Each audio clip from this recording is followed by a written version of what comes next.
Beneath a capital city, giant Cold War atomic bunkers. Nuclear war can come tomorrow. How has one of them been transformed? This is the ultimate underground world. Deep within limestone bedrock, cavers continue the excavations of a pioneering subterranean entrepreneur. Got this hidden network and new treasures to find. And hidden beneath the surface, This is one of our secrets. inside a 1.2 kilometer thick layer of salt, sits a world first. It's amazing here. Beneath our feet lie extraordinary spaces, caves, and tunnels. The span and the size is just crazy. They've been designed and built by us, This is the only one with a castle. as well as formed by nature. But how were they created and adapted? By who and why? You've got to face your fears. Throughout history, subterranean life has captured our imagination. I feel so privileged. We're going further and deeper to unearth the mysteries, the stories, and the secrets of underground worlds.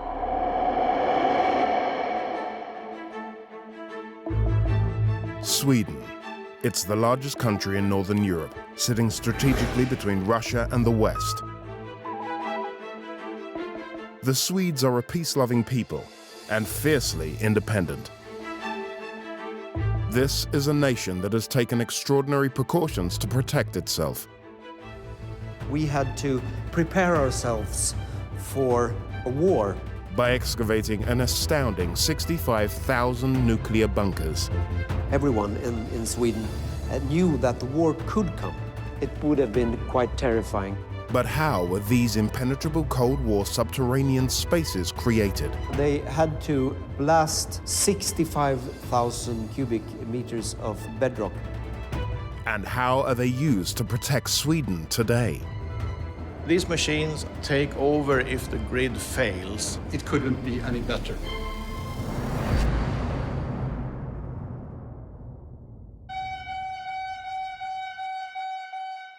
In 2007, underground explosions shuddered through central Stockholm.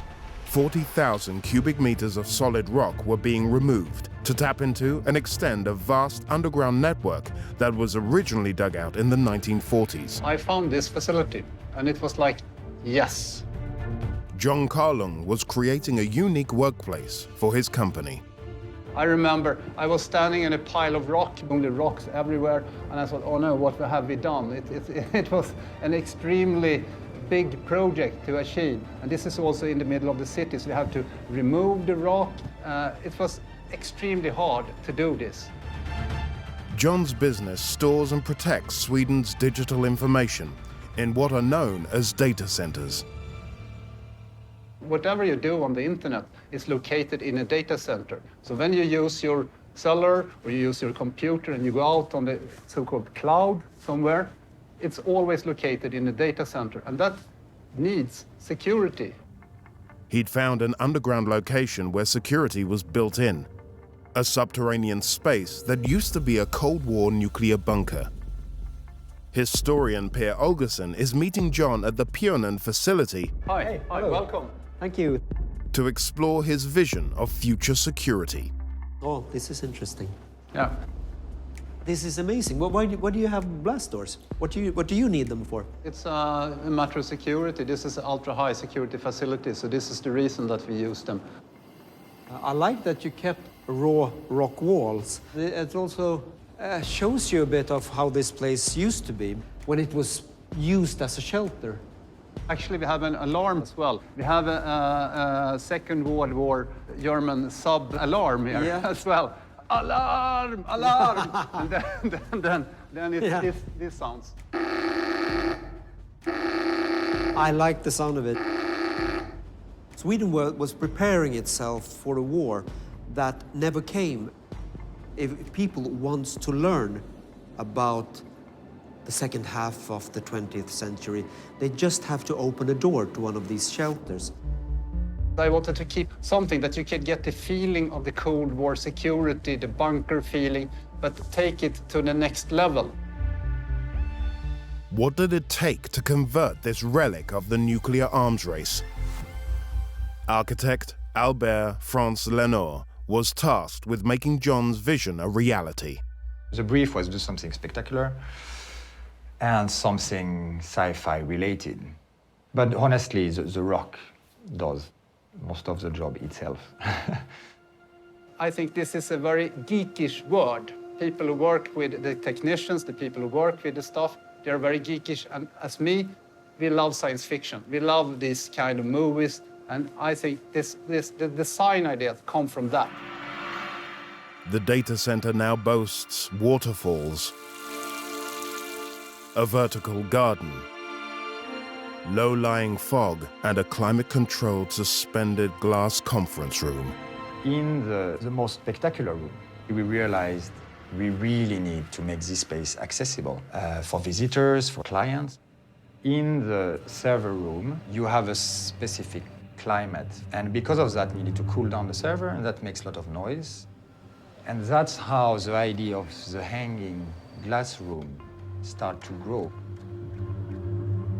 Because I was like, okay, the room with its own climate within the server room.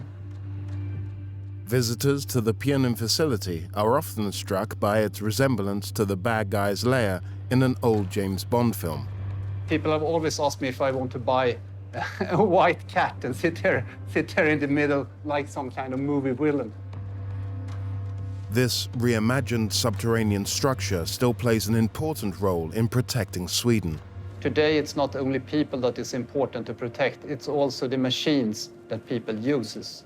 You have your physical everyday life, but you also have a kind of a digital life. And this facility is all about protecting the digital life. The facility is designed so that the power supply never fails. 2 giant backup engines stand ready to produce 1.5 megawatts of power in the event of a crisis. These machines are auxiliary power engines that take over if the grid fails and provide this facility with energy. It's V16. They are about 27 liters and 1,200 horsepower. When the machine starts, it's awesome. There is no exception. It's absolutely the coolest facility in the world. So this is the ultimate underground world. It couldn't be any better.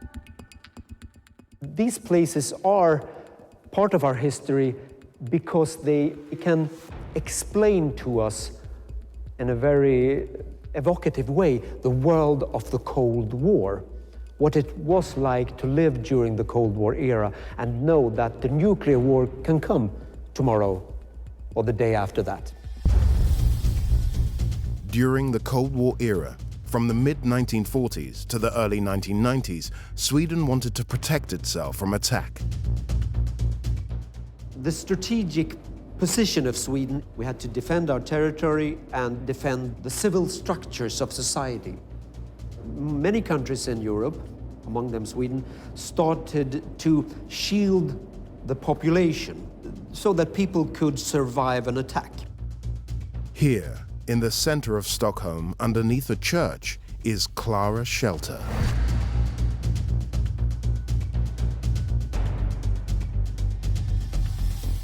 It has a sign that every Swedish resident knows well. This symbol, orange square and the blue triangle, you can see it all around Sweden, in houses and along streets, and it tells you that this is a public shelter. Klara shelter is a concrete structure that is encased and protected by the granite bedrock of Stockholm. We are standing in the main shelter tunnel, and this is actually a house within a cave. And the point is that you have the ability for the rock and the building to move separately. So if there's an atomic bomb blast above our heads, the rock will shake, but the building will not shake with it. Built between 1958 and 1961, it can be turned into an emergency population shelter in less than 48 hours. It's one of 4 large population shelters. And this place could house up to 16,000 15,000 people. Its architect, Alan Varner, designed a long spiral tunnel that splits into 2 levels. To make Klara shelter, they had to blast 65,000 cubic meters of bedrock. To build the shelter itself, they needed 12,000 cubic meters of reinforced concrete. 15 meters below the surface, the shelter would be accessed from the streets and subway above. If the air raid sirens went off, people would rush down the many stairways from streets, from the subway, and then come into the large tunnels, and then the blast doors would close. One can only imagine 20,000 people down here, and the light starts to flicker, and the ground and the walls shake. It would have been quite terrifying, I guess. If the shelter had ever been needed, civilians would have found themselves guided safely into the refuge. People in the center of Stockholm was directed down these stairways by civil defense people. The color coding on the railing here is used so that the civil defense people can show different kinds of people the right way down. You have to imagine hundreds, even thousands of people rushing down these stairways. You're a pregnant woman, yellow railing. Old age pensioner, green. City official, red. It has to be quick, and the sirens are sounding up in the street, and then they can avoid panic and make everything run as smooth as possible. Doors made of steel and concrete, weighing 70 tons, were built to withstand a nuclear blast 1 kilometer up in the atmosphere. This is the main blast doors for the shelter, and in case of an emergency, they would shut automatically, and they are powered by small diesel engines. And when they are closed, the plates on the ground flips up and the doors closed. And that is how you seal the place off, because the blast from a nuclear explosion consists, of course, of wind and everything, but the pressure, the air pressure, rises very, very quickly, so the doors would have to handle that. These specific doors, they can close in 2 or 3 minutes. And it's made to protect people from the blast, from the radiation, and from poison gases, fire, and so on. In the event of a nuclear attack, Sweden's citizens were advised to be prepared to survive down here for 1 month. People were supposed to bring with them blankets and some food, canned foods, bread, and so on. Everything down here is supposed to be functioning even after the municipal power has been shut down. Wells, water cisterns, air purification facilities, reserve power plants. This place is supposed to be totally self-sufficient.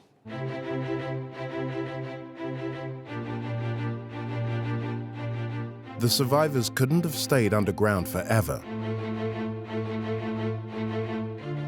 You would eventually have to send someone up to the surface to check for radiation. So that person would then dress in a hazard suit and venture out with a Geiger counter and measure how dangerous it is. And then when they come down, they will not be allowed in to this sealed space. They would have to speak via these kind of systems to the guards inside. And these are for when it's okay to come inside and when it's not okay to come inside. Green and red light. And if everything is okay, the inner doors are open. So there was a system for gaining entrance to this place once the large blast doors were closed. Klara shelter is now used every day as an underground garage. But Sweden remains alert to threat.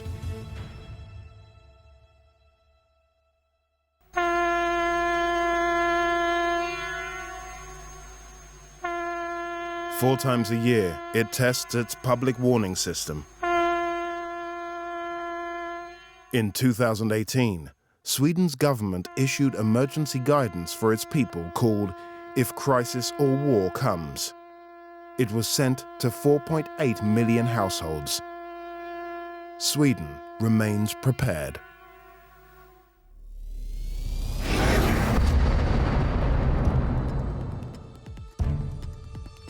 In southwest England, deep in the Mendip Hills of Somerset, lies one of the most spectacular landscapes in the UK.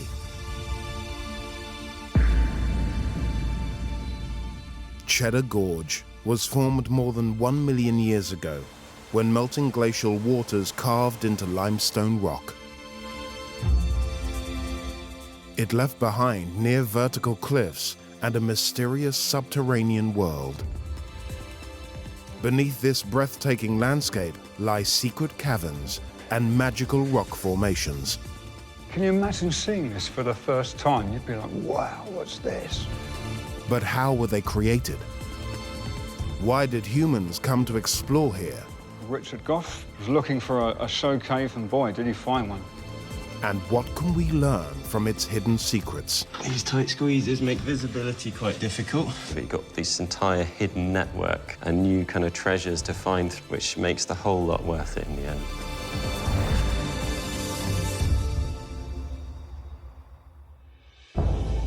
The gorge is almost 120 meters deep and 5 kilometers long. At its heart is one of Britain's oldest underground worlds, Cheddar Caves.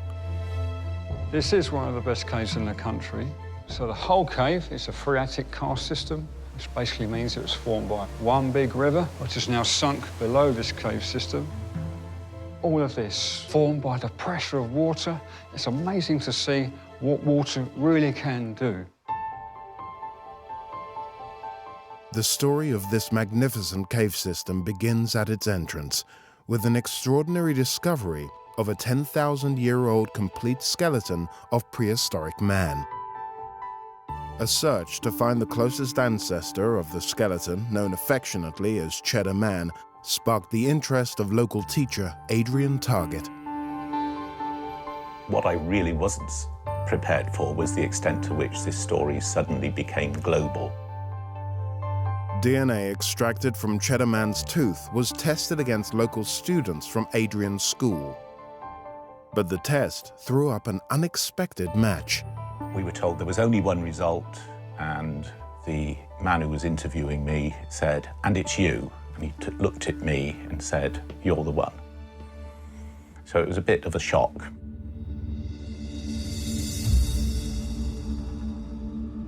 He was found very close to the entrance. So it'll be interesting to see how we can compare what the caves were like then with what we see today. Paul Hemmington is an expert on these caves. He's meeting Adrian in the very place where Cheddar Man, his ancestor, was found in 1903. Well, he was a hunter-gatherer, so they would have gone out to hunt for their food, horse and deer at that time, and would have gathered fruit, nuts, seeds, berries. And as the sea wasn't too far away, they would have had fish on the diet. Although fish bones are hard to find evidence of, but they would have certainly had limpets, mollusks. So that would have been quite a good diet, actually. Very good, actually, yes. Yes, I'm kind of on it now, yes. It's very, very good because, of course, there's no refined sugar. And deer is very healthy? It is indeed, yeah, very nice too. In the wintertime, of course, things would have frozen over. So it is believed, really, that they may well have been outside of the cave, would have been in a kind of yurt-type tent, and then during the summer, they would have resided in here. This is the river now that formed this cave. It's now dropped, it now runs underneath, and the whole reason why Cheddar Man was discovered was because this was to alleviate the flooding that obviously still happens to this day. Cheddar Man was discovered after a new wave of tourism during the reign of Queen Victoria. The middle classes had more time and money on their hands than ever before. The Great Western Railway arrived here in Cheddar in 1869. So people in their finery, they would come here and walk up and down. Local man Richard Goff saw an opportunity to take advantage of the large number of tourists flocking to Cheddar by opening the caves to the public. It's really, a bit of a raconteur, very enthusiastic. He was looking for a show cave, and boy, did he find one. Though the caves were known about before Goff's time, there had been no opportunity to explore the full extent of this magical world before he dug it all out, with the help of his two eldest sons, William and Arthur. What's unique about this underground world is that the limestone is marine limestone. It was once on the seabed when the UK was under a warm tropical sea near the equator. So it's crushed dead organic matter, which contains crinoids, coral and brachiopods. And then thrust, fault and fold, the mendits were formed, and here we are now. Richard and his sons have broken through this massive boulder choke, blasted through about 8 yards to access and open out the rest of the cave. For 2 years, they continued this painstaking work on their hands and knees into the unknown. His first discovery was like a gift from the gods. Richard Goff called them the fonts. Can you imagine seeing this for the first time? You'd be like, wow, what's this? Formed over thousands of years, pure white crystals called calcite are deposited when rainwater with dissolved limestone evaporates. Takes about 1,000 years for a cubic centimetre to form. Calcite is white in its purest form, and the red is iron oxide, which is all mixed together to give that wonderful sort of dry waterfall effect. These 9 basins range from a few inches to 4 feet and are called gour pools. They named the fonts after what you would see within a church, the fonts that are used to baptise babies with. That's what they reminded him of. This is the power of nature. This is what nature can do. This is what water can do. And you're probably thinking, where does that lead to? It makes you feel quite small in a way to see the wonderments of how this has been formed. Goff continued to come face to face with Mother Nature's beauty.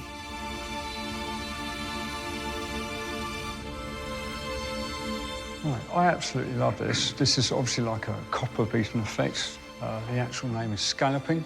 So this is where the river has reached the ceiling of the rock. It's not allowing it to take any more out in certain areas. And so it's lapping against the rock and creates this wonderful, as I say, it's like a copper. So this is entirely natural? Yes, yeah, absolutely. Because it looks beautifully delicate. It does, it really does. If a craftsman had beaten it almost, doesn't it? Exactly right. It really is incredible. On his hands and knees, Richard Goff continued excavating tons of rock and silt on his mission to riches. 100 meters from the font, he arrived at his next marvel. Oh, wow, that's magnificent, isn't it? Isn't it just? Just imagine coming through, crawling 4 years to get to this point on your hands and knees, and you come into this. Goff called his next discovery St. Paul's, after the famous cathedral in the City of London. Absolutely. It's a fantastic spectacle, isn't it? It really is. It just opens out, so you know. It looks liquid in places. It does, that's right. Well, this is an amazing view. One can't imagine really how inspiring it must have been to have seen this natural phenomenon, complete with its delicate shapes, but also the different colours as well. It must have been really awe-inspiring to have seen that for the first time. Goff's desire to open the caves as a spectacle for tourists was realized once he broke through to the diamond chamber. By 1899, splendors that were once lit by candles and gas lamps were now brilliantly displayed in electric light. Okay, Adrian, check this out. Wow, look at that. That's amazing, isn't it? Absolutely. If I had £1 for every time somebody got to that point over there and said, wow, I'll be a rich man. The diamond chamber is 28 meters high and is thought to contain 60,000 tons of limestone. It's the last and largest of Goff's discoveries and home to an eye-catching formation. Niagara Falls, formed when a stalactite and stalagmite joined together.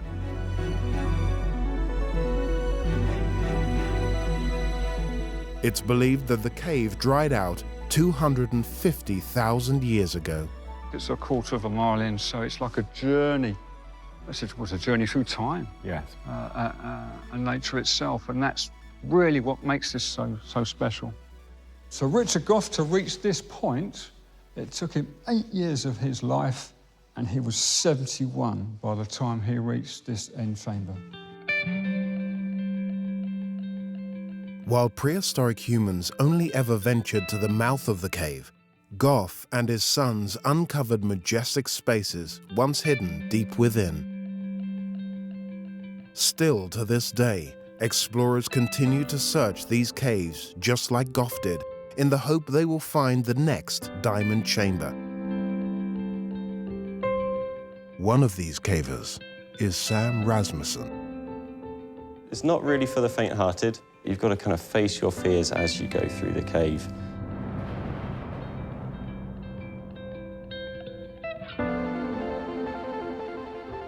To see just how challenging Gough would have found navigating the Cheddar cave systems, Sam has offered to film himself on a small camera.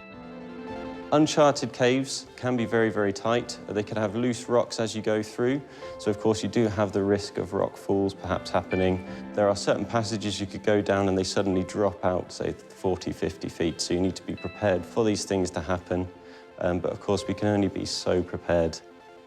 Going further in, of course, there will be no natural light. Wave your hand in front of your face, you won't be able to see it at all. You can open and close your eyes, it'll be exactly the same. You won't see any difference at all. Sam is entering the Black Cat Chamber. It's a part of Gough's cave not open to the general public unless with a guide. Get all these different colours from the different minerals coming down through the calcite. So it's mostly browny red from the iron oxide or red ochre making its way down. Hidden from view, the further wonders of the cave are reserved for the bravest of visitors. Crawling through these narrow spaces can be both uncomfortable and potentially dangerous. These tight squeezes make visibility quite difficult. You see small gaps that you perhaps want to give a go at trying to get through. It's not really for the faint-hearted. You do have to have that sense of adventure. You've got to kind of face your fears as you go through the cave. And these are the places you look for when you go caving. Finding something like this is a huge reward for your physical efforts. And coming out on the other side, seeing something that perhaps somebody has never seen before. It's quite kind of sensory depriving, really, and it's quite damp in there, but with the lack of light, you hear certain sounds a little bit more, so you hear strange sounds as you're going through the cave. See some evidence of excavation here and there as well. Nice little passage. Experienced cavers are still exploring new areas of the system to this day. Our passage is still being discovered. We've still got dig sites going on through the gorge and even in this cave as well. We've got this entire hidden network of kind of tunnels and new kind of treasures to find through these cave systems, which makes the whole lot worth it in the end. These magnificent caves continue to attract thousands of people from all over the world, and adventurers who continue to explore this stunning complex of caves.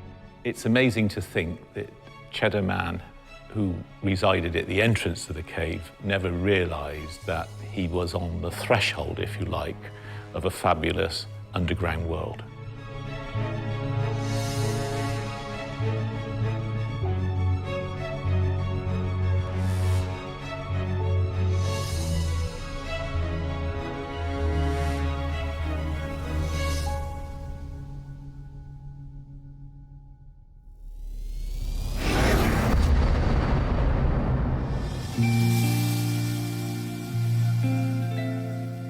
Romania, southeastern Europe, bordering the Black Sea.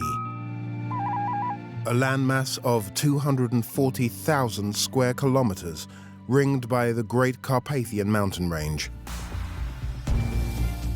But beneath its landscape lies one of history's greatest riches.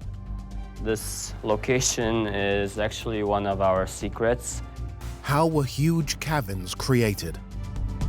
They needed almost 200 years to create this huge hollow shape. And after centuries of mining, what have they become? You have no idea when you're above that underneath your feet you have an underground world like this.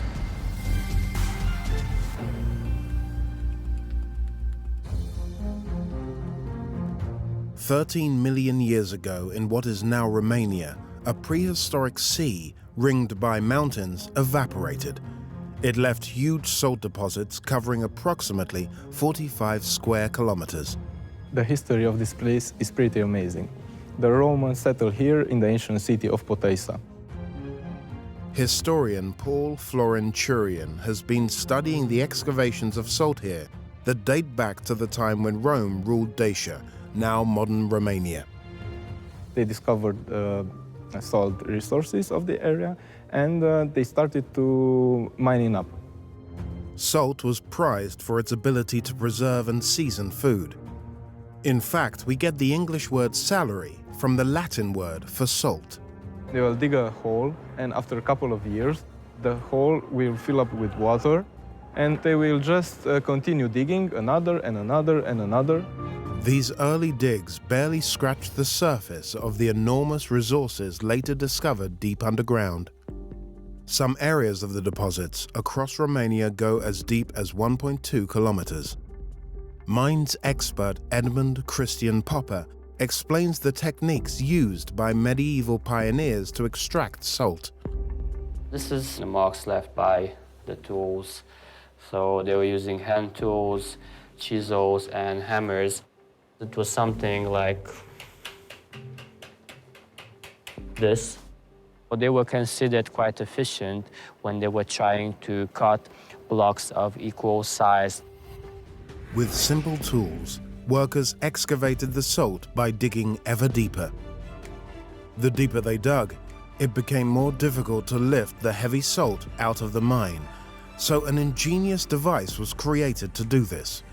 This piece of equipment we see here would have been powered with the help of horses. They were attaching 1 or 2 horses, being able to slowly turn it. Up to 500 kilograms of salt could be lifted out of the mine in one go. They are connecting this mechanism with a pulley system.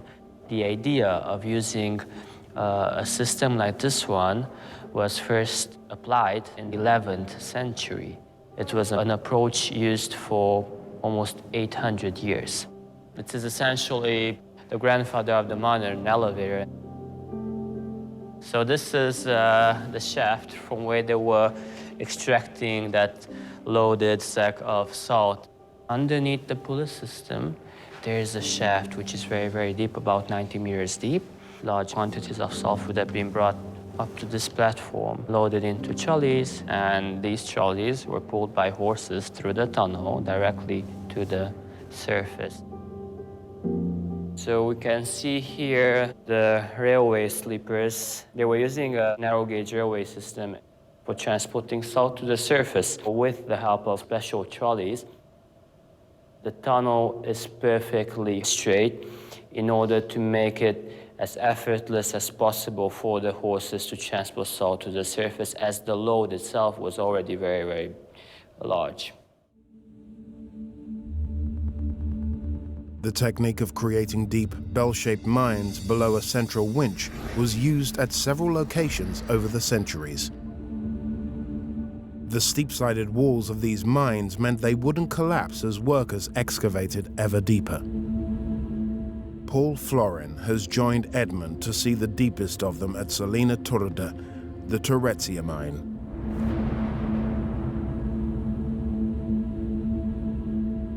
This is one of the bell-shaped chambers. It's one of the deepest and the oldest one from around here. Mining began here in 1690 and took almost 200 years to create this huge hollow shape. They used only simple technology to mine salt. That makes it more amazing, more impressive.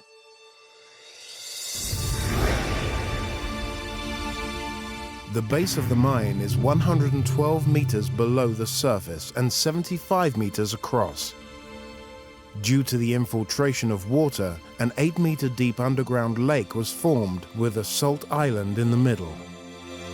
This island is an artificial one.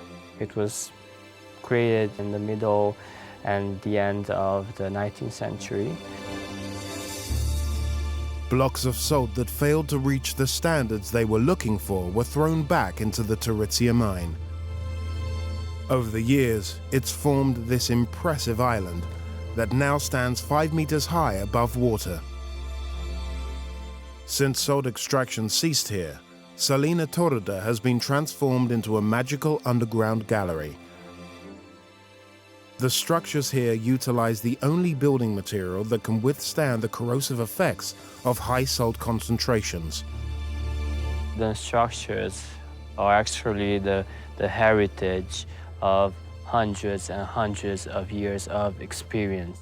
900 years ago, workers began using spruce wood in all their beams, supports, and equipment.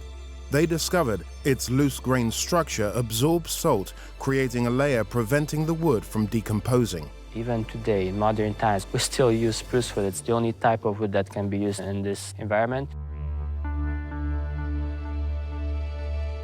For centuries, workers continued to dig deep bell-shaped mines. However, excavating large amounts of salt from the bottom was time-consuming and inefficient. After 800 years of digging down in this way, miners realized that by digging horizontally, the salt could be more easily and quickly extracted. A new way to mine salt was invented. So this is the Rudolph chamber. It's a trapezoid-shaped mining work. They are not as deep as the bell-shaped chambers. They concentrate on a larger area, a larger surface. So this is 99.3% sodium chloride, high-quality salt. Has no color, it's colorless. Even the walls are transparent, but as they are very, very thick, they are kilometers thick, you cannot see beyond them. That's why they look very, very dark, because of the lack of light and because they are very, very thick. Salina Turda's salt mines have been at the heart of this region for centuries. To this day, engineers continue to ensure this incredible underground space remains relevant. In 1932, salt excavation ended here.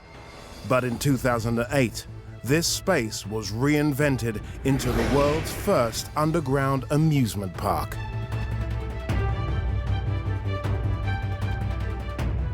Activities here include mini-golf and bowling. There are handball and football fields, pool tables, and table tennis. There's also a 180-seater amphitheater. Plus the most spectacular attraction, a Ferris wheel. This is actually custom made for our salt mine. It was brought here piece by piece and welded together here on this spot. It's not something you see every day. Standing at an impressive 20 meters high, the Ferris wheel is a world first. We're at a height of about 25 meters right now, and we are very close to the stalactites. The stalactites are very, very impressive. These are totally from salt, not from calcium or gypsum. How long does it take to form? These stalactites form approximately 2 centimeters per year. They are older than 100 years. The size of the chambers was the thing that really surprised me. So you have no idea when you're above that underneath your feet you have an underground world like this one. A second trapezoid chamber was planned. The service tunnel and winch chamber were completed, but the project was abandoned during Romania's communist era. Years later, the winch chamber was redeveloped for use in a complementary health treatment known as halotherapy. One of the team at Salina Turda, or Solia Colossi, is meeting patients who have come here for therapy. Some have come a very long way. People who come here for treatment, they usually suffer of asthma or allergies, also respiratory problems. Exposure to the salt mine's microclimate is thought to have beneficial effects on the airways. With high numbers of salt particles here and with very little air movement, there are virtually no allergens to breathe in. Our son suffered a form of asthma. This mother brought her son all the way from Britain for treatment. Here we didn't have to use the inhaler at all, which is a really good thing, and we're hoping that in the future that we won't need it anymore. Children are encouraged to play in this salty version of a sandpit to expose them to microscopic particles of salt. His breathing is much more relaxed, and I'm confident that it will help him. It's amazing here. Even though the mine has been changed into a spectacular amusement park for thousands to enjoy, there are still places only a few get to venture. From the highest point above Turizia mine. This location is actually one of our secrets. It hasn't been revealed to the public. We're about 116 meters above. It's a very unique perspective. To the deepest, darkest depths of the abandoned Joseph Chamber, where the remnants of the mining work can still be found, something no tourist will witness. There is only a limited number of people who have access to this chamber.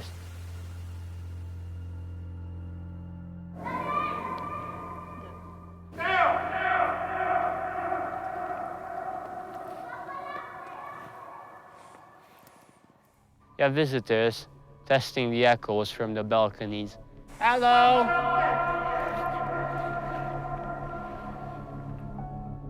It hasn't been modernized yet. It's very interesting to see how a chamber like this looks like when it's empty, and you can really feel the pressure of this large space.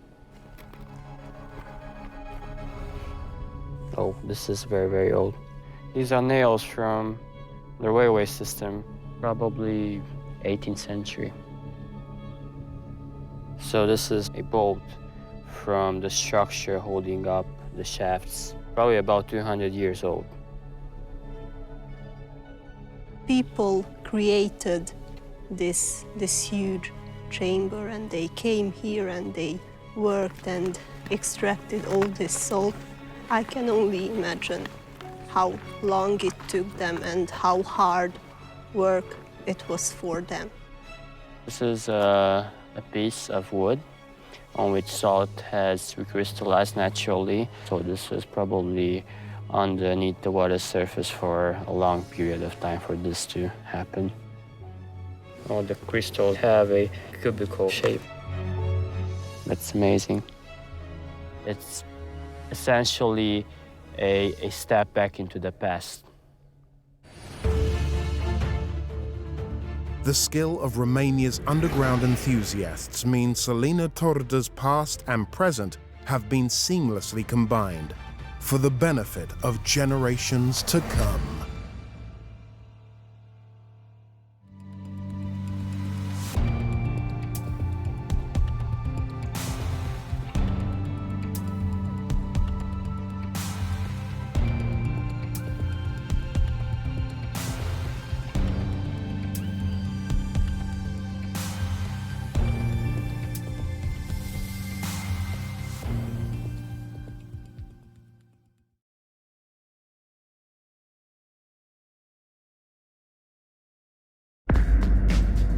In a mine fraught with dangers.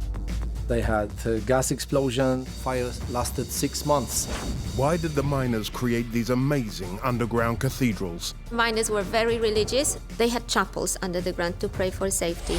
How are these life-saving shelters from World War II? They were amazing engineering construction. Turning into life support for the future. What goes around comes around. And what is the amazing history of the underground world hidden behind this castle? We have two Slovenias. One Slovenia is on the surface, another Slovenia is under the ground.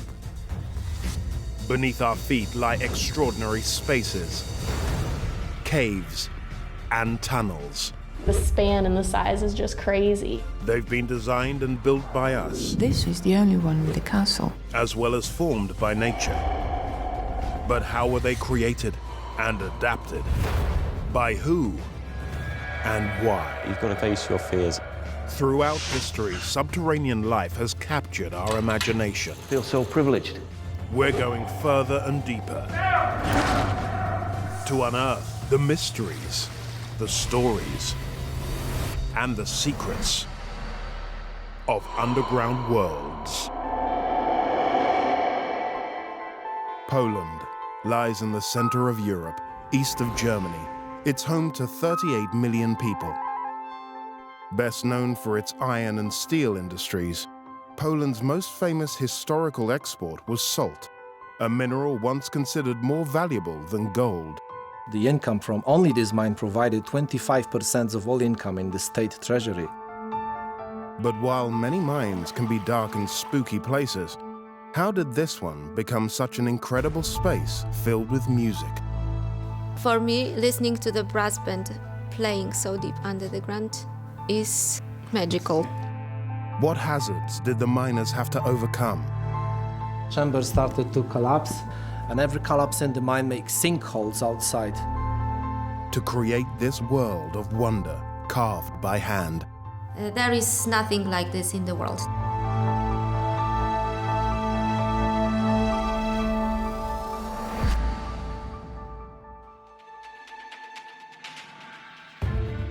The Wieliczka salt mine lies on the outskirts of Krakow in southern Poland. It opened in the 13th century, and for the next 700 years, the miners dug down 9 stories to a depth of 327 meters.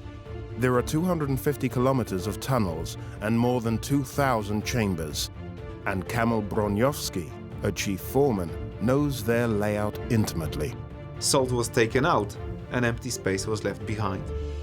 What distinguishes Wieliczka above other mines is that once the salt was extracted, the empty voids were transformed into extraordinary spaces, a cathedral, 4 chapels, and galleries of statues and sculptures, all carved from salt by the miners.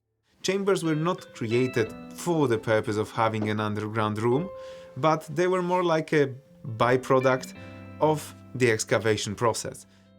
The mine was built to exploit rock salt deposits that were created around 13 million years ago, when a prehistoric sea evaporated. Patrycja Antoniak is an expert on the history of the mine.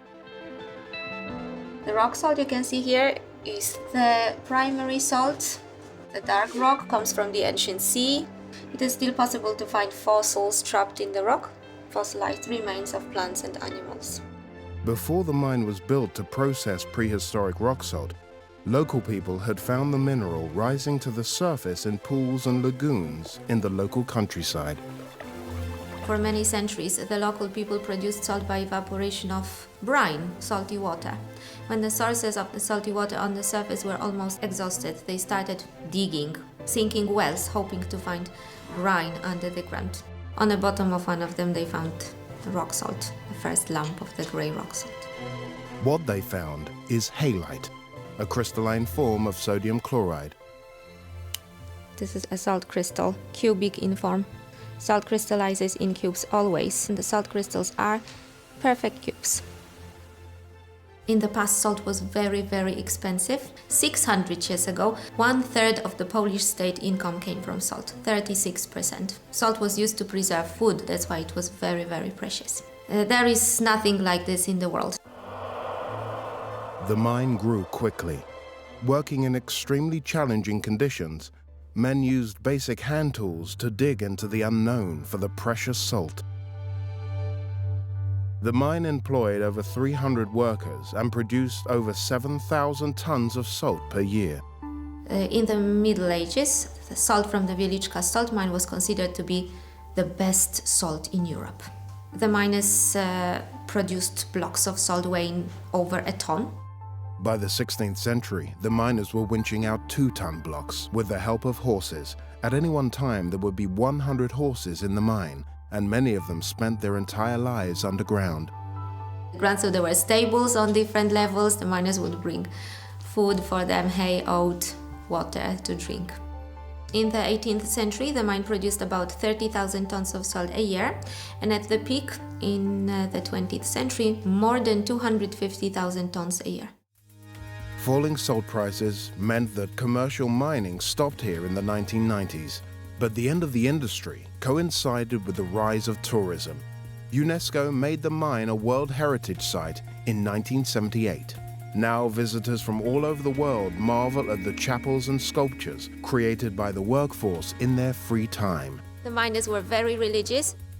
They had chapels under the ground to pray for safety, and the chapels were illuminated better than the other chambers. There are 15 chandeliers around the mine. Their frames are made of wood and decorated with strings of pure rock salt. In a painstaking process, the sculptors shaped them, giving them a beautiful glass-like finish. The largest and most stunning of all is in the chapel of St. Kinga, with 2,500 crystals. Before a service in the chapel, a miner would lower a chandelier on a rope to light candles. The chapels contain carvings which are almost a century old. Jesus and his disciples at the Last Supper took 9 years to carve, from 1936 to 1945. It's inspired by Leonardo da Vinci's Renaissance painting. Elsewhere, there are chambers with carvings of everything from gnomes to local heroes. The Janowitz chamber has a set-piece tableau called The Great Legend, carved in 1967. It's the story of a Hungarian princess who became a local saint. Princess Kinga came to Kraków in 1243. Now, the legend says that when she was about to leave Hungary, she asked her father to give her something as a wedding gift for the Polish nation. At the time in Poland, we had no salt mines, and salt was very expensive because it was used for food preservation. Hungary was rich in salt, they had many salt mines, so her father, the King of Hungary, gave her one of the mines. It's believed Princess Kinga dropped her engagement ring into the mine, which was later found in the first lump of salt extracted from Wieliczka. Salt was produced in this area since the Neolithic period, so for over 5,500 years. But excavations began in the 13th century, so more or less at the same time that she came to Kraków. The tradition of carving statues from rock salt continues to the present day in the mine's ground-level workshop. This is Tadeusz Kościuszko, one of our national heroes, and his soldiers. And here, a miner from the Middle Ages. And on this side, here we have a symbol of the mine, the tools the miners used to excavate the chambers hundreds of years ago, a pickaxe and a mallet. And on the top there is Polish eagle. The whole statue is made out of the rock salt from the mine. However, the crown is made of the purest salt, similar to the crystals used to decorate the chandeliers, for example. Not only did the purest salt in the mines find its way into statues, it could be crushed and refined by hand, ready for use in the home. Some workers were called salt crakers. They were supposed to crush salt to the powder with these bats to produce fine salt, table salt. It is really hard. You don't need to clean this salt. This is eatable salt. You can normally use it for cooking, preserving food. It's like table salt. This is what happens with salt when you crush it to the powder. It's not gray. As the mine grew over the centuries, so did the risks involved in maintaining this enormous subterranean world. They had gas explosions, fires, and shaft collapses. Once in 1648, the wood caught fire from the torch, which started a big fire in this mine. The fire lasted 6 months. After they cut off the fire, they couldn't start working for next year because of smokes and dangerous gases. Chambers started to collapse. Big blocks of salt fell down to the ground on both sides, and every collapse in the mine makes sinkholes outside.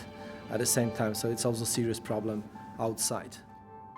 Another hazard was methane gas. When it reaches levels of more than 5% concentration, it becomes highly flammable. The smallest spark would cause it to explode. They employed a special group of workers called gas burners. So gas burners were always sent first to the mine, and they burned gas with torches on sticks. And they were looking for the gas at the ceiling because gas is lighter than air and goes up to the top of chambers, so they had to crawl on the floor or walk on their knees to avoid the gas explosions, but they risked their lives every time. So it was a really dangerous job. These people wanted to do it for good money because it was also a very well-paid job. During the early 19th century, miners were issued with the revolutionary Davy lamp.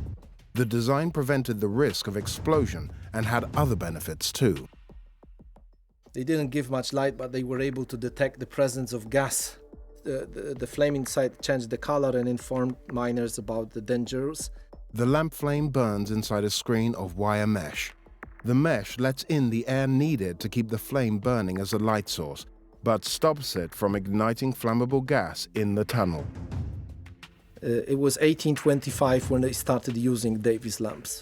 As well as methane gas, another risk to the miners' safety was water. To prevent the risk of flooding and collapse, the miners built channels to drain the water away to pools and lakes deep in the mine.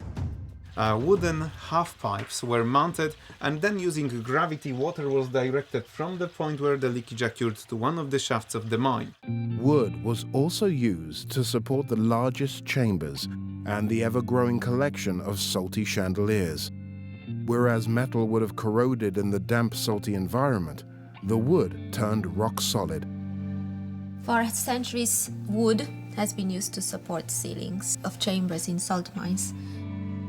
Salt preserves it.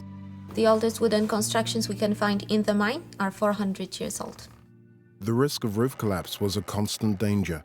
Certain types of timber were useful to the miners because they would make cracking sounds under the strain. They would serve as an early warning system. There is about 2 million cubic meters of the wood in the mine. The first miners used a lot of pine and spruce to build the constructions as they make a lot of noise cracking. Using wood, which makes a lot of noise cracking, was the first alarm system of the mine. At the center of this giant timber web lie chambers which are now used to host numerous cultural activities. The brass band in the mine in Wieliczka started in 1830. It's a tradition, almost every Polish mine has a brass band. The band was formed to entertain rich sightseers, such as the Austrian Emperor Franz Joseph I in 1851. They played this popular Austrian tune, the Radetzky March, in his honor.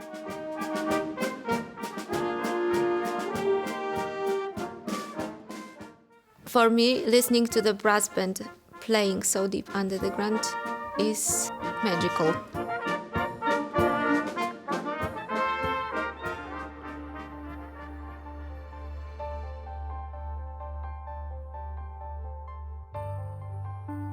After 700 years of industry and craft, the miners of Wieliczka have left behind an incredible legacy and one of the most beautiful man-made underground worlds in Europe.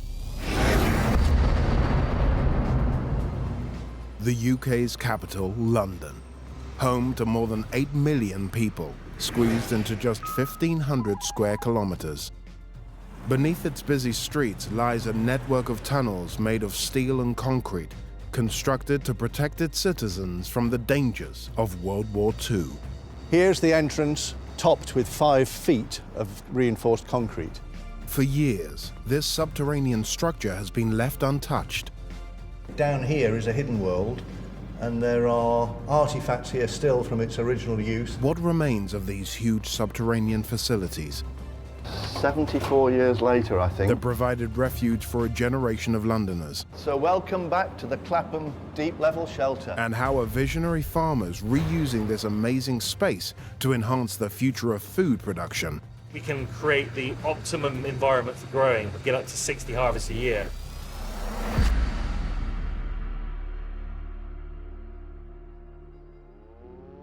Britain declared war on Germany in 1939.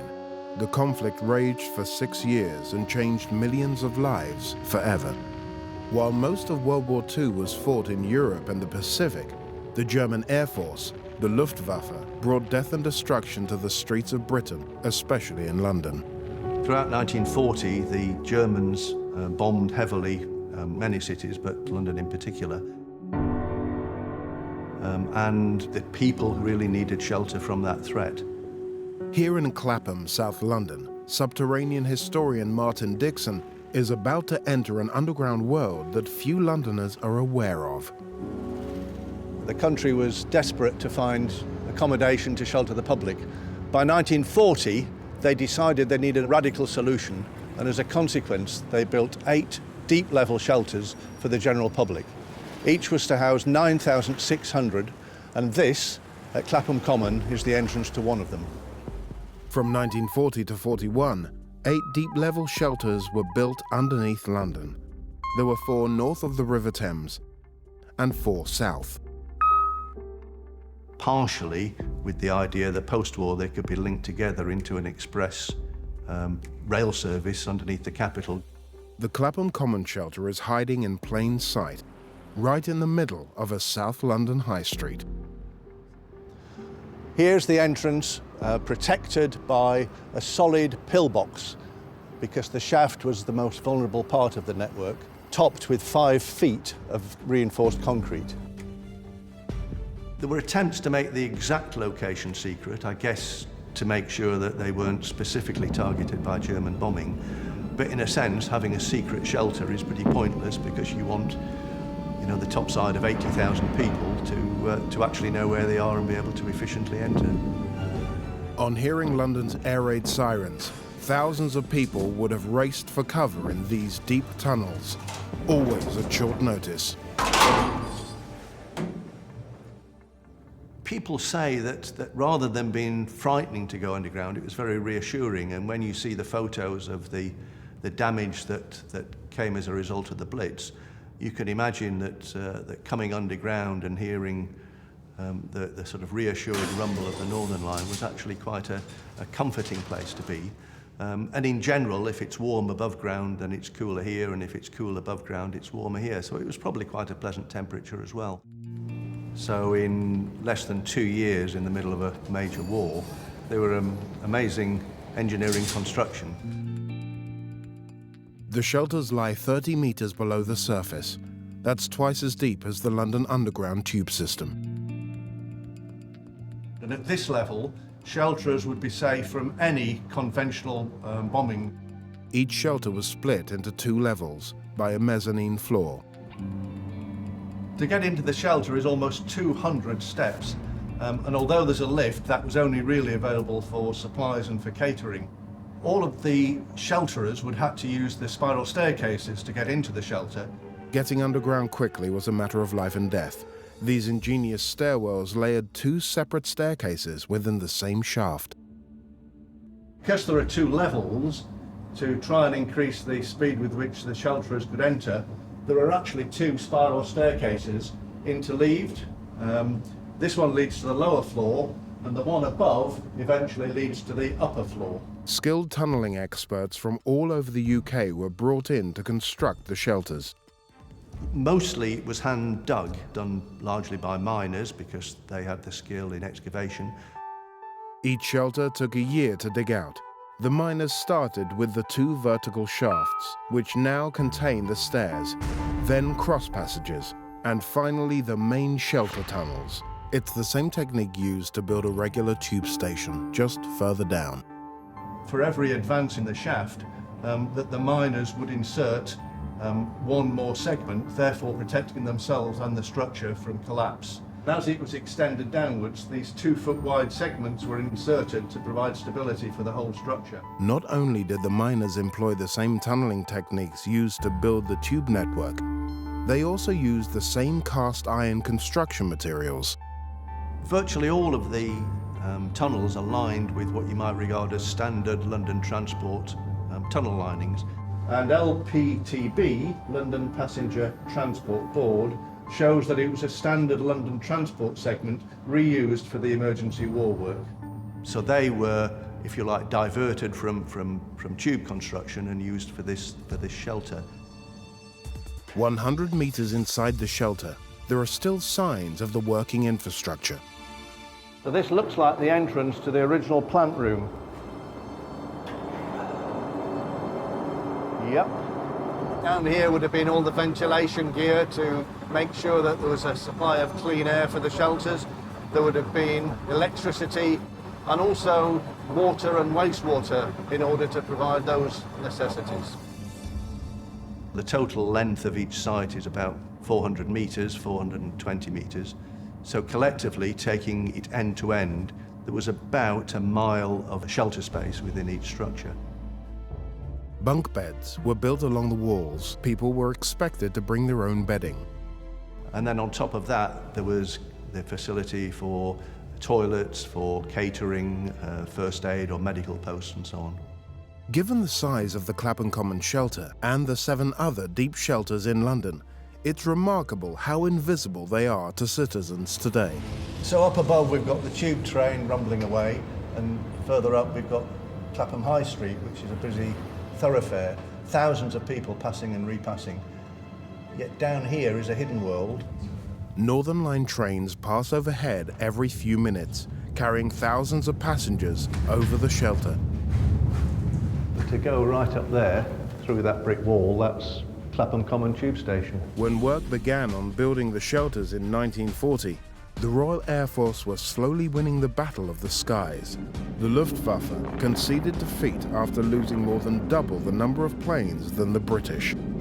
2 years later, when the shelters were finally ready, it seemed as if they might not be needed after all. The immediate threat of the German air attacks had reduced somewhat. The other reason is the government still had the concern that if people went into this sort of shelter, that they developed some form of, I think they called it deep shelter mentality, meaning that they would retreat into themselves and that it would take away some of their fighting spirit, if you like. Within 2 years, the Germans had developed new weapons in vengeance for Allied bombing raids on Germany. In June 1944, the Germans launched their attack of the V weapons. First off, the V1 flying bomb, or the Doodlebug. Seeing the devastation that could potentially cause to London, the government did decide to open the shelters to the public. New deep shelters built for this emergency were put to use and saved the lives of thousands of people.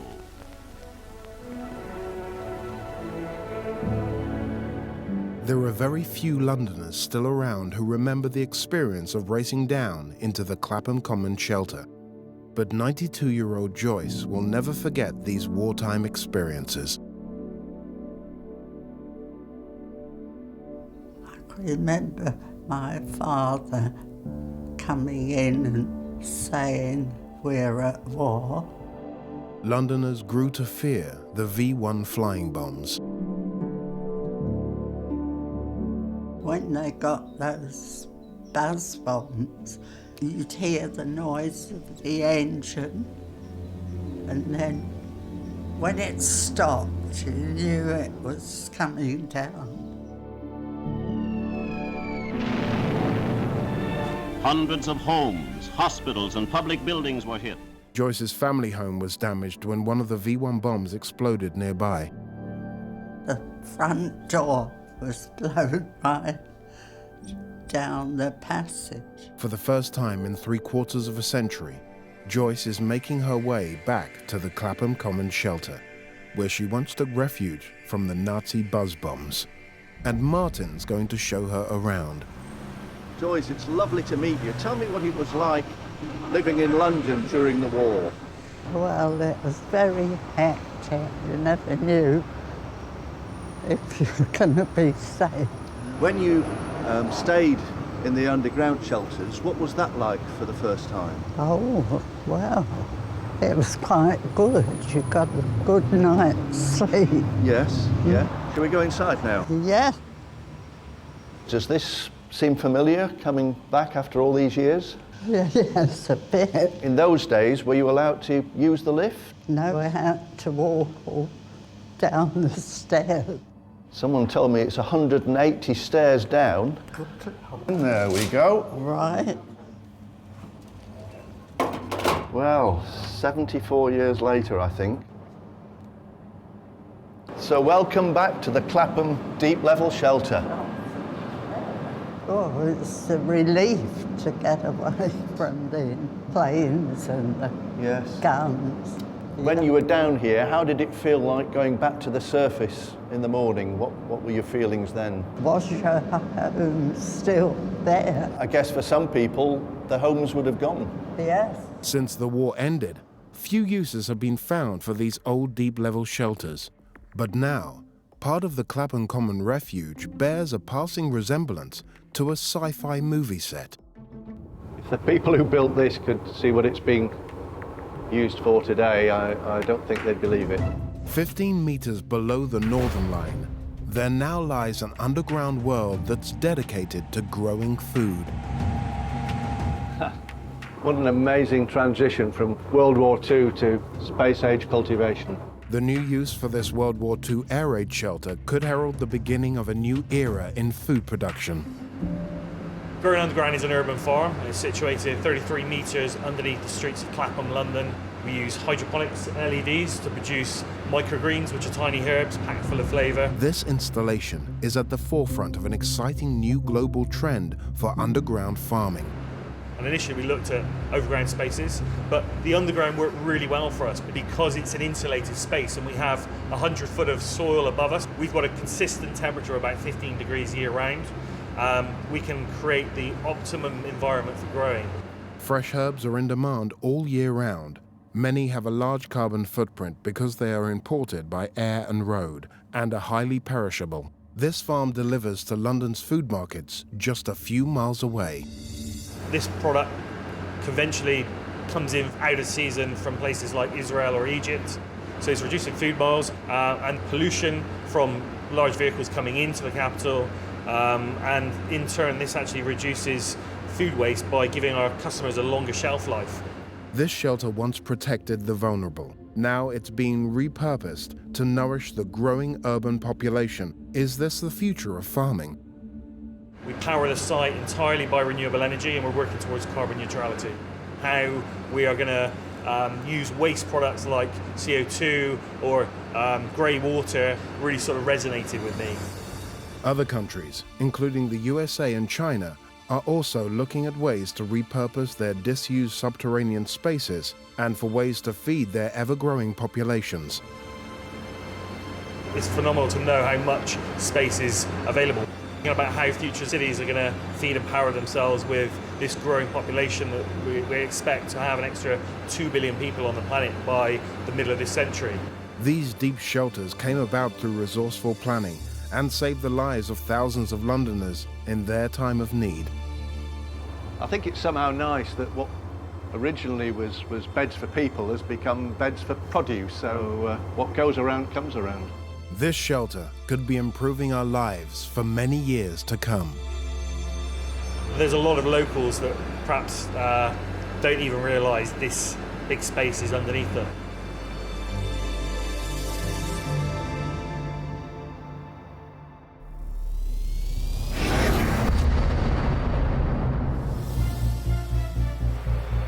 Slovenia, a mountainous country bordered by Austria, Croatia, and Italy.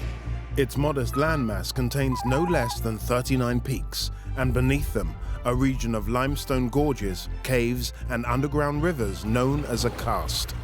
For centuries, the Slovenians have relied on this magical underground world for protection from the elements and from invaders.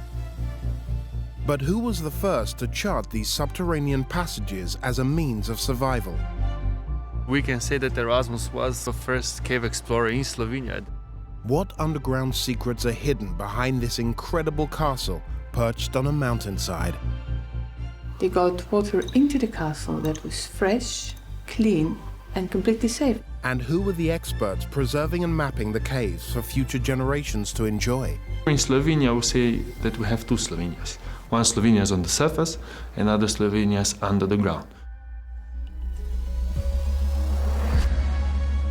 Predjama Castle in southwest Slovenia is the starting point of a 14-kilometer subterranean system in an area which boasts 4 stunning caves eroded by underground rivers. The first of these breathtaking chambers is a fantastic secret, hidden away behind the 16th century battlements of Predjama Castle. This impenetrable fortress, which covers the cave mouth, is perched on a cliff face 123 meters high. Sergeja Karish knows the fascinating history of why it was built and what it conceals. It is officially the biggest cave castle in the world. The caves were first fortified by a medieval religious order before passing into the ownership of the House of Habsburg, one of the great royal dynasties of Europe. They built the castle here to make this road safer.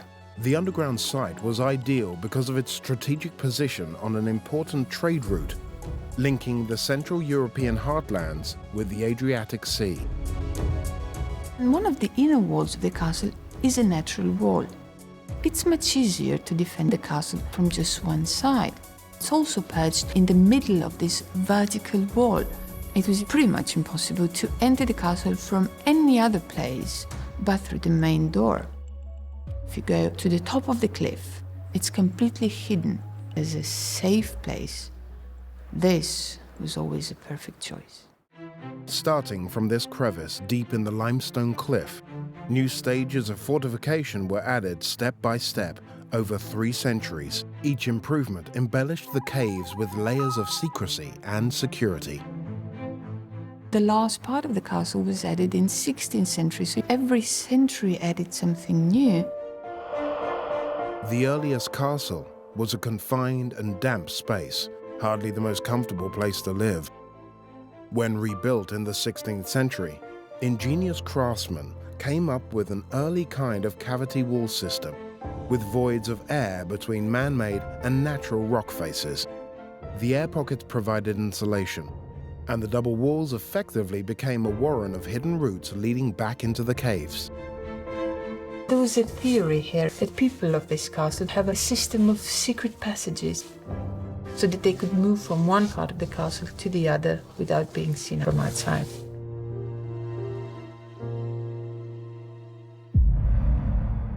The defensive and strategic value of these caves was exploited by their most famous resident, the knight Erazem Predjama, better known as Erasmus, a robber baron who lived here during the 15th century. Following a dispute with the Austrian emperor, Erasmus was sentenced to death, but he escaped into the cave system.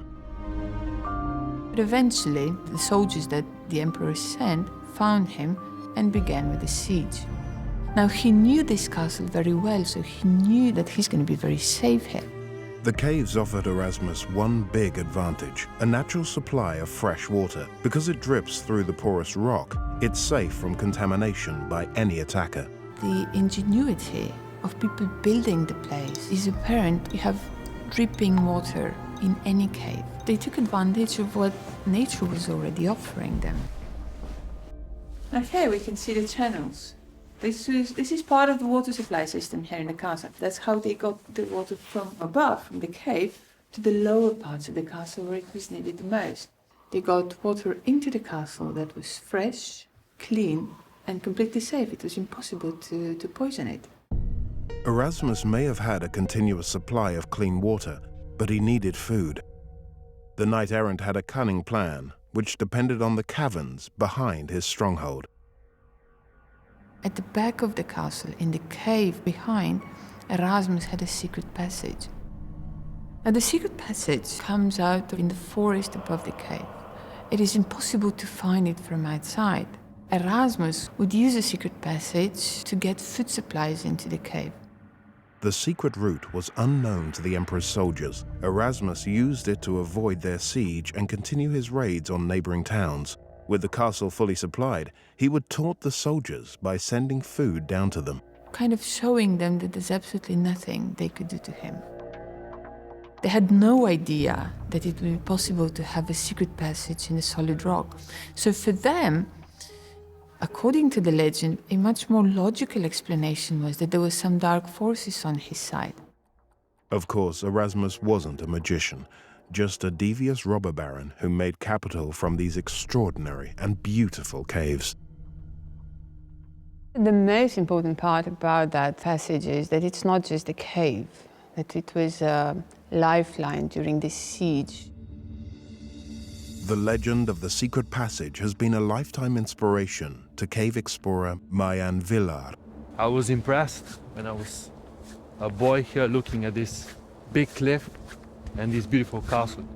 When I started with cave exploration, the cave under the castle was my first cave that I visited. We can say that Erasmus was kind of a first cave explorer in Slovenia.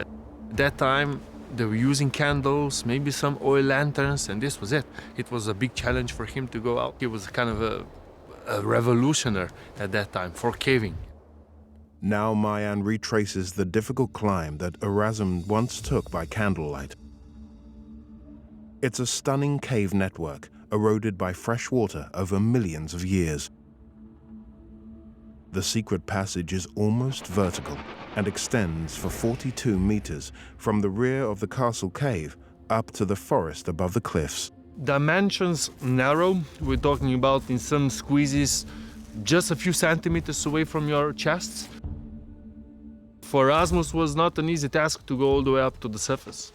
Today, with the modern technology, we have good equipment, not easy, but years back when Erasmus was walking around the candle, crazy times. Yes, we can see the exit right here, in front of us, going up. He was going towards the valley, around 15 kilometers from here, for the supplies and food. Definitely it was not easy to bring all the supplies through the narrow passage all the way to the castle. The castle was hidden, the exit right here was really hidden, so this was the best hiding place.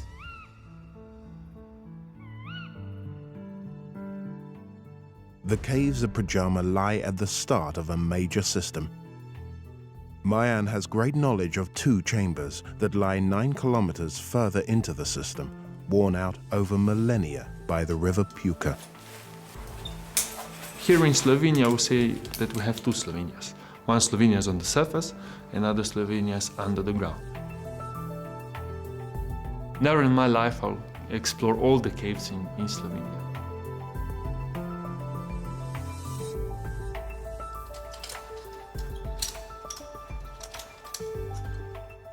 Slovenia has more than 13,000 caves, and experts believe there are many more yet to be discovered. At the beginning of cave exploration, there are different stories and legends of devils possessing the caves. In Middle Ages, the people actually thought that cave is the portal door of hell. The Black Cave is around 3 kilometers in length. It was discovered in the 19th century when the ceiling collapsed into a sinkhole. The cave was named after sooty deposits, which have stained the calcite formations a dark gray when they were once white. The theory is that the first cave explorers, when they entered the cave, used lanterns, candles, torches, and all this smoke deposit on formations, and that's why we can see the black color.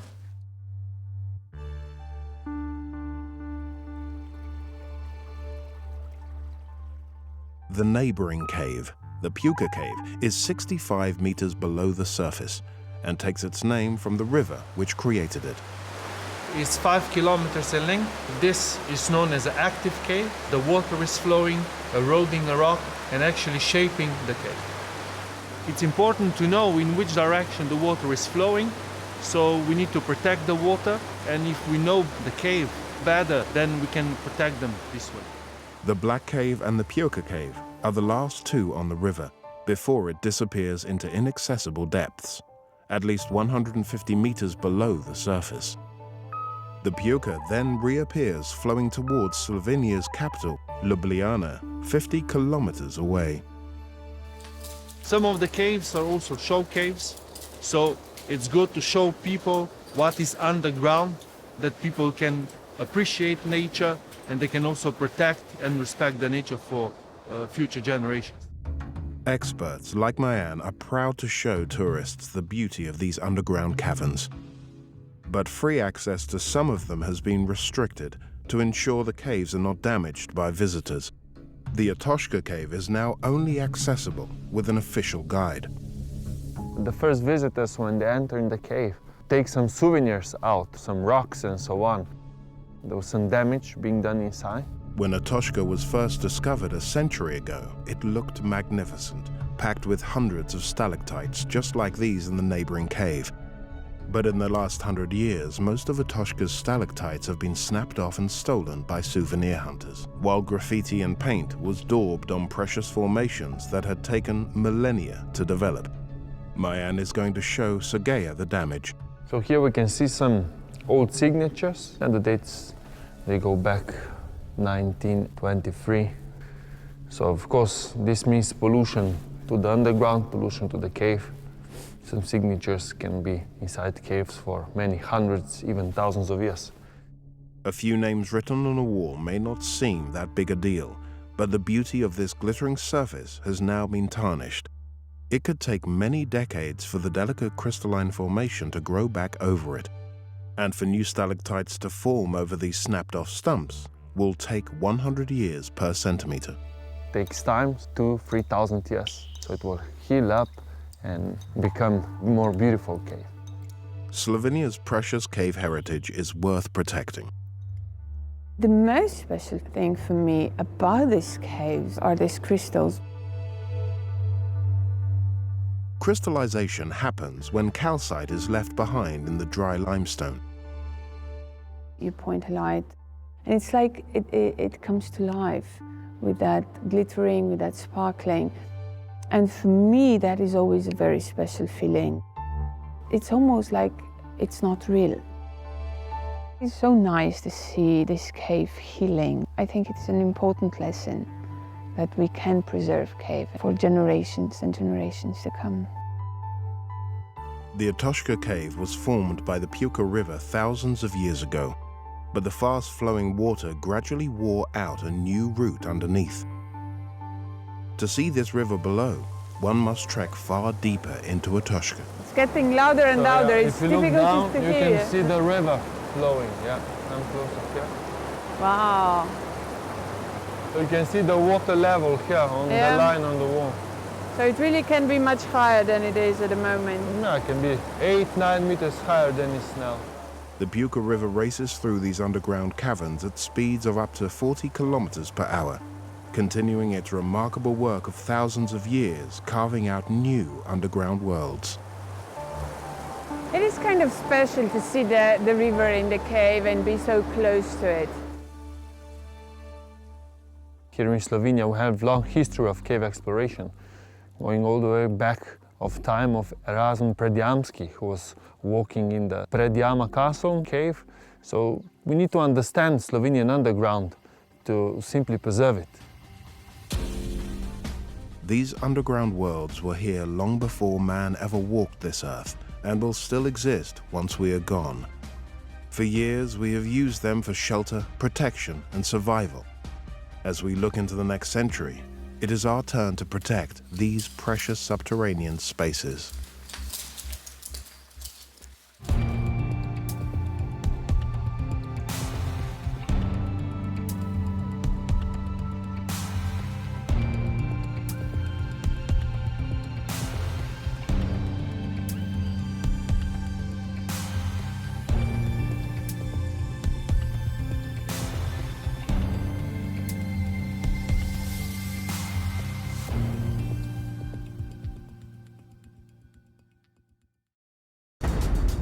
Under Scotland's capital. How did these tunnels become a den of criminal activity? The illegal trades decided, why are we not using this space? It's vast, it's dark, it's perfect. Underneath Italy's busiest port, why did these ancient aqueducts and royal escape routes become a haven during World War II? This was about something good. They survived. And what Cold War relics are hiding in plain sight beneath Finland's first city? This swimming pool works as a shelter for 3,800 people. Beneath our feet lie extraordinary spaces, caves, and tunnels. The span and the size is just crazy. They've been designed and built by us. This is the only one with a castle. As well as formed by nature. But how were they created and adapted? By who and why? You've got to face your fears. Throughout history, subterranean life has captured our imagination. I feel so privileged. We're going further and deeper to unearth the mysteries, the stories, and the secrets of underground worlds. Scotland's capital, Edinburgh, a city rich in heritage, but few visitors appreciate that many of its fine Georgian streets stand on top of a network of hidden bridges. The bridge was built to span the Cowgate Valley.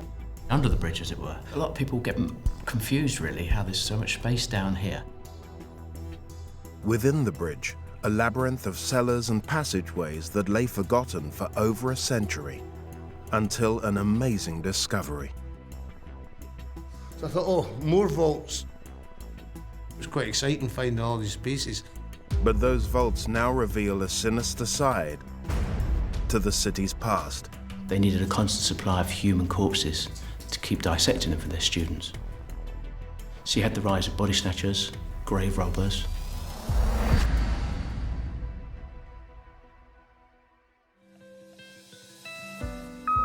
Scotland is the UK's northernmost country, and its capital, Edinburgh, is home to nearly 500,000 citizens. The city stands among hills and valleys. When it was growing in the 18th century, the citizens refused to be limited by the geography. They built bridges to join the hills together, and the first one was across the Cowgate Valley. South Bridge took 3 years to construct. It's 300 meters long. When it opened in 1788, a whole shopping street was built along the top. Simon Bendel has been guiding visitors around the arches and subterranean spaces within the bridge for 3.5 years. The bridge was built to span the Cowgate Valley, to link the old town in that direction to the new suburb, supported by 19 large arches. Originally, those arches were open, so people could pass freely back and forth underneath the bridge. But quite quickly, tenement buildings were built either side of the bridge, sandwiching the bridge, and then closing the arches. These were homes for the growing population, and some were built to nearly the same height as the shops on the bridge. So on the South Bridge shopping street, you would have no idea that you were actually standing on a bridge. In the 18th century, the now hidden arches were subdivided into vaults of various sizes. The plan was to rent out the vaults and use the money to pay for the upkeep of the bridge. These chambers were originally used as storage areas for businesses on the bridge above, shops on the bridge above, and also as workshops, so people like jewelers and bookbinders and leather workers. There are at least 120 of these vaults. Jamie Korstefin, a South Bridge expert, has spent 9 years learning about their history. They would make them workshops. They'd floor the big arches up to 3 times and then split them in half again. They ran corridors to connect them all. It would keep a source of income, and they would keep that money to help for repairs and maintain the bridge. It was a great idea, it really was. For 30 years, the vaults worked well, but South Bridge was built on the cheap. What was once a bustling network of studios and warehouses quickly descended into a living hell. The bridge leaks from day one. The water sits on the top, and it sits on the surface, and it seeps through. As you can see up here, we have the stalactites. This is caused by the water dripping through from above. And this wouldn't have been fresh rainwater we're talking about. This would have been water infused with horse droppings from the bridge above, and the contents of those nasty buckets, as they called them, the slops buckets that the people used to throw out the window at night into the street. This raw sewage gradually seeped and dripped through the bridge, creating stalactites of effluent. The all-pervading damp turned the vaults into a rat-infested, disease-ridden slum. Because of this damp, disgusting conditions, really, businesses quickly abandoned these vaults. 160 years later, the former Scotland rugby star, Norrie Rowan, accidentally became an expert on this underground world when he bought one of the old tenement buildings that backs onto the South Bridge.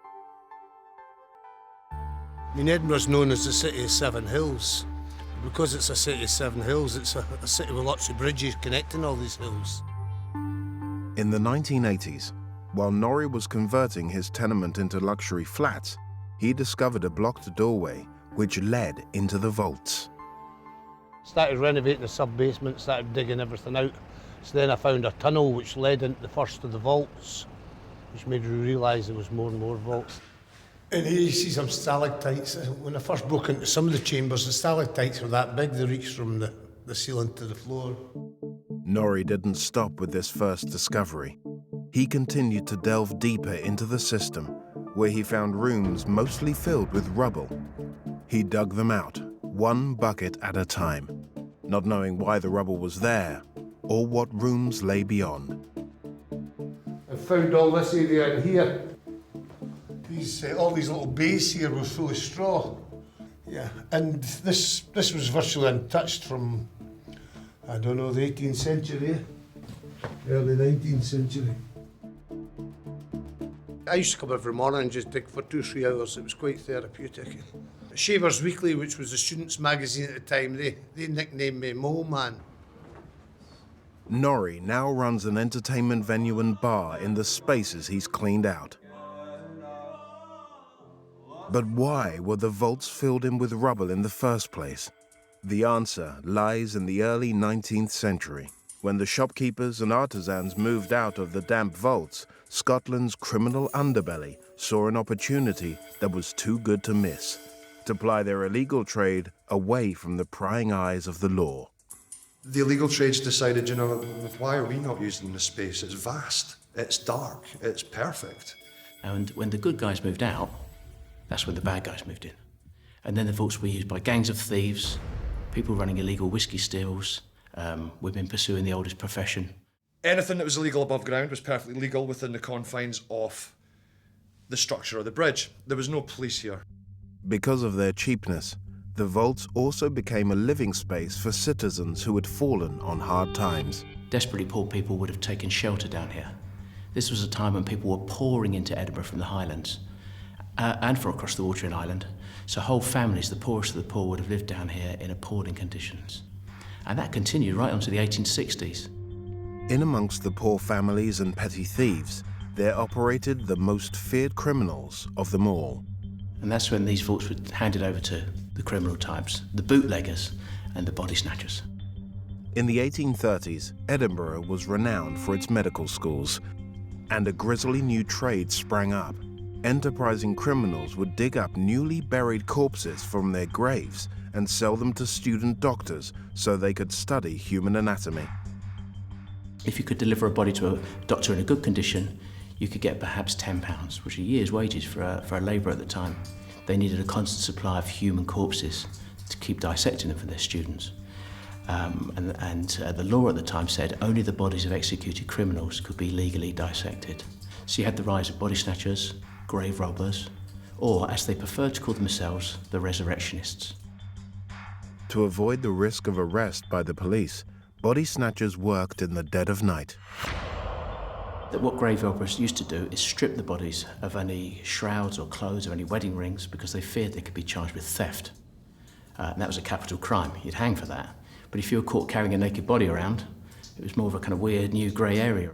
You're more likely to be charged with a lesser crime of desecrating a grave.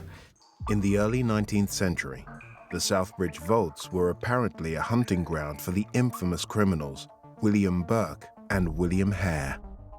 They embraced the crime of selling dead bodies for cash and took it one step further.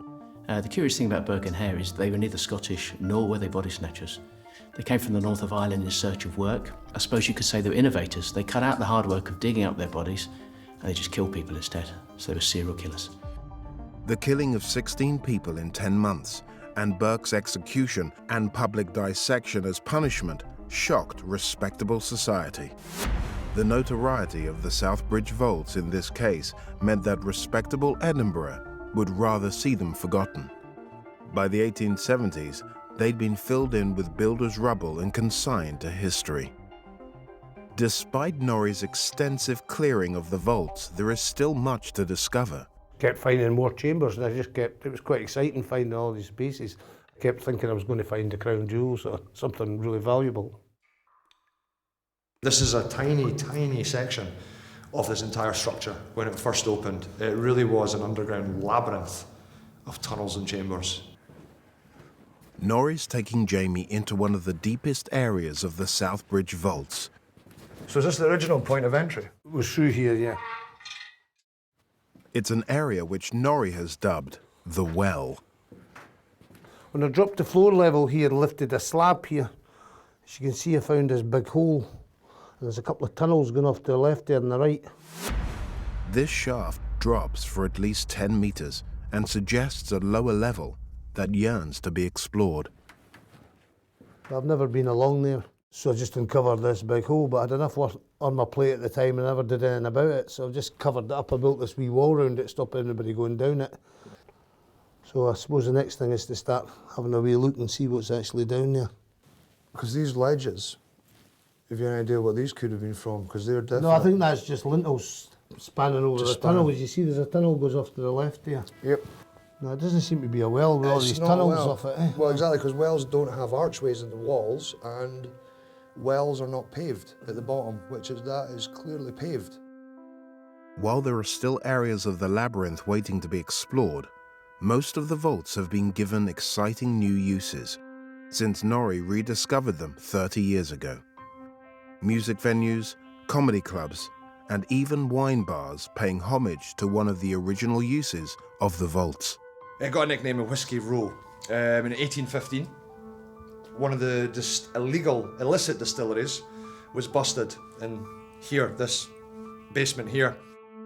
Despite the troubles along the way, Edinburgh's South Bridge is one of many great structures that have transformed the city. It is a brilliant piece of engineering. In its full extent, I don't think we'll ever find out or comprehend just how massive this place really was. The underground spaces here gave the city's inhabitants both shelter and suffering.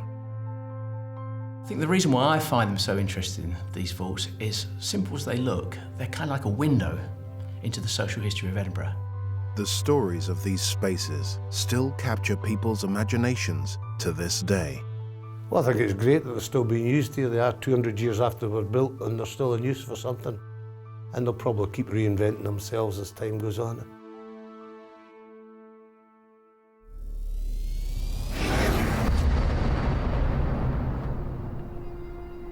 Italy in southern Europe, a land of illustrious history, reaching back to the Roman era. The south of the country was also inhabited by ancient Greeks, whose influence can still be seen to this day. One of the country's largest ports is Naples, 230 kilometers south of the capital, Rome, and close by the ancient but still active volcano, Mount Vesuvius.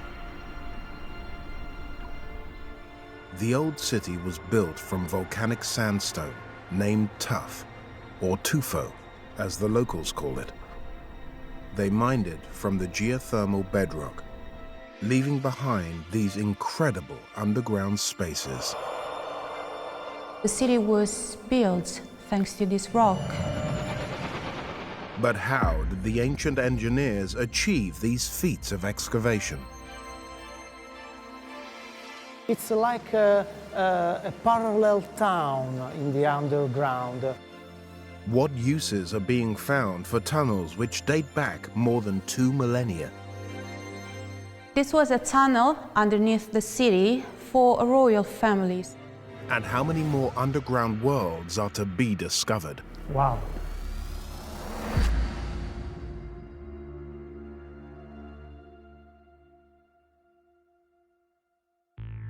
Naples is a thriving Italian metropolis, but it was founded by Greeks in around the 8th century BC. They colonized the southern coastal areas, and their lands were known as Magna Graecia, or Great Greece. Naples was one of their foremost cities. Having dug out the volcanic tuff to build above ground, the Greeks were left with a 450-kilometer network of tunnels, running 40 meters beneath the city.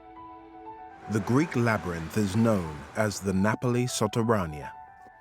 Enzo Tassini, who has a PhD in architecture, has been studying this underground world. The first time I came here, it was really extraordinary because here you can see exactly what the Greeks were doing when they were excavating. The Greeks were finding some cracks into the tufa stone and putting a piece of wood in the middle and creating the void around it and taking the material for the building upstairs. The Greek excavations in the 8th century BC were the beginning of subterranean life beneath Naples. It may seem risky to build an underground system so close to a volcano. But the Greeks did all this around 800 years before the famous eruption of Mount Vesuvius in 79 AD, and nearly 2 millennia before the geological risks were understood. The Greek underground system was developed further by their successors, the Romans. You find traces of Romans that with the engineering system were creating a city. So I really think it's a magic place. After a series of battles, the local Roman tribes reclaimed the territory from the Greek colonists in around the 4th century BC. Among their many engineering achievements, they converted the Greek tuff mine into a bespoke underground freshwater system of channels and wells, some of which are now mapped and accessible to visitors. This water system was supplied by an even bigger one, a massive underground aqueduct, which brought in water from a mountain spring 70 kilometers away. It was known as the Aqua Augusta. The Romans used it to supply 9 major towns, including Pompeii. The aqueduct was named in honor of their emperor, Augustus, and the entire system was nearly 150 kilometers long. Local journalist Marco Porio is meeting Enza to learn some more about the historic water system. The aqueduct we are in is very, very ancient. I think it's about 5th century before Christ. And all the ancient aqueducts were connected together. You don't imagine that you can go down and find this quiet, mysterious place. They started excavating and found this great, stone that could be excavated easily and in a safe way, creating these voids. The Roman engineers lined the aqueduct with plaster to seal it, to stop water leaking through the porous tuff. Or Romans discovered that, just putting some plaster on the tufa stone could be a collection tank for the rainwater collection. And they start to connect everything, all those voids, to the ancient aqueduct. This great underground project beneath Naples holds a unique place in the hearts of its citizens. The underground, for Neapolitans, we love this place because here we can find the full history of the town, from Greeks, the Romans, by the aqueducts. I think here the time is frozen. It's like a parallel town in the underground. The vast infrastructure is still intact. This network continued to supply Naples with water until the 17th century, when it was eventually replaced and slowly became disused. But not all the subterranean spaces are unused. Marco has come to see an experimental project researching spaces formerly used for water supply to farm without any water. Wow. That's a wonderful place. That's incredible. This is a place full of humidity. That's why the life is possible underground. We have an experiment made by the local university in which we can see plants growing up without water, only by humidity and electric light. We don't need sun to have life underground. We don't need water. You can see these plants growing beautifully. Thanks to projects like this, Italy is now among the group of countries like the UK, the USA and China using subterranean spaces to feed their ever-growing populations. Basil is very, very important for Neapolitans. We use basil in the pizza, for example, or in the pasta.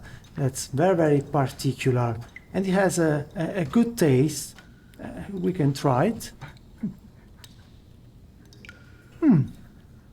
Pretty good.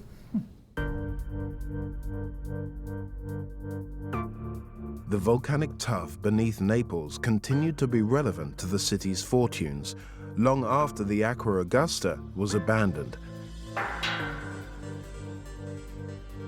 In the mid-19th century, another underground project was begun. This was a tunnel underneath the city for a royal family, so everything must be beautiful. This tunnel was originally intended for the exclusive use of Naples' ruling family, the Bourbon dynasty. Taking their name, it's now called the Galleria Borbonica. But it was to play a far greater role in the lives of everyday Neapolitans almost 100 years later during the Second World War. Elena Corvino is one of the expert guides. The Bourbon Tunnel is 430 meters long. 5 years to build this place, which was completely handmade. But why was the tunnel created? Italy in the 19th century was a mass of rival states. But there was a popular movement towards a unified country. Riots in Naples caused the Emperor Ferdinand II to fear for his survival. So in 1853, he ordered a tunnel to be dug from the royal palace to the Piazza Vittoria near the sea as an escape route and to deliver a defense force if necessary. Like the ancient water system, the Galleria is 40 meters beneath the surface of the city, but most Neapolitans have little idea of what lies beneath their feet. I discovered that this place is amazing. It's full of history. As you can tell, it's so quiet. This is thanks to the rock, the tuffo. It's a soundproof rock, so basically you can hear the city, all the noises. From 1853, workmen digging by candlelight spent around 3 years on the tunnel. But it was abandoned once Ferdinand's dynasty was overthrown. His territories were eventually unified into the new Kingdom of Italy in the 1860s. The tunnel lay disused for 80 years, but found a new use during World War II as a bomb shelter, and the Italian army improved the access for civilians.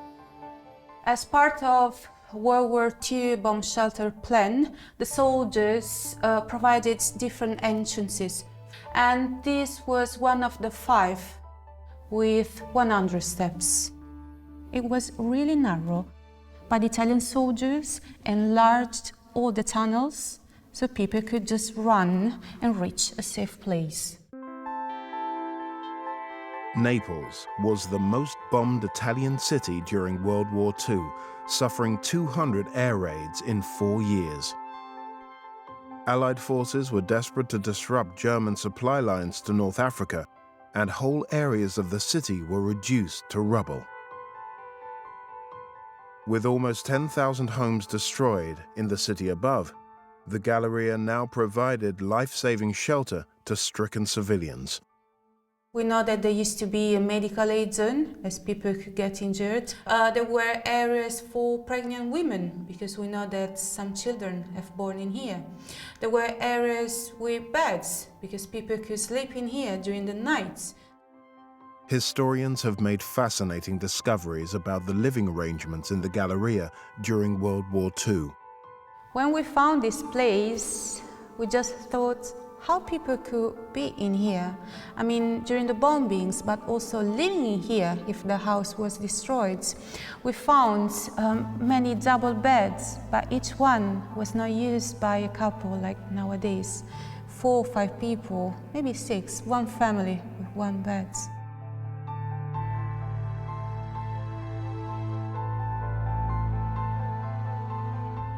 Historians were surprised to find graffiti, probably left behind by a civilian who sheltered here during the Allied bombing campaign. And we have a special writing in here, Noi vivi. Noi vivi means we are alive, and this is the most beautiful writing that we found. This was about something good. They survived. People during the war have been saved thanks to these places. For more than 2,000 years, Vesuvius's volcanic rock under Naples has been excavated to create ambitious subterranean spaces. In 1986, work started on a new underground railway. Naples now has more than 20 kilometers of metro line, serving 22 stations. Art historian Maria Corby has an in-depth knowledge of the newly built art stations, as they're known, an exciting architectural project. The underground in Naples was very important to transport people from one place to another, and today it's still important because underground we have the metro trains. International architects were entrusted with designing new stations to make these public spaces aesthetically pleasing. It's another instance of the ingenuity shown by Neapolitans over thousands of years in their attitude towards underground worlds. Garibaldi is Naples' central station, the work of the prestigious French architect Dominique Perrault. The station is 15 meters deep, and the light comes down till the platform layers. This is maybe the more contemporary station. A lot of mirrors and steel.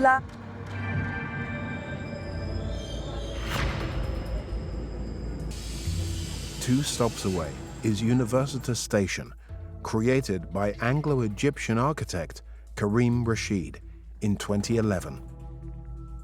The vibrant artworks are based on continuous profiles of human faces, but they also conceal structural pillars.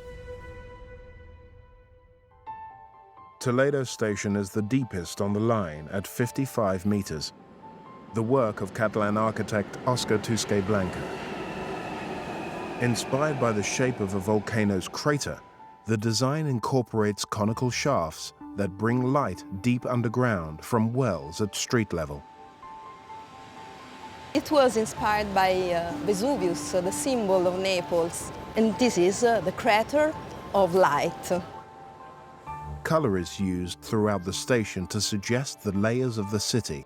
As the passenger travels down, it changes to signify descent from ground level down to below sea level. So from the warm colors of the tuff, we are going in blue mosaics of the sea.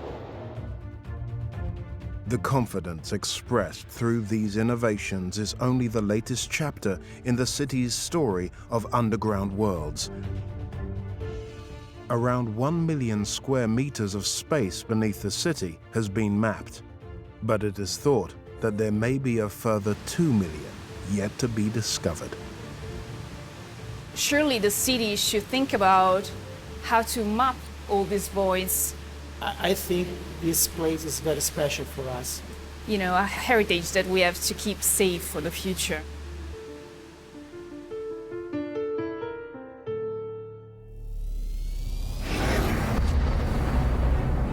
Finland, a Scandinavian country in the north of Europe between Sweden, Norway and Russia. The capital, Helsinki, is now using relics of the past to create incredible underground worlds for all its citizens.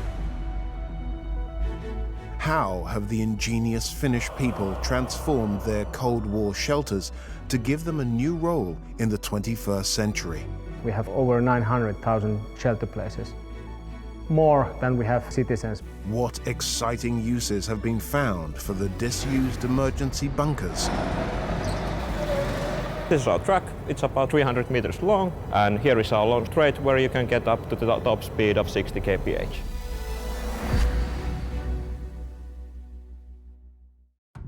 Finland's capital, Helsinki, has been developing an underground master plan for the entire city, reusing older subterranean spaces and creating new facilities for the population. Here in Helsinki, we have actually created 12 million cubic meters of extra space underground. Geologist Erend Udman has been working since 2012 on some of Helsinki's most important underground structures. The dark yellow, these are locations where we can build other caverns. The city is built on granite, which makes excavating large spaces underground relatively safe, inexpensive, and sustainable. This granite is really strong, and that means that we can blast holes and make excavations in it. Finland started to build its underground worlds in the 1960s. The country was neutral during the Cold War, but they excavated hundreds of underground bunkers to shelter their citizens in the event of an attack. It's a unique feature that we have here in Helsinki, that we have so many tunnels, and if you compare that to other countries, this is really, in Helsinki, is very special. In the city area, we have over 900,000 shelter places, more than we have citizens. Andreas Schneider is the head of emergency preparedness at Helsinki's City Rescue Department. He's responsible for hundreds of Cold War emergency bunkers hiding in plain sight all over the city. It is my responsibility to put the plans for the civil defense and the protection plan of the city of Helsinki. These rock shelters that are inside the rock, we have over 50 in Helsinki area. The biggest ones are for 10,000 persons.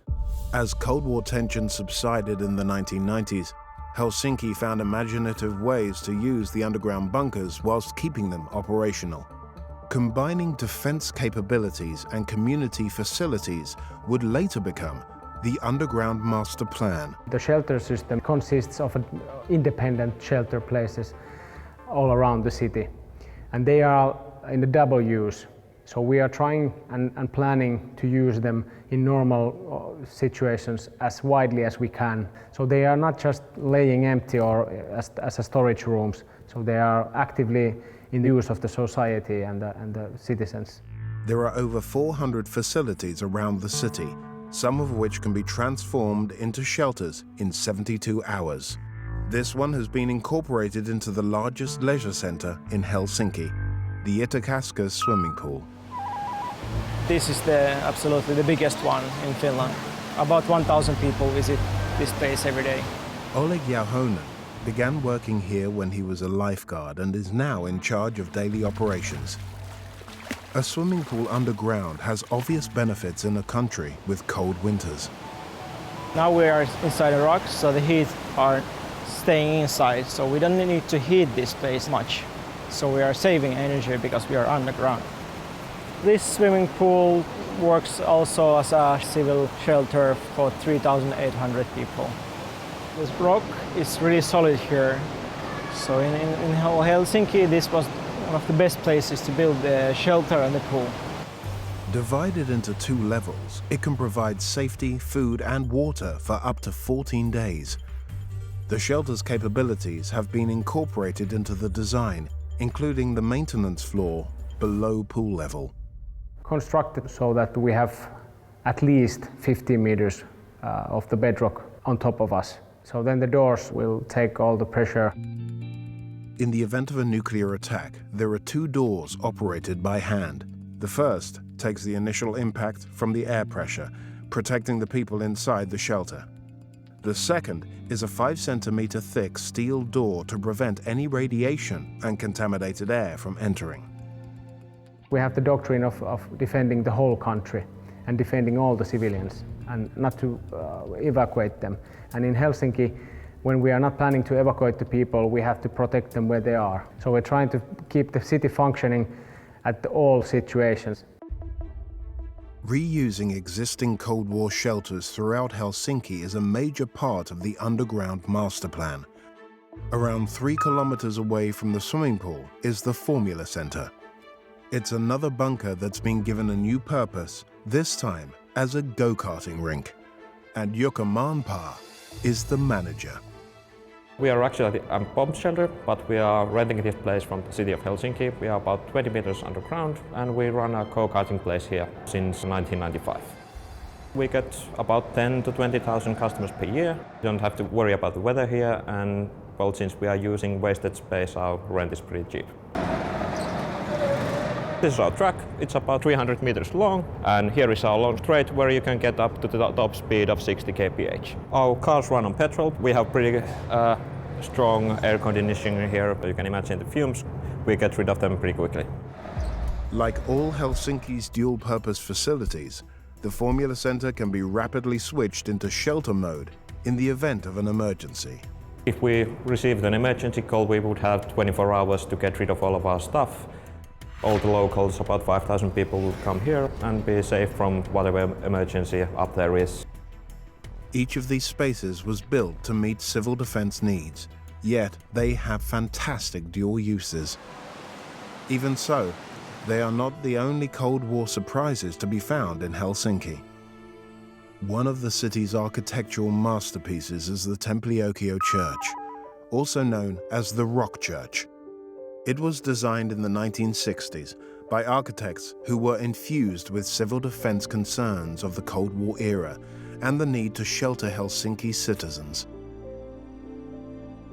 This is a church that dates back to 1969 when it was built. Heli Suhala-Uvelic is an expert on the design of this Lutheran church, which burrows 13 meters down into the granite bedrock. The architects, these two brothers, Timo and Tuomo Suomalainen, have been working for the army earlier, so probably that's where they got the idea from to build into solid rock. They blasted really their way into the bedrock, which is millions of years old. And you can still see the marks on the walls where they have been drilling and blasting. And they wanted to keep it that way because they wanted people to see that this is part of nature. Beneath the copper dome, the rough-hewn rock walls were left bare on the advice of a leading acoustic engineer to enhance the space for musical performance as well as worship. Apart from being a church, we also have around 400 concerts per year. The acoustics here are fantastic because the surfaces aren't smooth at all.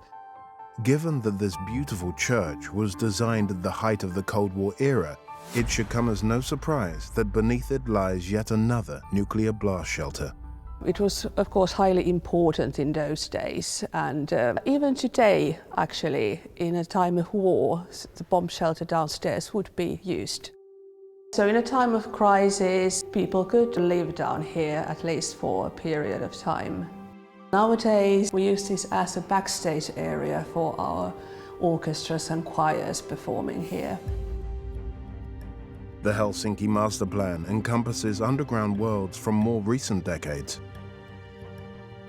The Wieliczka wastewater plant operates 20 meters beneath the bustling city streets and opened its sluice gates in 1994. Paula Lindell is one of the managers.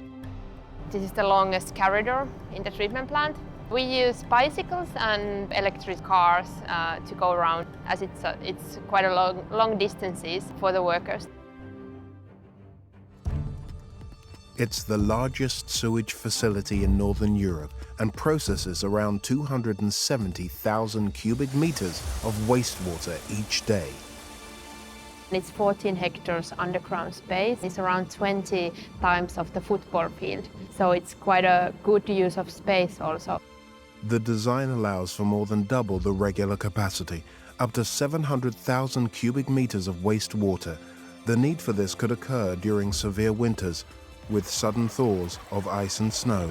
So here you can see the layout, the water process part. The blue part is underground.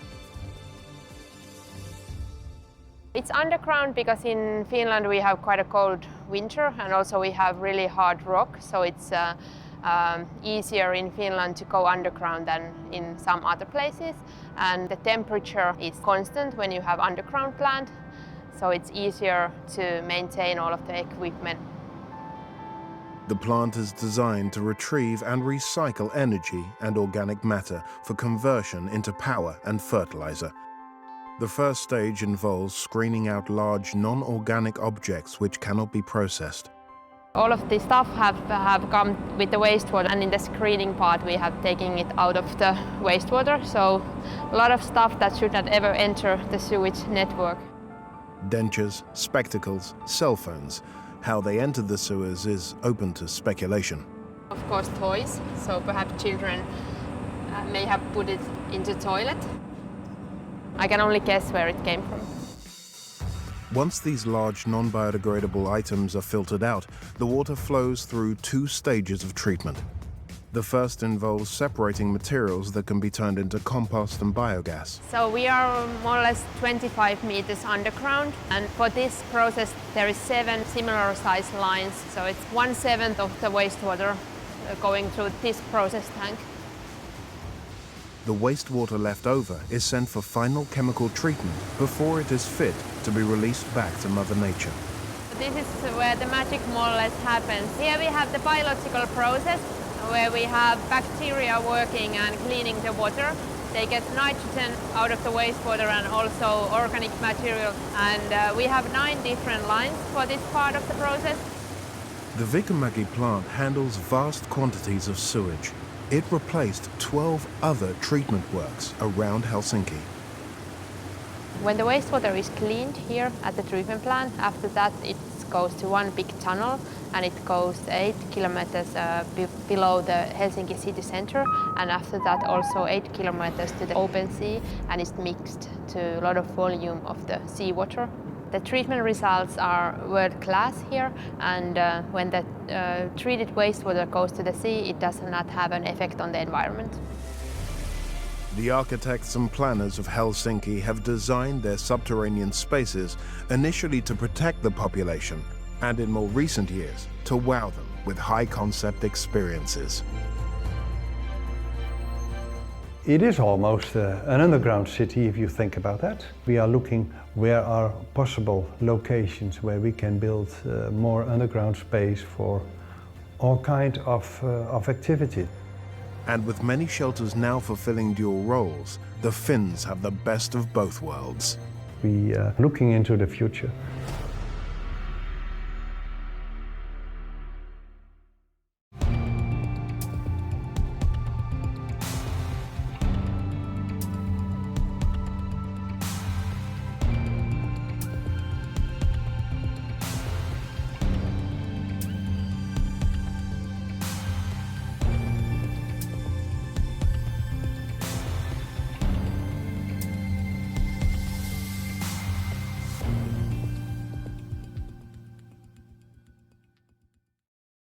Deep inside a mountain is a staggering 55-kilometer complex of tunnels. How did it play a crucial role for Allied forces in defeating the Nazis in World War II? 16,500 men deployed it.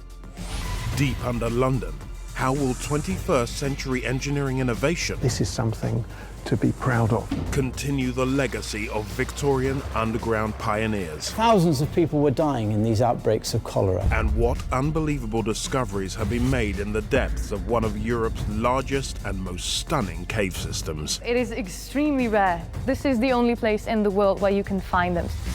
Beneath our feet lie extraordinary spaces, caves, and tunnels. The span and the size is just crazy. They've been designed and built by us, This is the only one with a castle. as well as formed by nature. But how were they created and adapted? By who?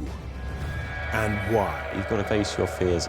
Throughout history, subterranean life has captured our imagination. I feel so privileged. We're going further and deeper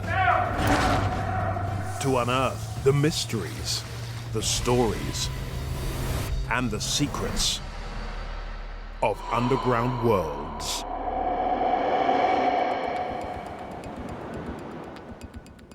Along Spain's southern shore, a limestone ridge dominates the coastline.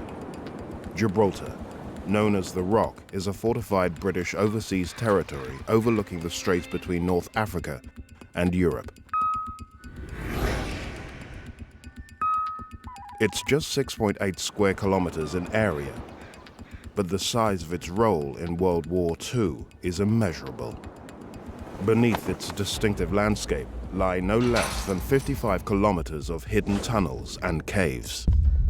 A subterranean city carved out by a military workforce. 16,500 men securing this area against Nazi movement. How was this incredible feat achieved? Largest explosion in Gibraltar with 3,000 pounds of gelignite in one single blast. Why was the security of deep-level bunkers so critical? In November 1942, the most important decisions were taken here in secret. And what World War secrets have only recently been discovered? All the men were all sworn to secrecy. They were brought up here not knowing where they were. They would have bricked up the inside.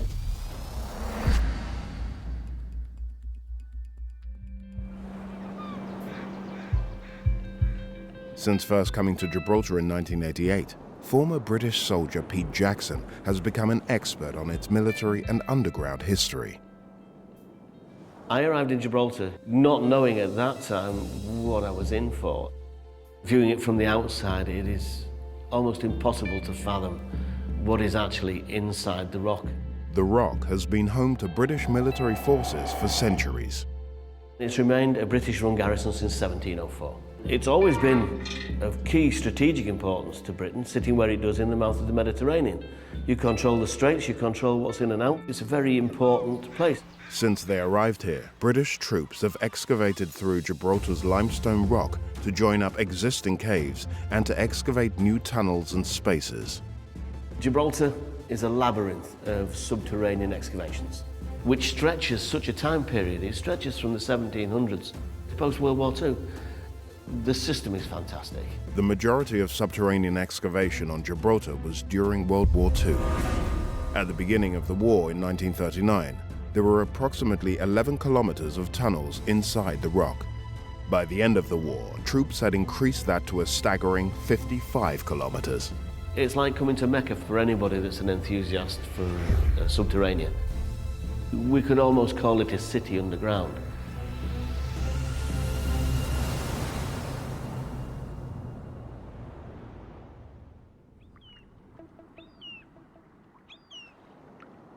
Jan Parr's father, Lawrence Bolton, was one of the soldiers who helped excavate this important subterranean city.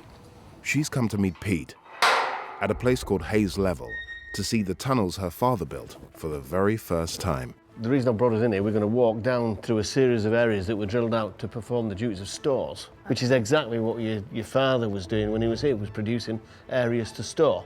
Now, a couple of years ago, working in the south, I came across a sign laid on the side of the road, which I thought needed saving. And it's another reason I brought you here, because I want you to see it. It's where your dad was working. So let's take a walk down, we'll show you that on the way. Really interesting. We can see how high we are from sea level. The entrance to Hayes Level is over 100 meters above sea level and home to the general stores. Rations, clothes, bedding, and equipment were all kept here. Everything needed for the 16,000-strong garrison to survive during the Second World War. A lot of this is what would have been used when your father was working here. One of Jan's only mementos of her father is a photo of him using this type of hydraulic mining drill. You probably recognise this here from the photograph from your collection, the one that was drilling into the ceiling. Right, that's no lightweight piece No. of equipment, is it? It isn't. I wanted you to see that sign. Pete's research has shown that Jan's father worked on an area known as Burma Stores. It's an area that I have a personal tie into now, because I know some of the history. Yeah. It's another piece of that jigsaw. Yeah. Yes, another piece of my jigsaw as well. It is. Their excavations, which Jan's father was part of, were hugely important for the military purposes of Gibraltar. Jan's come to Pete's home to hear more about the role of the Royal Engineers. The Royal Engineers were actually formed here as a unit. What were the Royal Engineers doing here? Securing this area against Nazi movement through into the Mediterranean was key to the Allied support. 16,500 men deployed here to defend, Really? administer and prepare this place for the duration of World War II. The work we were doing was so important, Jan. I mean, had the rock fallen, then this route into the Mediterranean would have been lost to us. The Royal Engineers blasted 43 kilometres of carefully planned tunnels and underground spaces. As you go through the ages, the tunnels become far bigger for storage. Brigade headquarters for vehicle stores, generating stations, hospitals. You can enter the tunnels in the dockyard at sea level and make your way to the highest tunnels in Gibraltar without putting your head above ground. To travel through the rock undetected, the Royal Engineers excavated a gigantic main road from the north to the south. They named it after a familiar arterial route back in England, now known as the A1. And you're now on the Great North Road.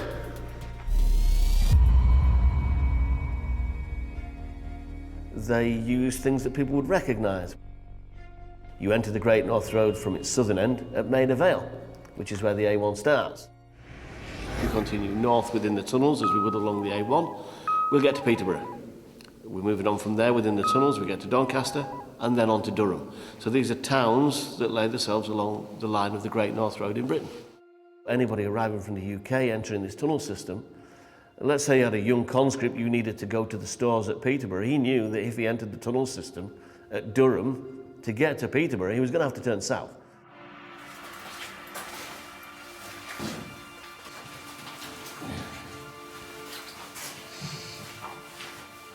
This area is called Calpe Hole. It started life before World War II as a ration store.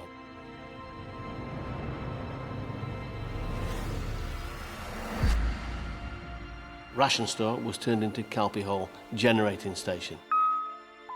And this was producing power for MOD and RAF Gibraltar. What we have here inside are 3 Fulliger engines. Engines like this can produce 1,035 kilowatts per engine. Later on, a Ruston industrial gas turbine, a jet engine, was brought in that produced a further 675 kilowatts. This generating station is an unsupported chamber. Creating huge voids in rock requires a phenomenal amount of explosive. The largest explosion known to have taken place on Gibraltar with 3,000 pounds of gelignite in one single blast. I was lucky enough to show a gentleman round who was in charge of drilling the largest chamber in Gibraltar, what we call Remy chambers. And he said that even his most experienced miners that were drilling it out said they didn't know what the outcome would be. They said when they blasted it, it was either going to cut a chamber or it was going to cut the rock in half. Excavating large volumes of rock is highly dangerous, and many British soldiers lost their lives supporting the war effort, including Jan's father.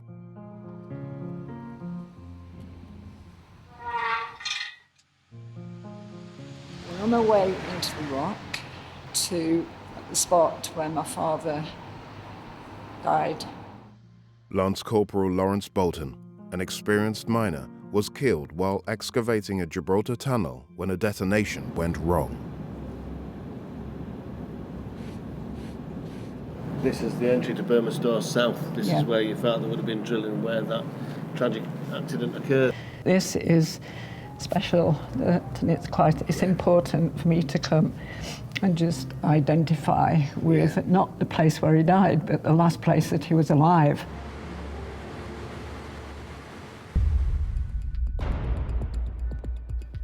Pete can give Jan privileged access to the warren of tunnels known only to the Royal Engineers. I'm looking for graffiti in this wall.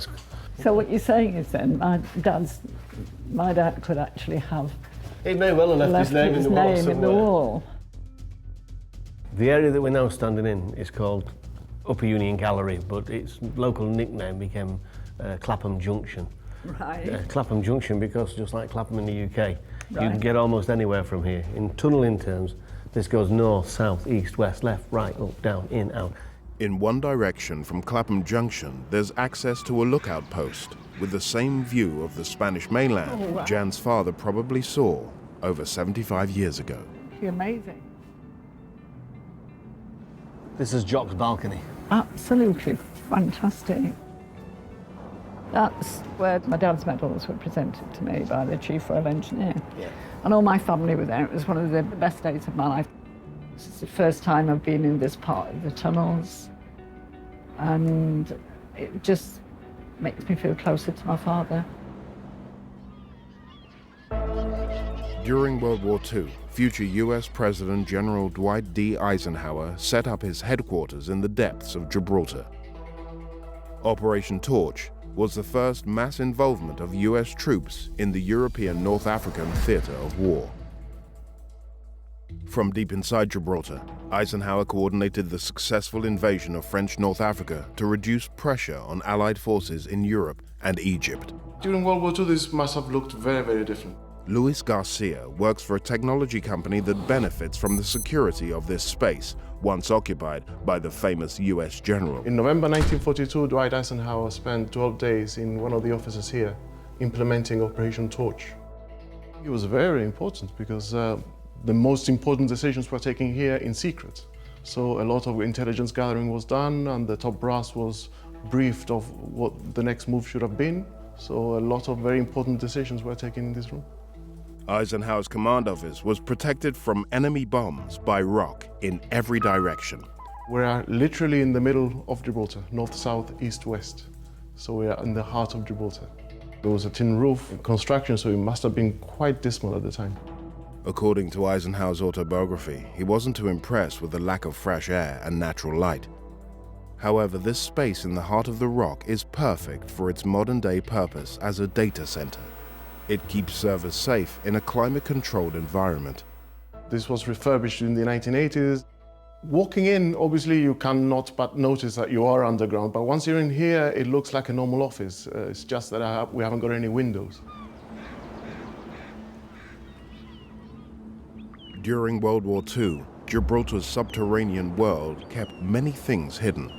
One of them, a top-secret spy facility, remained undiscovered until 50 years after the war had finished.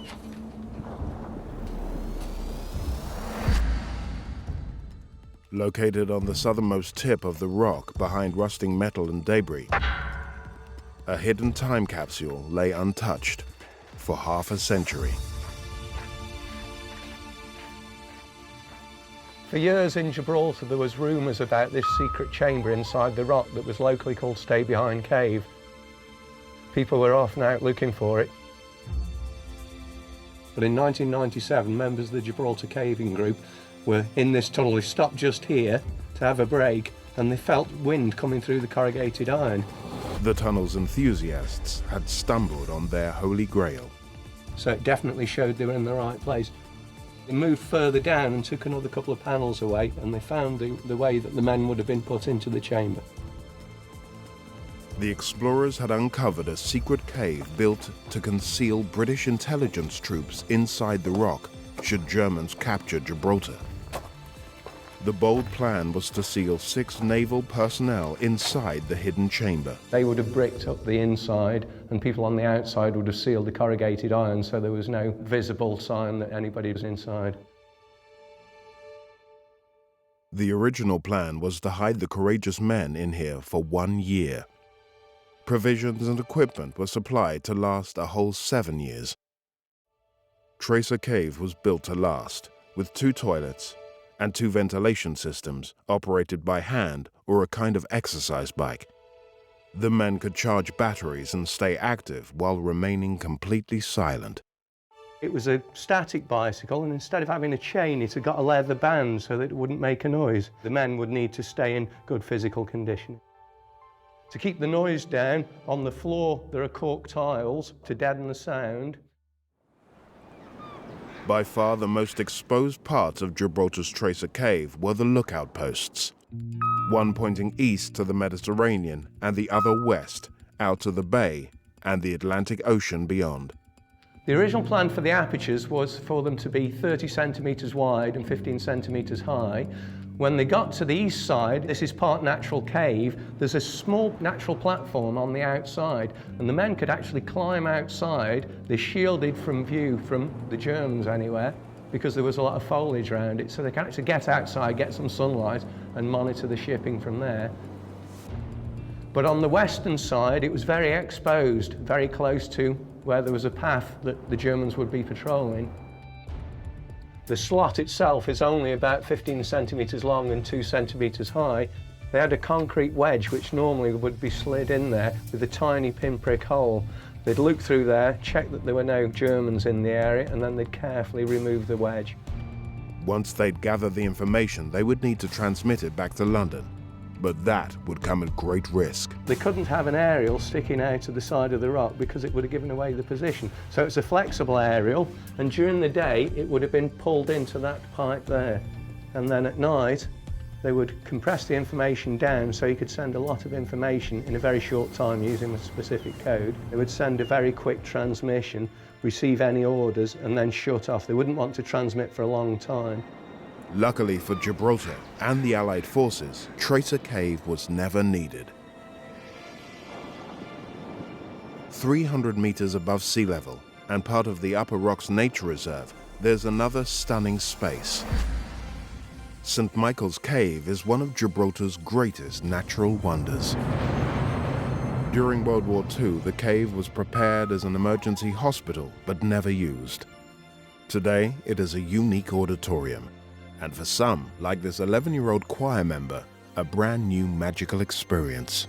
Actually, I've never performed in St. Michael's Cave before, so this is my first time. Kind of looks like, you know, ice crystal palaces. It kind of looks like one of those, but with rocks.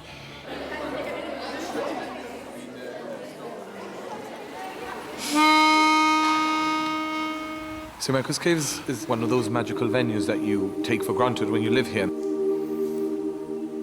This place is really something special and very unique. The acoustics are amazing.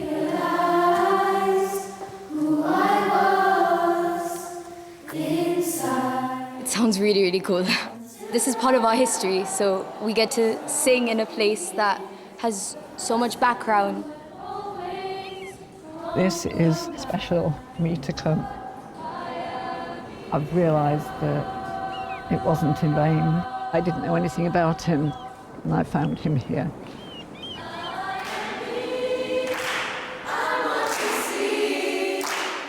They have this respect for the space.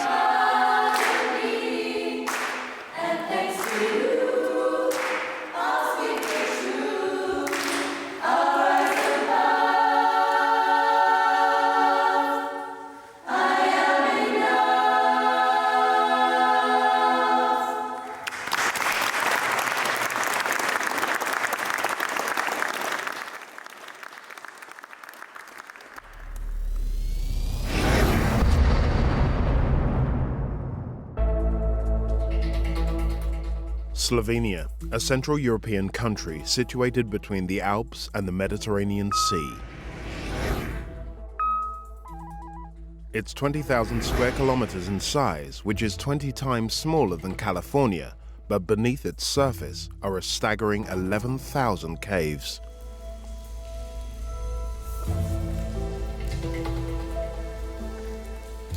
Until relatively recently, they were hidden for millions of years.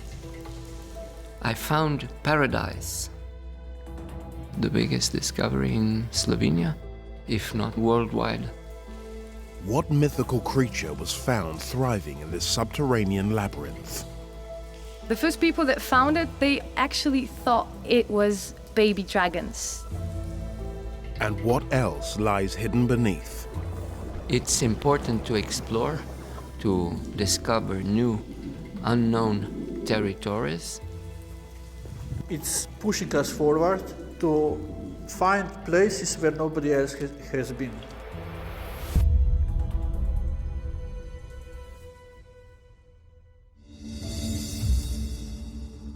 Postojna Caves were discovered in 1818 when a local man called Lukacic was given a job in preparation for a visit from the Emperor of Austria. The task of Lukács was simply to climb as high as possible to put a welcome sign to the emperor. As he walked up the wall, he discovered a narrow passage and the rest of the cave. He said, "I found paradise."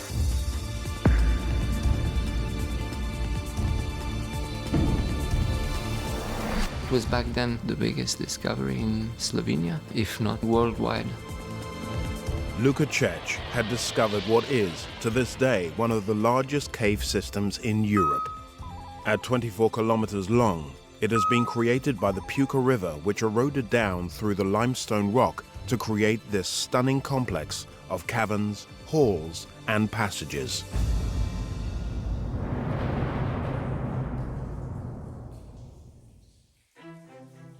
Postojna Jama was actually formed in a lot of limestone layers, approximately 80 to 90 million years ago. The biggest cavern carved out by the Puka River is known as the Great Mountain.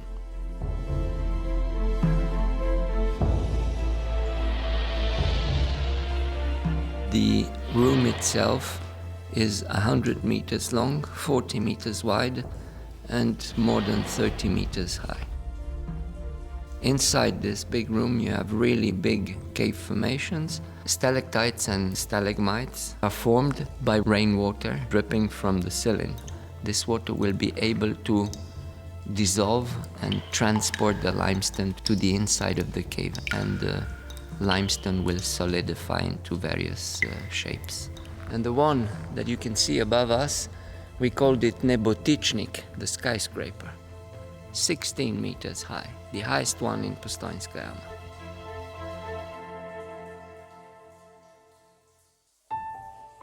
These incredibly precious formations have been here since long before man ever walked this earth. Some limestone layers are 90 million years old. The average speed for the growth of cave formations in Postojna Jama is approximately 10 years for 1 millimeter. That is 100 years approximately for 1 centimeter. The oldest dated cave formation in Postojna Jama is around 540,000 years old. Postojna is important to geologists from all over the world who study speleology, the science of exploring and studying caves. The geology in limestone and Postojna Jama is perfect because water will carved and formed opening space, and limestone is solid enough not to collapse. Lukács had discovered something that not only the Austrian emperor was impressed with. The complex quickly became a hotspot for tourism. In 1872, a railway with 2,260 meters of track was laid from the entrance to the Great Mountain. It was one way only, and it was a sort of a push trolley for 4 persons that was pushed by a guide. The popularity of Postojna's caves brought further excavation and investment. By 1923, the train was motorized. This was the world's first cave train, and the system even had its own post office. The magic of these caves drew people from across the globe. For already 200 years, people are coming from all over the world, from China, from the States, from Greenland, Iceland, from really everywhere. One of the biggest attractions was, and still is, a stunning limestone structure that stands an impressive 5 meters tall. It is simply called Brilliant. The name of the formation is the Brilliant because it's so pure white. It's made of limestone, pure limestone, no impurities. The discovery of Postojna's caves was hugely significant, not just for tourism in Slovenia, but also in the fight against one of the world's deadliest diseases. In the deepest, darkest parts of this cave system lives a mysterious creature. The first people that found it, they actually thought it was baby dragons. So this is the biggest cave animal in the world. They're actually top of the food chain. They can live up to 100 years and have completely adapted to living in the cave system. They have very good sense of hearing and of smell, so that's easier to find their prey. And they prey on all the other cave animals that we can find here. They don't have eyes. They hunt by detecting the bioelectric fields of other organisms.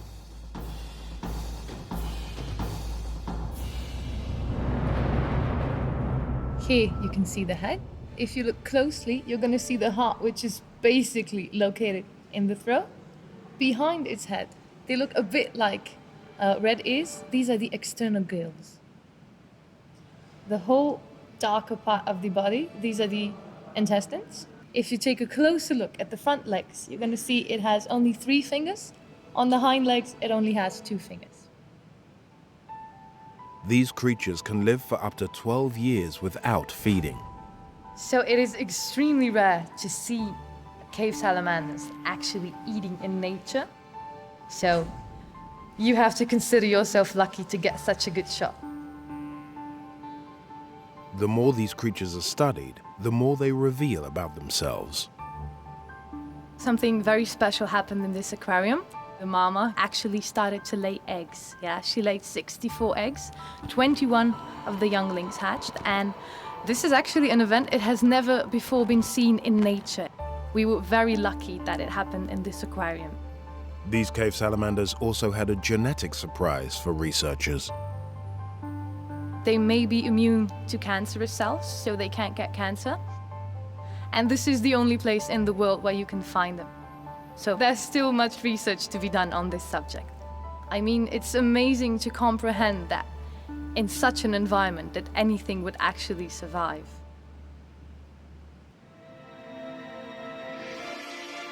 The search for secrets hidden in the depths of Postojna's caves continues. Starting from the limits of recently discovered networks, cave divers like Igor Vrahovic search for what else is waiting to be discovered. Today we are going to do exploration of 5th sump of this cave. For Postojna's cave divers, each new expedition is another step into uncharted territories. Caves is the only place in the earth now where nobody has been. We don't have satellites to film the underwater caves. Diving into the unknown is time-consuming and tiring. Complete exploration, it's going to last about 11 hours, but this underwater part is going to be like hour and a half. It's highly dangerous. It's like a hostile environment, you're underwater, it's dark. But it's also rewarding. They regularly see the cave salamander in its natural habitat. It's magical. For the people who spend their lives here, there's a real sense of purpose to push further and deeper. There is so much more to discover.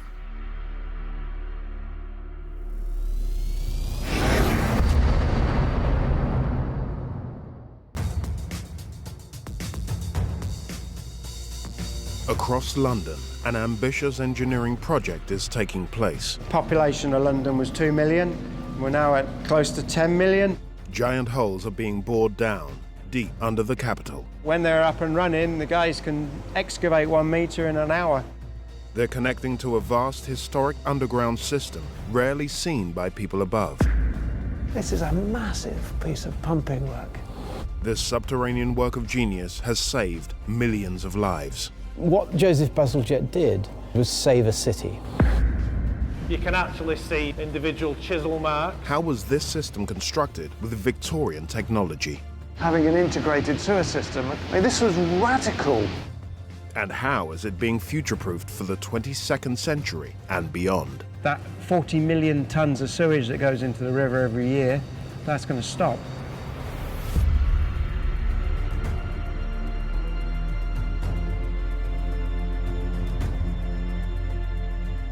"29 vertical shafts like this one in Hammersmith, West London, have been excavated to be linked up to an epic, brand new 30-kilometre underground urban wastewater system.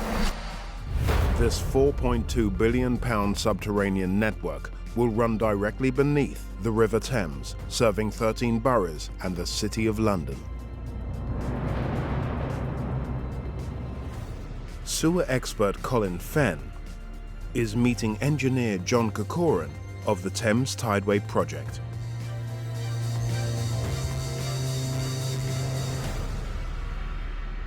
John, I've come down this huge shaft, which is so many steps deep. How far below ground are we? Well, we're 35 metres deep, and it's a 12.5 metre diameter shaft. How on earth did you construct such a shaft like this? So we dig out a metre, then we spray a line in, we spray concrete, then we continue to do another metre, spray that line in, and carry on down. The main tunnel is 300 metres that way, or will be ultimately. We've completed this connection tunnel, so this is 300 metres long, and later on this year, underneath the River Thames, the larger main tunnel with the tunnel boring machine will come through, eat off the side of our tunnel, just the very end of it. Whilst the larger main tunnel boring machine spans over 10 metres, the smaller feeder tunnels need their own agile tunnelling equipment. This is the specialist excavator we use. We call it a chafe excavator. It runs on electric. And the two big features of this which make it good for tunnelling, one is the special knuckle joint on the arm here, which means you can dig that tunnel profile.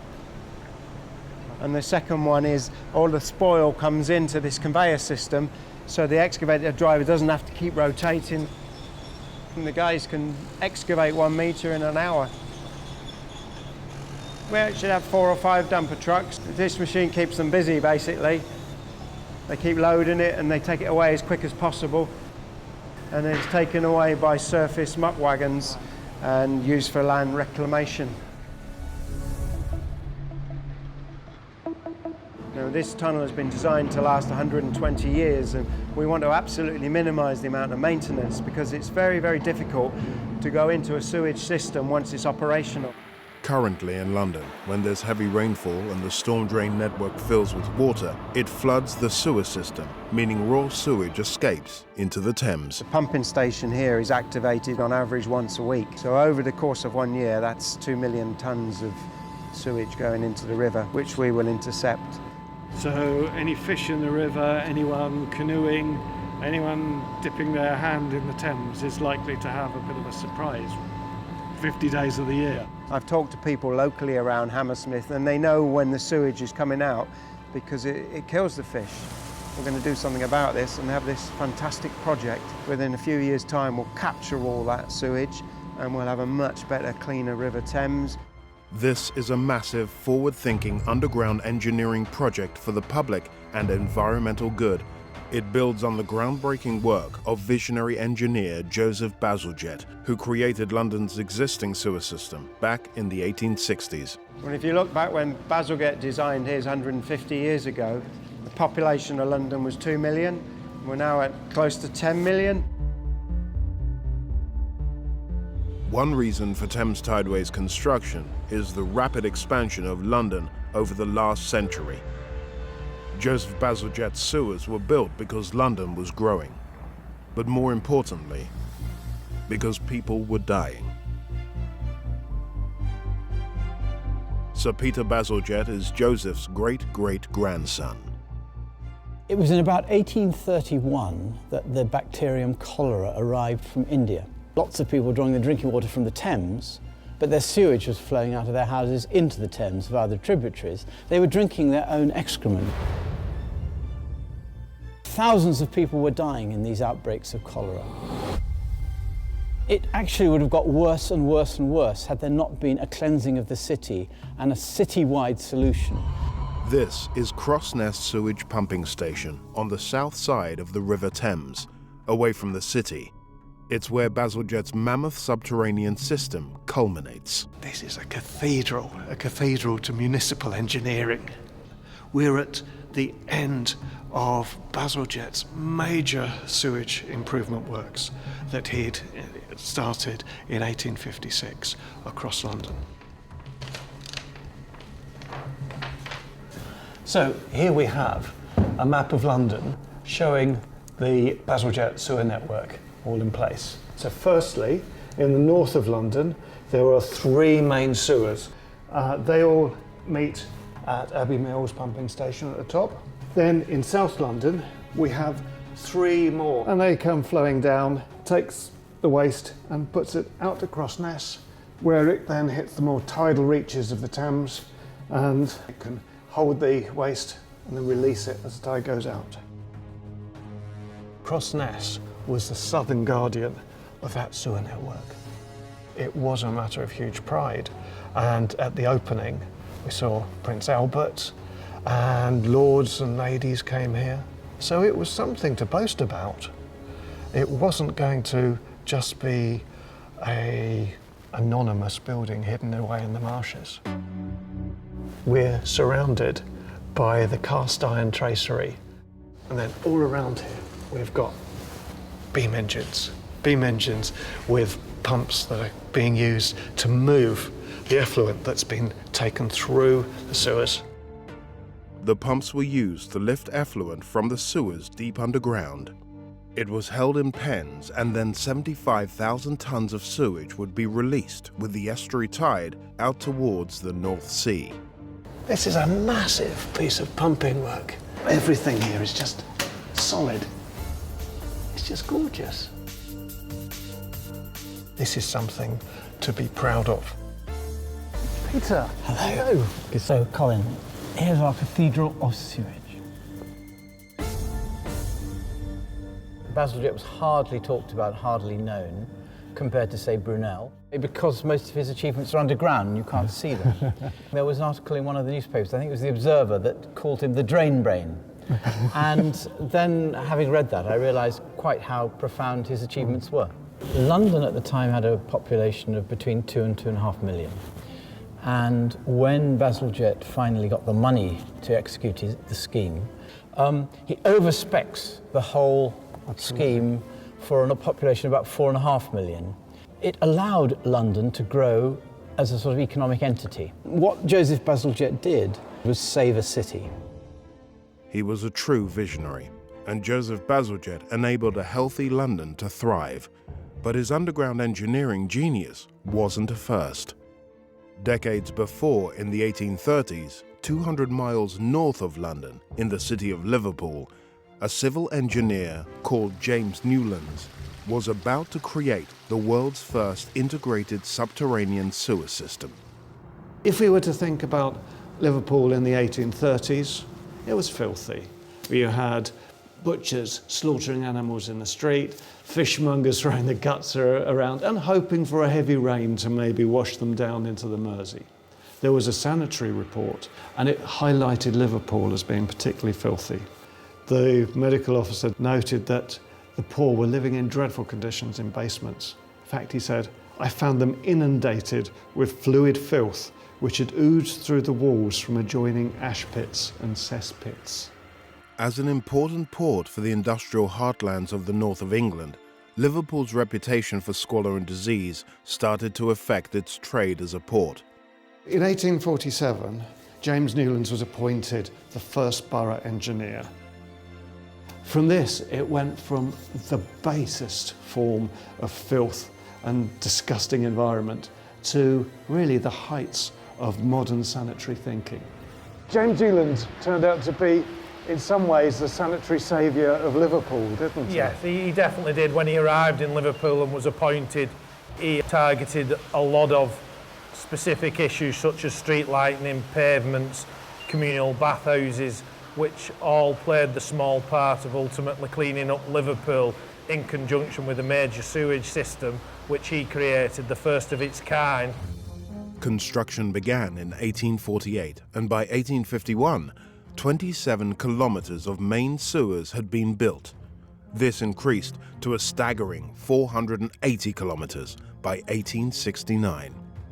The construction of the world's first integrated sewer network completely changes the health and the outlook for Liverpool. The fact, I think, the average age before systems like this were built, life expectancy in Liverpool was 19. However, just by building these and putting these in place, that over the 10-year period it took to construct have doubled. The life expectancy doubled. Liverpool's pioneering subterranean sewer project had transformed the lives of its people, and it wasn't going unnoticed. This was a model that was then going to be picked up by other towns and cities, most notably across London, to manage this new modern sanitary revolution. It was designed to last. It was designed to allow the city to grow. This was the standard design in the Victorian era, and it was built using an open cut method, so this would have been exposed, built by the various trades and labourers, and then eventually, once it's complete, then they backfill the ground above it. You can actually see individual chisel marks where each individual stone was handcrafted. Because we've got bricks on the bottom and then a stone arching over the top. Yes. And then that comes onto a brick channel on the bottom that's carrying the effluent around. Yes, it keeps the solids in the middle where the velocity is the greater.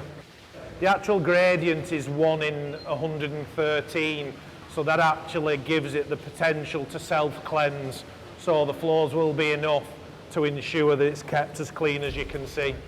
At peak flows, this sewer can handle 32 million litres per hour, enough to fill an Olympic-sized swimming pool in 3.5 minutes. The age that it is at 150 plus years, and the condition and the cleanliness of it suggests he might have had a good idea. This was the first time anyone had contemplated having an integrated sewer system across anywhere in the world. I mean, this was radical. It was a system that many other people followed after, and ultimately it was built for a reason, it achieved that reason, and it's still standing, so it is quite magnificent. The remarkable thing about Liverpool sewers is that we can still see parts of that original Victorian brick network integrated into modern concrete systems. The Victorians created revolutionary underground networks that made Britain healthier and allowed it to grow. We need today to understand, as much as they did in the Victorian era, that great public works are a legacy. I mean, this is something that people couldn't have imagined years ago. The technologies, the way that it's all come together. I'm looking forward to that day when we start seeing wildlife coming into the river, you know, and who knows, we could see dolphins coming up and down the Thames, and won't that be fantastic? This infrastructure has been designed to last not just our generation, not just our children's generations, but for generations beyond that.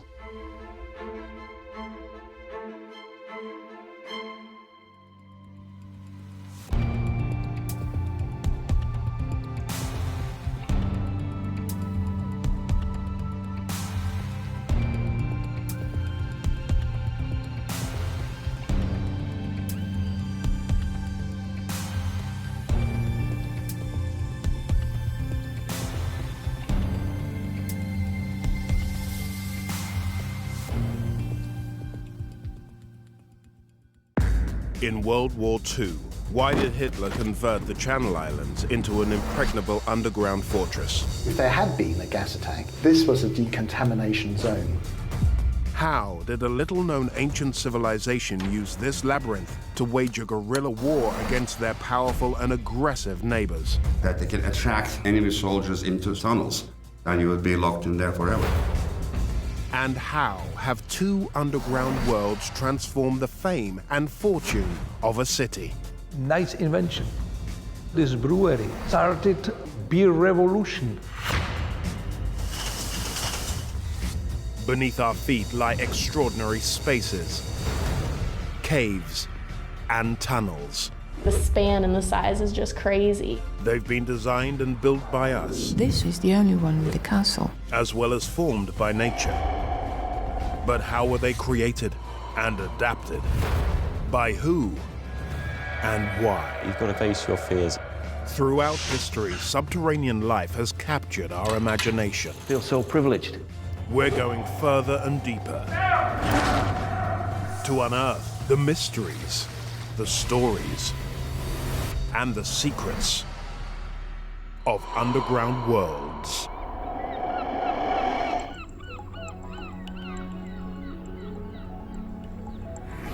30 kilometers off the coast of France lies the archipelago known as the Channel Islands. The largest of them is Jersey, with a population of around 100,000 people in an area of 120 square kilometers.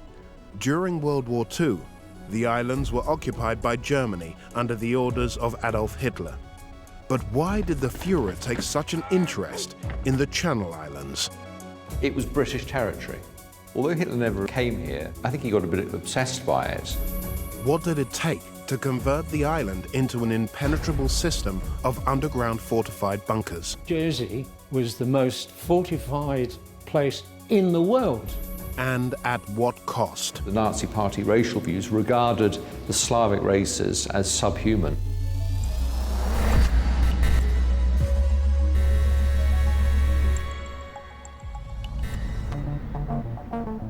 The Channel Islands are not part of the United Kingdom, but since they are dependent territories of the Crown, the UK is responsible for their defence.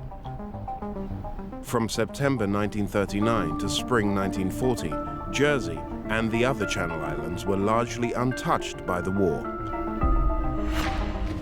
But by June 1940, following the German defeat of the Allies in France and their evacuation from Dunkirk, the British government decreed that the Channel Islands had no strategic value.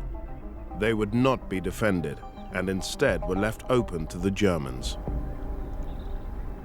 Mark Yates, a battlefield guide, is an expert on Jersey's military history. He's entering an incredible underground system that would be created by an invading German force in the vacuum left by the departing British. What little British military resources were here were taken off, and then there was a general evacuation of the population of the island. In the 1940s, the population of Jersey stood at 50,000. Nearly 7,000 residents decided to leave, leaving 43,000 behind to face the German occupation. It was British territory. Although Hitler never came here, I think he got a bit obsessed by it. And so at that point, they organised Operation Green Arrow. The purpose of the operation was to occupy the Channel Islands as part of the occupation of France. The German Air Force, the Luftwaffe, landed on Jersey on June 30th, 1940, and the island's ruling committee surrendered the very next day. The arrival of the Germans and being under occupation must have been pretty scary at the outset, and the unknown must have been really quite worrying, particularly for families where you had young children. Trevor Green, now 82, was just a boy when the Germans marched into town in their thousands. I was about 5 that I first came into contact with the Germans, where I lived at a place called Millard's Corner and on the coast road. And so they were the ones that really came to my attention. Hitler expected that the Allies would one day attack his Nazi-occupied territories in Europe. He obsessed over the creation of a coastal defense system, which he called the Atlantic Wall. It was a series of fortresses, gun emplacements, tank traps, and other obstacles running for more than 3,000 kilometers along the coast. The Germans turned Jersey into a fortress of bunker systems housing radar and observation units. They also planned 9 ocean-facing artillery posts, like this one at Battery Molka, in the northwest of the island. The gun emplacements sit above a network of bomb-proof tunnels. Trevor Green has come to meet Tony Pike, an expert on Jersey's military history, to discover what the German invaders built on this island. This is actually constructed by making a deep trench, which would have been about 4 meters deep in excavation. And once they've actually done that excavation, they would have poured the floor. And then they would have made the shuttering for the walls, which you could still see the imprint today. And once they've done all that wooden shuttering, they then poured the concrete behind, and then they would have done the shuttering for the roof, poured the concrete on top of that, and then all the infill, which would have been excavated from the trench itself, would have been put on top of that. The structure at Battery Molka was built from concrete and steel, most of which needed to be shipped in from France. The battery included underground bunkers, a personal shelter for 27 men, and 4 ammunition stores, which served the gun emplacements situated above ground. Excavating this vast network wasn't an easy task. Talking about solid granite, and to mine it, to actually create an excavation 4 meters deep and more, it took a lot of work. Quite a lot of blasting as well with gelignite, but they also used a lot of manual labour. The 43,000 residents of Jersey who stayed behind after the evacuation refused to do the Germans' dirty work. The Channel Islands, being proudly British, working for the Germans at the beginning of the occupation was really something that nobody really wanted to do.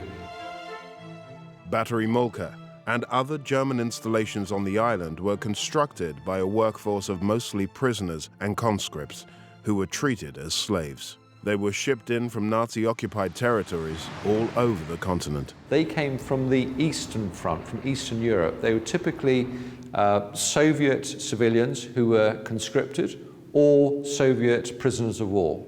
There were hundreds of thousands of these people that the Germans used as labour across Europe. And there's a disproportionate number of Russian labourers who were injured and killed on the construction sites around the Channel Islands. Locked up in camps across the Channel Islands, a workforce of 16,000 were treated brutally and forced to work in dangerous conditions.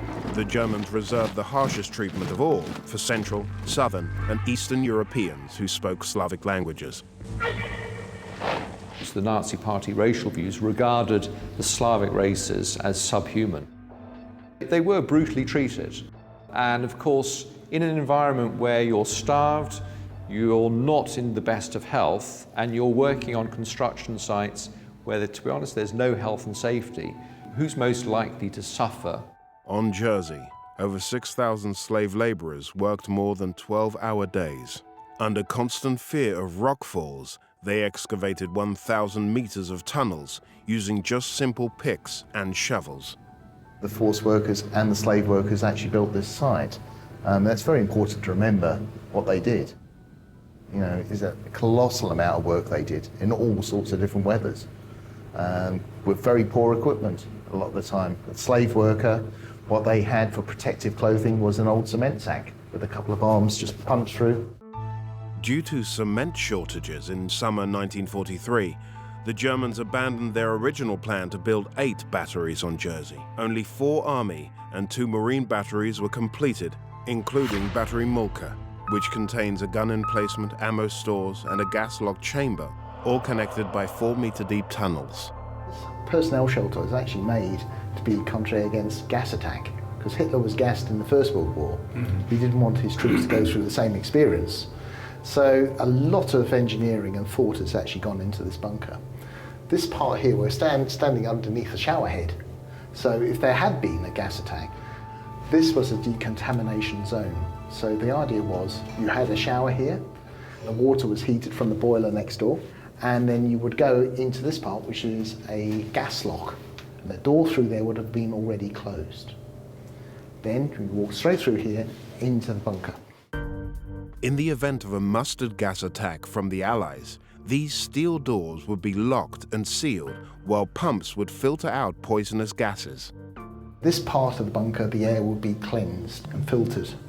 When a green light shone, that was placed up there, then it was safe to open this door and enter into the main part of the complex. And the whole engineering in this bunker is absolutely magnificent. At the heart of the bunker are the filtration pumps designed to keep the men safe from lethal gases. We've had to restore this bunker. This was a complete wreck, this bunker, when we first started back in 1979. And we've rigged it up so it runs today with a modern motor, but it also could be cranked round. So I'll show you now how it actually functions. So that would take in the air? Well, taking the air from the outside here. Air from above the cliffs would be pumped in through a network of pipes, while carbon filters cleaned the air, making it safe to breathe. I see it's got a handle. What is that for? Well, if there had been an electrical failure, although Battery Moltke had its own generation plant, but say, for example, if there had been a bomb hit that and had been disabled for some reason or another, and there had been a gas attack, there's always a backup plan. You could actually crank this round by hand. Because Hitler decreed that 10% of the steel and concrete used in the entire Atlantic Wall should go to the Channel Islands, they ended up as the most heavily fortified region along the Nazi coastal frontier. It equates to 484,000 cubic meters of concrete. You know, that's a hell of a lot of concrete. Yeah. Just in 3 small islands. Yeah, oh yes. Well, when you work it out, I do know that from a size point of view, with the fortifications that they did, that Jersey was the most fortified place in the world. Tony Pike has been involved in digging out and restoring Jersey's wartime tunnel heritage since 1979, when he was a teenager. He worked on the tunnels under Battery Moltke. When I was a 15-year-old lad, I came down here for the first time, and we came through one of the entrances, which we had to dig out by hand. This is one of the ready entrances for the crew that would have gone up to man the gun. And at the time, the rubble was virtually up to the roof. We come down and we literally passed out all this rubble by hand up into a skip above. As well as the coastal batteries, the Germans built numerous tunnels and bunkers across the Channel Islands, even hospital accommodation for their expected casualties in the event of counter-invasion. Work is still underway to dig them all out and open them to the public. This naval battery, known as Type FL-242 anti-aircraft bunker, was excavated in 2016. Tony and the team were surprised to find artwork left there by German personnel. When I first came in here, I just literally squeezed in through the entrance. The rubble and dirt was literally only 2 foot off the ceiling. And the first thing I saw was the flowers. Yeah, it is amazing. And then I came through into the gas lock, which would have been the gas lock, and we found even more of these flowers. And when you look at the detail, it is quite amazing. They must have really wanted it to make it feel like home.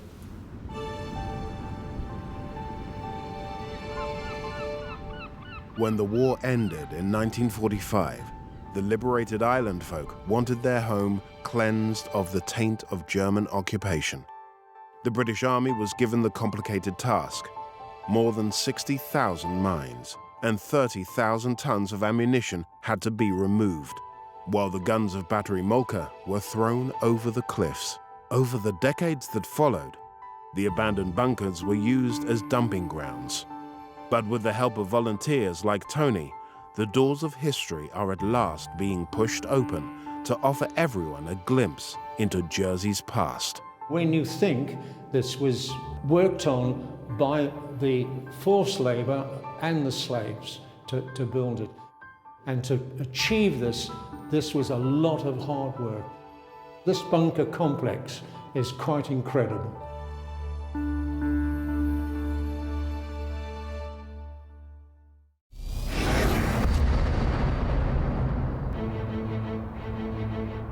With a landmass of 780,000 square kilometers, Turkey is a substantial country, bridging Europe and the Middle East. Its population of 80 million now lives in relative peace. But 3,000 years ago, the country was a battleground for warring civilizations. The central region of Cappadocia is famous for its pockmarked landscape of volcanic rock called tufa, which is formed by compressed volcanic ash, and for a series of extraordinary underground worlds dating back to the 8th century BC. It's amazing to see what people are capable of for survival. How did craftsmen engineer these spaces for secure living underground? Only 1-to-1 can fight in those sort of narrow tunnels, so that the big army lose their advantage. And how have these tunnels been adapted over the centuries to give them a purpose in the modern era? It's not only beautiful, it's ecological.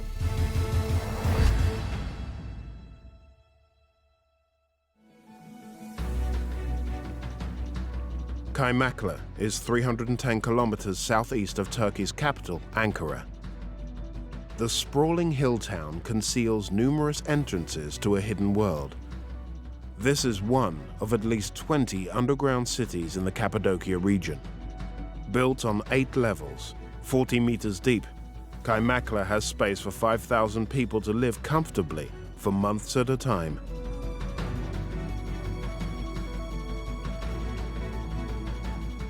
Husam Sulimangal, a long-serving guide, knows the tunnels intimately.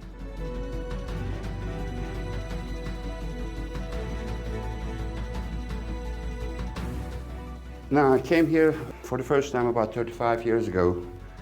It's a maze of tunnels and rooms and different functions, and I was not imagining that it would be this big. Now only 4 levels of the Kaymakla complex are open to the public. And Husam's passion to discover the story of the city's origins has kept him coming back year after year. None of those underground cities in the area of Cappadocia, they couldn't find anything written. They couldn't find anything organic. They couldn't find any tools or anything, so it's a mysterious thing. We can't tell when it was made and by whom it was made.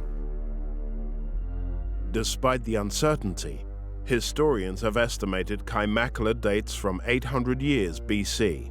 So at a time when the tribes of Western Europe were learning how to make their first Bronze Age tools, it's thought the people here, the Phrygians, were developing a network of underground fortresses to entrap their enemies, the Assyrians. The theory that is most plausible to me, it's done by Phrygians around 8th century BC for military reasons, to stop an Assyrian army by waging a guerrilla type of warfare. The Assyrians were a powerful people whose empire spanned the Middle East and lasted for almost 2,000 years, ending around the 6th century BC. The Phrygians of central Turkey built their underground cities like Kaymakla to both hide from and retaliate against the Assyrians. Basically attacked the major army, which is the Assyrians, and as the army gathers up and chase them, they would just run back, hide into those small underground cities. So the entrances and tunnels are especially made narrow and low in ceiling for the defensive purposes, so that a big army can lose their advantage of being crowded. So it's only 1-to-1 can fight in those sort of narrow tunnels. And doesn't matter if you have 1,000 people behind it or 10, they became sort of equal. The Phrygians had another clever tactic in mind. After making their enemies vulnerable in this confined space, they had a network of traps ready to lock them in. There are different sections of this whole underground city that are connected to each other by narrow tunnels, where they can block it with millstone-looking rolling doors. If you don't know where you're going, you can easily get lost and fall into traps. Of course, imagine that it's all dark in those days. You have to carry your own torches. So if the enemy would come in, they can just empty one area, go hide in the other part, and block themselves in. But if you're the familiar one, then you can always find your way out from a different secret entrance. Circular doors carved from rock were designed to roll into place and block the tunnel entrances. And here's one of those rolling doors where they would attract enemy soldiers into tunnels and then trap them in. Roll the door, put a peg behind it, and you would be locked in there forever. Having trapped their enemies in the tunnels, the Phrygians had another trick to defeat them. Kaymakla is secretly linked to other underground cities in Cappadocia. Then they also have escape routes, then they would just run out. And some of those underground cities are connected to each other with about 6-7 miles long tunnels. So they can come into one of those underground cities and escape from the other one and still attack the army.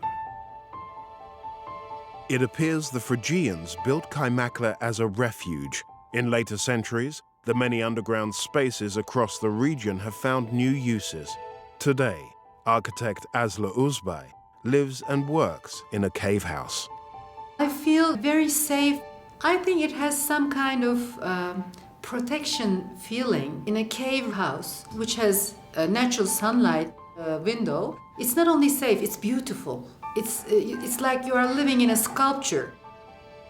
It's not only beautiful, it's ecological. Asla has been breathing new life into the area's disused caves. It's a privilege to be able to work here as an architect, because Cappadocia is a very exceptional, unique place. There are no straight lines, no rational decisions made by an architect or a constructor. The whole thing is done by whoever has carved it, the mason. It's very unique and it's very exciting. You don't get bored.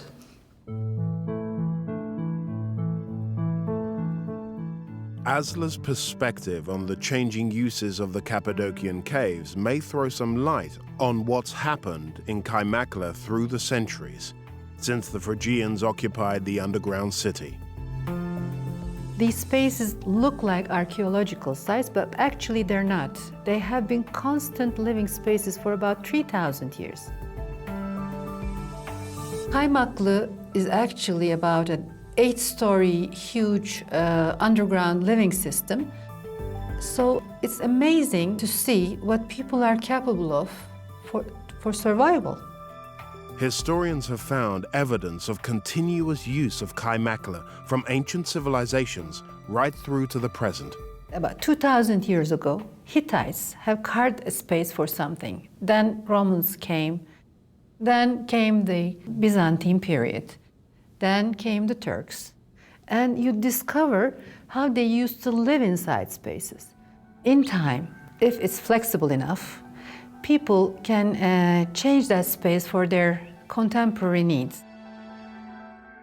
From their different perspectives, architect Asla and historian Hüsam can understand how the civilizations who occupied Kaymakla found different uses for it.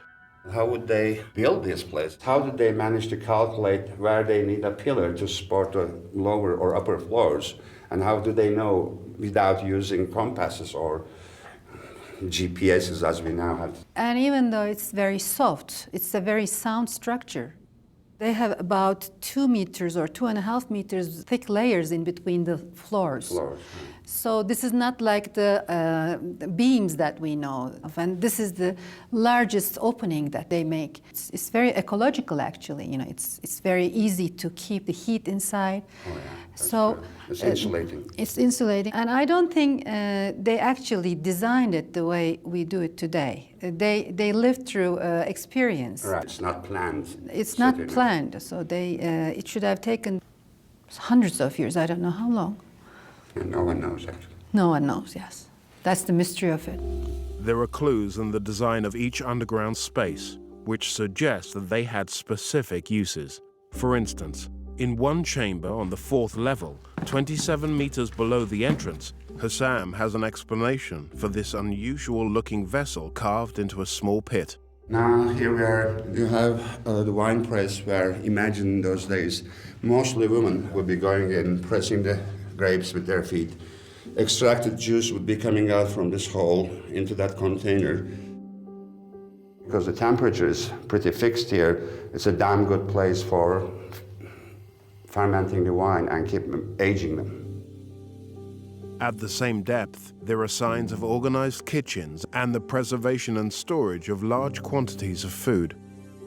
Because of the volumes of storages, you can tell 200 or 300 people living in the system. So it's amazing trying to understand how they could manage. The rock walls suggest clues about the ingenious techniques they would have used in food preservation. They stick branches into holes, and they used to hang their fruits and vegetables onto the branches. So that's how they dried them out. The kitchen area includes other tools, such as a stone grain mill. Put a small wooden handle here, gradually turning it and grinding the grains, obtaining flour to make their breads or whatever else. Other details in the rock suggest that livestock was kept here. When you see an animal tied whole here, it shouldn't be at the same spot where they dry their fruits and tie their animals. So you understand that probably before it was a storage. Then in time it became a barn kind of. By the 4th century AD, the Cappadocia region was part of the Byzantine Empire, a powerful cultural and military force rooted in Orthodox Christianity. This room is known as the church. The local bishop, St. Basil the Great, founded numerous places of worship in the region, and Kaimakla boasts a small Orthodox church. Monastic orders started here by the guy called Basilius the Great around 4th century AD. They were trying to imitate a normal church construction. There is one small niche here where you can see it's also blackened. They would put a small terracotta oil lamp in here. Another one is right there. Example, that arch separating the holiest part of the church from the rest of the congregation. Because in the Greek Orthodox Church, Eucharist, the sharing of wine and bread, is happening only among 2 priests. And that needs to be behind this wall. The last Christians left in 1923, when the modern state of Turkey was founded. Abandoned for 40 years, they were finally restored and opened to the public in 1964. It took us quite a long time in those days trying to figure out what is what. Now they've got nice signs. But the old Cappadocian traditions of underground dwelling are enjoying a resurgence, thanks to the work of architects like Asler, turning old caves into remarkable new living spaces. This is modern Cappadocia. One has been turned into a bathroom space. You can still see the original niches with a fireplace in the middle. Here we are in the old stable room. And today we are using it as a nice wardrobe room. The underground city of Kaimakla is a fascinating puzzle for historians who continue to look for clues about what happened here in centuries past. What is certain is that for thousands of years, people lived, ate, prayed, and kept animals here. What's more, they designed these tunnels to trap and outwit their enemies. So the Cappadocian tradition is a testament to human ingenuity.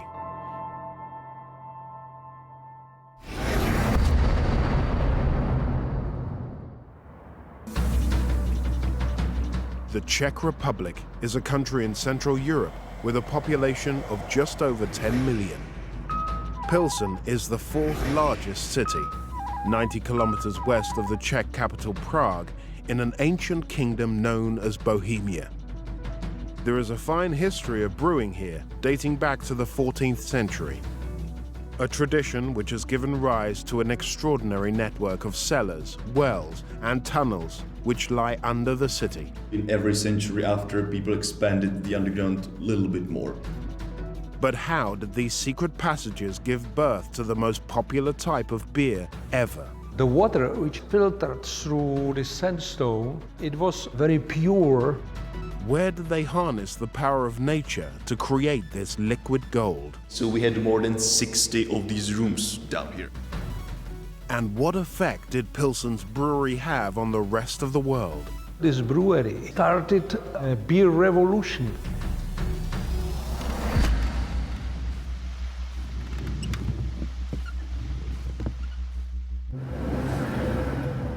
Pilsen was founded in 1295 by a Bohemian king, Wenceslas II, on an important trade route at the meeting point of 4 rivers.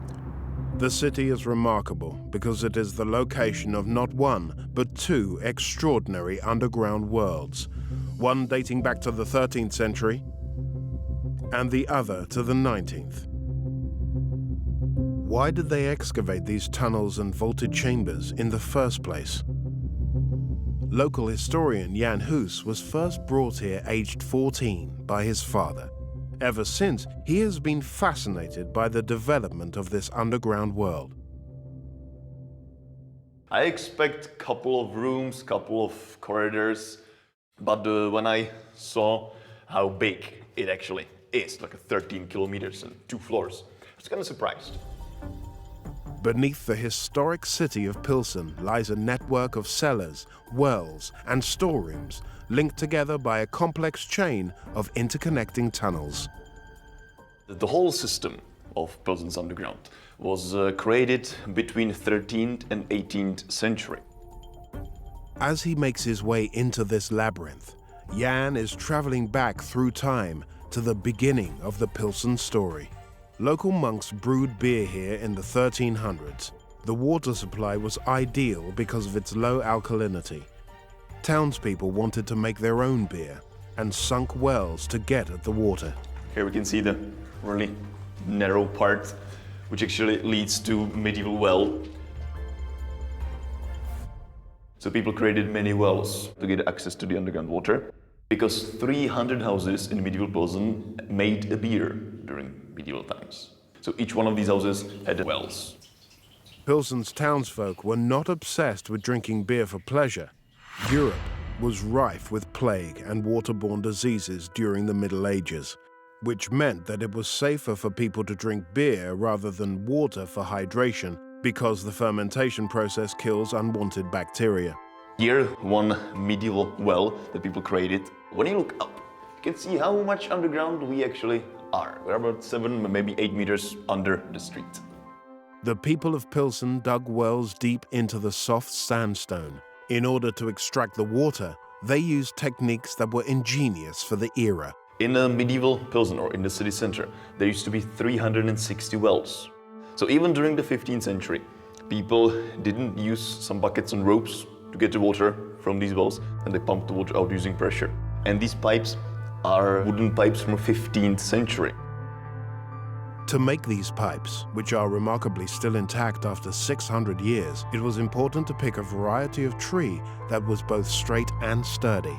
People used fir trees because it was easier to drill through than, for example, the oak. They used a hot piece of iron and they burned their way through it. Then people placed them inside a well with the pump on the surface. To protect and waterproof the wood as best they could, they took advantage of a preservation technique that had been used since ancient times. They painted them originally, but not with the normal paint or resin. They chose blood, ox blood.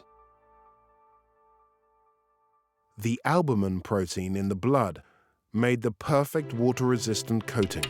Having perfected their digging and plumbing methods, the 14th century residents of Pilsen carved out cellars for storage and brewing. Many homes in the city have cellars running 3 stories deep. Over the next 400 years, they went on to build a network of tunnels to link the cellars together. The labyrinth eventually extended to 13 kilometers. It was completely dark in here, no lights, no torches whatsoever. So each person walking down here carried their own a candlestick or small oil lamp as a source of light. Here we can enter one of the first medieval corridors. The oldest corridors here are only 1.5 meters tall. Today, an adult of average height would struggle to fit through them. People used to walk through this without a problem. During the 13th century, those people were really tiny. Down, it's more narrow for legs, and up, it's kind of wider for shoulders. It's not comfortable, but they fit it just right. The labyrinth grew organically as individual households carved out their basements to suit their own needs. During medieval times, each house had some sort of access down here. This is a taller space, definitely, because the underground during medieval times was created by different people in the city. And different people had different opinions on how it's supposed to look. So some corridors are really like a narrow, short, some are big open spaces like this. Sandstone is a permeable, sedimentary rock which can be unstable. As the labyrinth expanded and the width of the corridors increased, it became necessary to support them to stop them from caving in.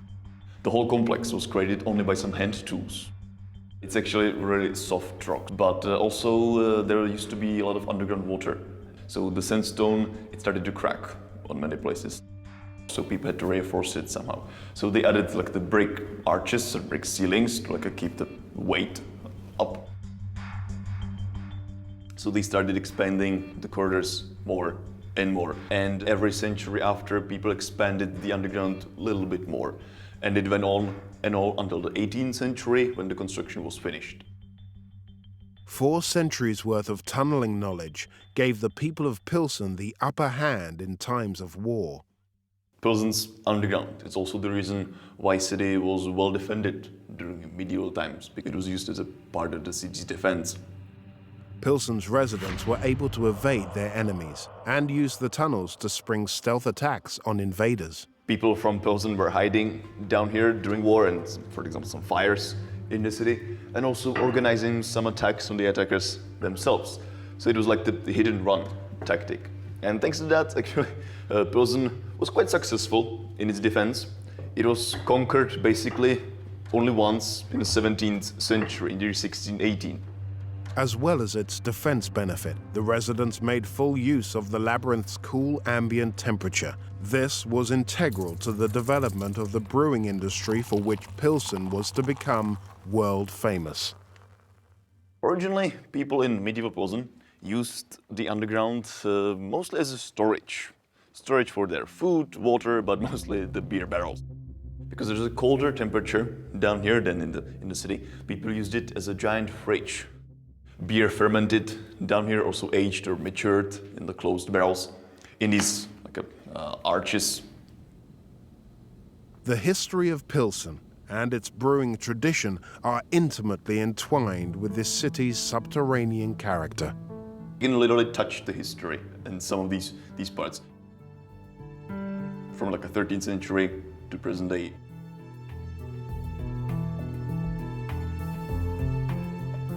By the 19th century, Pilsen's cottage industry of brewing in private cellars was about to be revolutionized. Beer quality varied from one small brewery to another, so the city fathers founded a large-scale brewery to standardize their product. The Pilsner Urquell Brewery opened in 1839. Here, a unique form of beer was developed, which was to become one of the world's most popular drinks. We are here in the cellars where was born Pilsner beer. Václav Burka has held a key role in the brewery since 1982. He's the brewmaster, like his father before him. Brewmaster is, I would say, most important person in the brewery. He is responsible for the proper brewing and fermentation process. Václav is preserving a tradition that connects back to the original invention of Pilsner beer. We still have recipe and process which was set in year 1842, mean more than 176 years ago by Joseph Groll. It's unbelievable. Joseph Groll was the first brewmaster in Pilsen. He came from Bavaria, which is now part of Germany. Groll was experimenting with lager, a new beer-making process spreading across Europe in the mid-19th century. By adapting the technique to suit the local soft water, Groll ended up creating the first golden lager, which was called Pilsner after the town. The water which is coming to Pilsen, filtered through the sandstone, very pure water and very soft water. For brewing, we still use only 3 ingredients like Joseph Groll in 1842. Malt, barley, and hops are combined with water to make lager. The name comes from the German for storehouse, because the beer matures slowly and at very low temperatures, stored in caves or cellars. When we started production here in this brewery, was very important that we needed to dig new cellars. So, in the 1840s, when the people of Pilsen needed to brew lager on an industrial scale, they needed enormous cooling cellars to ferment their beer. A city that already had one massive labyrinth was about to dig itself another one. Historian Jan has come to look at the staggering number of rooms built specially to create a rudimentary refrigeration system. So this was the ice storage room or a fridge. So we had more than 60 of these rooms down here in the cellar. Because our beer, it must ferment and also age during low temperatures, usually 5 or 7 degrees of Celsius. But the natural temperature in the cellar is higher. Every year at the beginning of winter, people from the brewery, they traveled to ponds and lakes. They gathered blocks of ice over there, and the ice was brought down here into the rooms, just like this one. People used the shaft up there to throw it down here. The innovation in these enormous cellars was that the ice would slowly melt and trickle into a series of channels running along the floor to cool every room throughout the brewery. The ice water was flowing through all these cellars and cool this granite stone on the floor. And it was another possibility how we cool the cellars in past before invention of artificial cooling. Nice invention. The scale and innovation continues in these giant cellars, where fermentation and maturation took place. Each cellar is 7 meters wide and 9 meters deep. There used to be beer barrels everywhere down here. Every stop, in every room, every corridor. Also, there was a small railway system down here, which was like the loading system for the barrels. And our biggest barrel that we have in this corridor, it can hold almost 10,000 liters of beer. This underground world is a wonder of 19th century creativity, much copied, but rarely bettered. The beer that we make, our lager, became basically the first pale lager in the world. This beer inspired many other breweries. Pilsen's world-renowned drink owes its popularity to a fine tradition of underground excavation. Without this underground will be not so popular Pilsner-style Pilsner beer.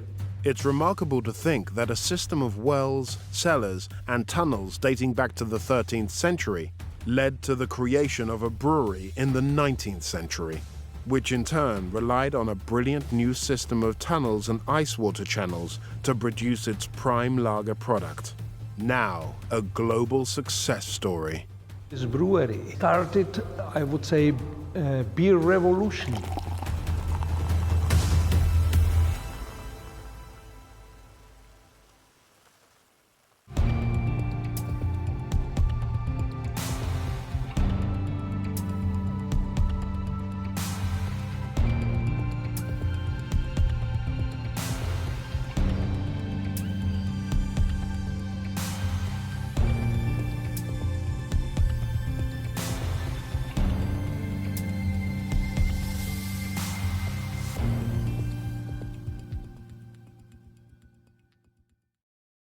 Beneath a tiny village, a labyrinth of secret tunnels. Oh my goodness. Why were they so important during one of the world's bloodiest battles? This is the biggest single concentration of graffiti on the site. What spectacular uses have been found for these Welsh caverns? Amazing, just to think that everything was actually mined here by hand. Carved out by slate miners in the toughest conditions. They are razor sharp. They would cut you in half. And deep beneath a glacier. It's the most volcanically active spot on Earth. What stunning spaces lead to the entrance to Earth's fierce and fiery core? Wow. Beneath our feet lie extraordinary spaces, caves, and tunnels. The span and the size is just crazy. They've been designed and built by us. This is the only one with a castle. As well as formed by nature. But how were they created and adapted? By who and why? You've got to face your fears. Throughout history, subterranean life has captured our imagination. I feel so privileged. We're going further and deeper to unearth the mysteries, the stories, and the secrets of underground worlds. France is the largest country in Western Europe. Its northern region has an exposed landscape of farms and villages. 12 meters below this picturesque village lies a complex of tunnels carved from the soft chalk bedrock. These chambers were to play a key role in one of the bloodiest battles in human history. It's a real privilege to come down and experience this. It's one of those places where time stands still. What unbelievable discoveries have been made in these depths? It's unique. It's a unique piece of graffiti. How did the tunnels play a crucial role during the First World War? They actually have the toughest job to do. They have the toughest job, yes. And what can be learned from these thousands of hand-carved messages from the past? He was one of the first black professional footballers. This place is a time capsule.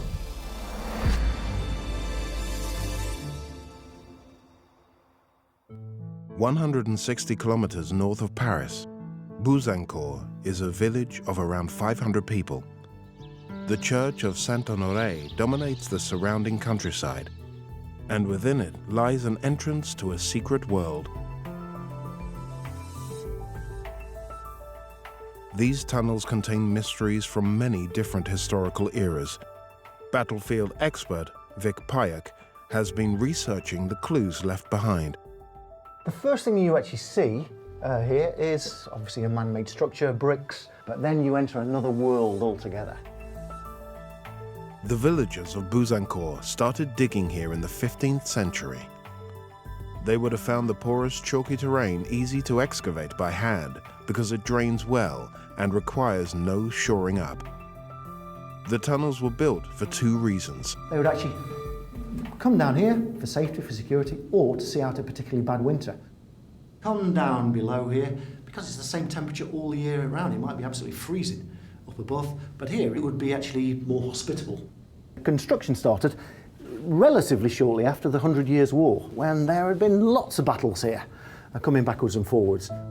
That was in 1453, when the French finally won a century-long fight with the English for the right to rule their own country. But there would be many more wars in the coming centuries. These tunnels gave the villagers a secret hideaway to take refuge from all the fighting. Incredibly, the entire village would disappear underground, bringing with them their cattle, their sheep, their pigs, and they would hunker down here. These were secret places. As far as the enemy were concerned, they'd find a deserted village. The entrances would have been hidden. Armies that passed through this wouldn't have had the slightest idea.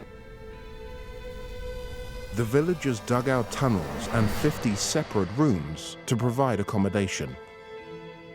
The largest of them covers 30 square meters. The rooms were actually used by individual families in times of crisis. And there would have been a wooden door here, and then you turn the lock on it, and because it was your property. And you can actually see, although the wood's long gone, you can still actually see the evidence of where the door frame was.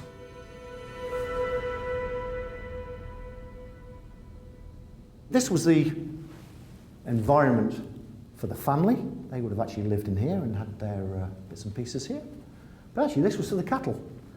And these were actually the stalls for the pigs, the sheep, whatever beasts they actually had down here. Vic is meeting local historian Jean-Luc Rouvian, who has traced his own family back through time by analysing the carvings on the tunnel walls.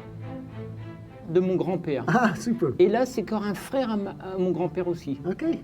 That was actually his grandfather and his two great-uncles. Jean-Luc comes from a long-standing family. They've been here for centuries. There's a long connection here. The most extraordinary carving can be found at the entrance to one of the underground chambers. Alors, appartient à Jean Rouvillain, 1711. Right. This is the oldest inscription here in the shelters, 1711.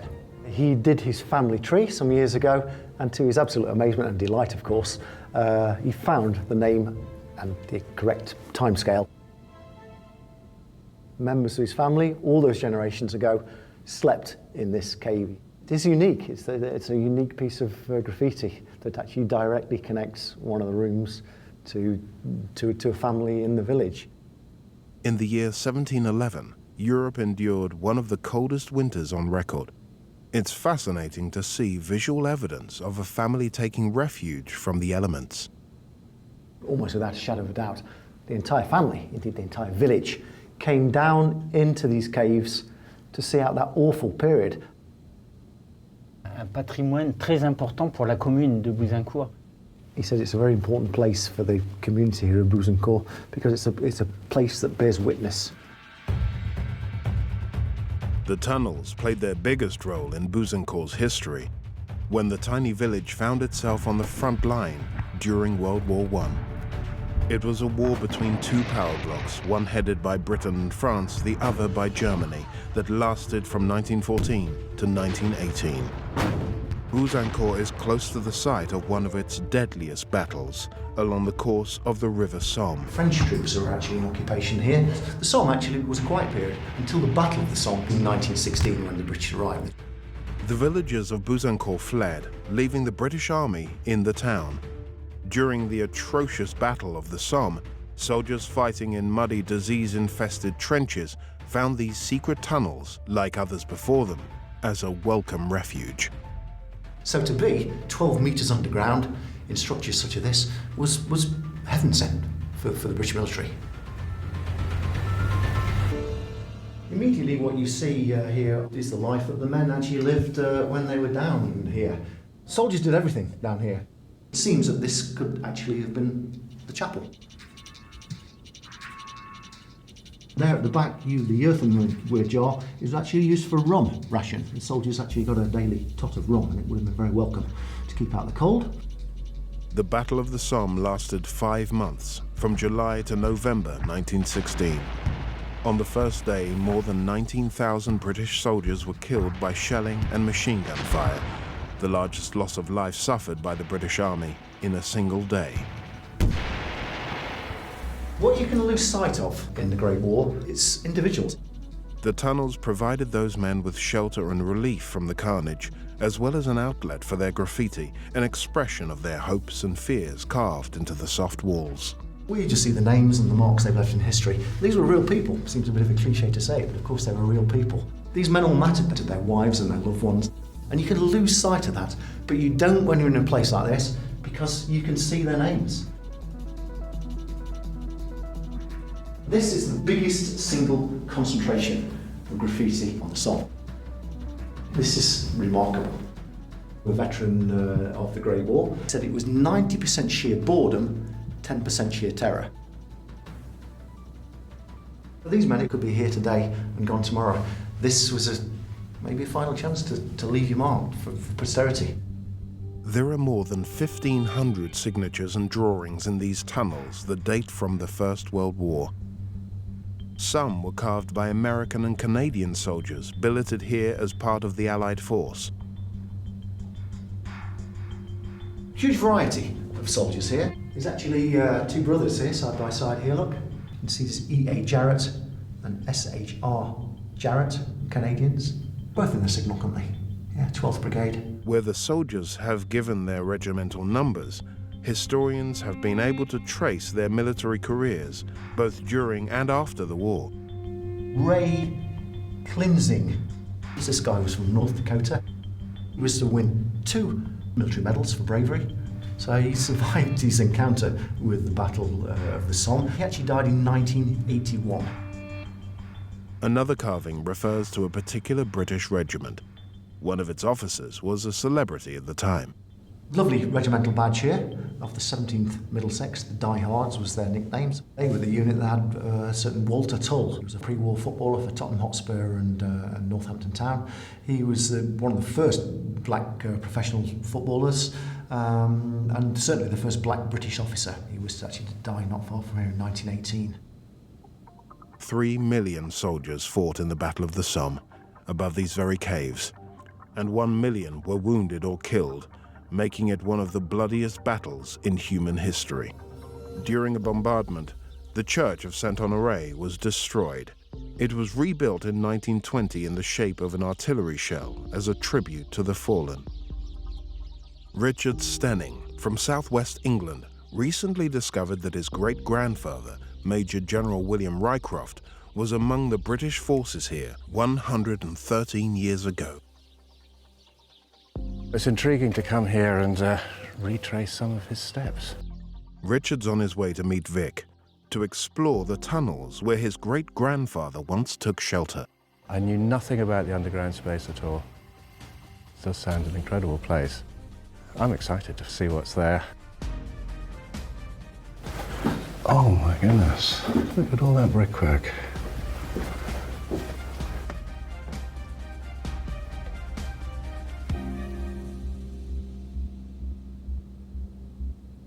Okay, Richard, so we're dropping into the tunnels here at Bourbon.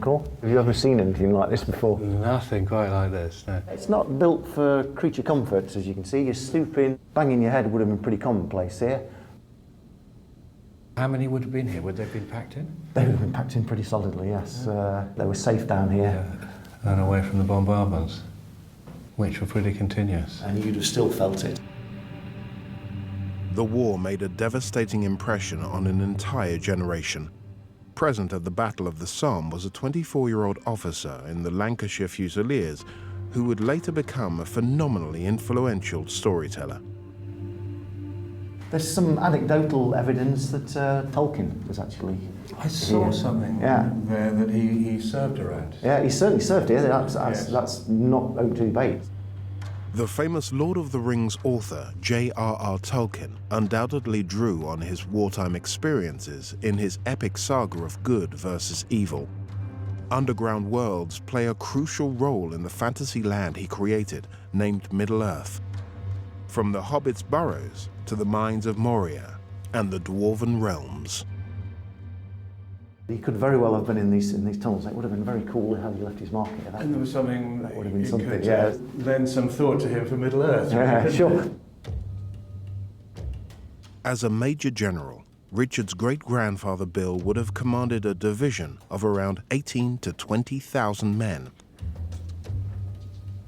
There were 50 British divisions at the Battle of the Somme. What do you know of your great-grandfather? It's only recently, in finding his diaries and things, that I've really looked at his history and realising he was a divisional commander in this important part of the first part of the Somme and probably some of the heaviest fighting. It's certainly bringing it to life from being just a fact of one's past. Voyage of discovery to see what he went through. Yes. Unlike later conflicts, during World War I, senior officers still found themselves in mortal danger on the front line. There is a... All right, I've actually never seen a copy. photograph of him, so there you go. Yeah, tremendous. And this is Volume 3, Confidential Diary of the 32nd Division. That's the original, is it? Yeah. Goodness gracious. Yeah. It's very rare to see something like this.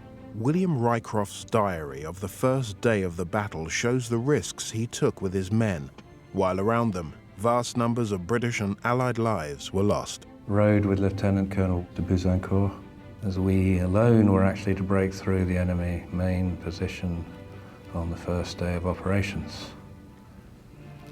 They actually have the toughest job to do. They have the toughest job, yes. Vic has a surprise for Richard. Let's have a look. The name of his great-grandfather is carved into the rock face. There we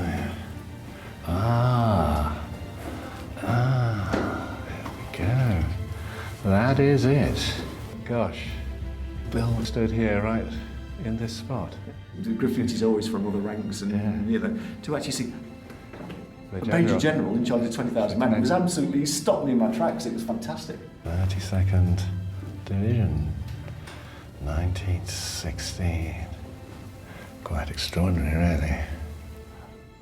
It does bring a lump to your throat. Yeah. That's over 100 years, isn't it? It will take a bit to sink in with that, really.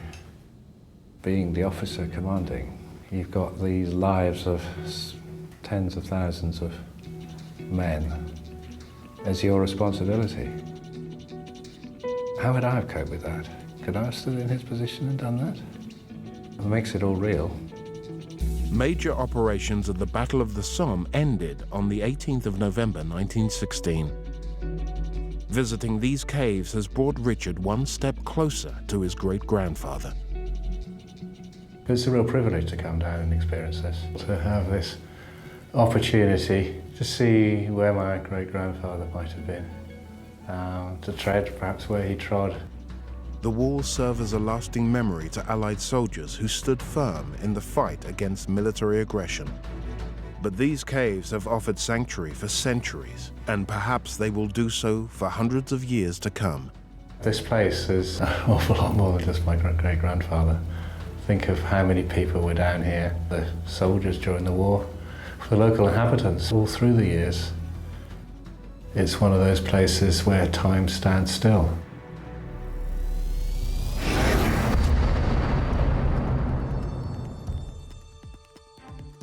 Wales, a country with a landmass of 20,000 square kilometers and a population of 3 million.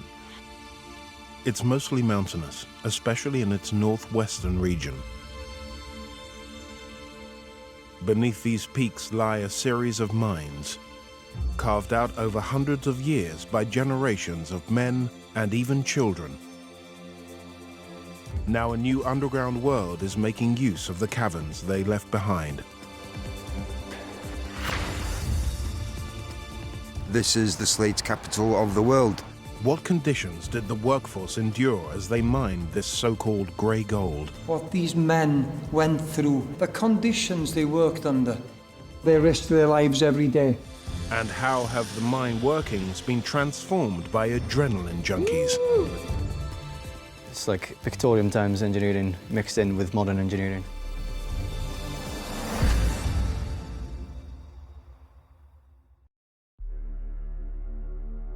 The hills around Blaenau Festiniog in Gwynedd County are strewn with rocky waste material, left over from a mining process that defined the local community for centuries.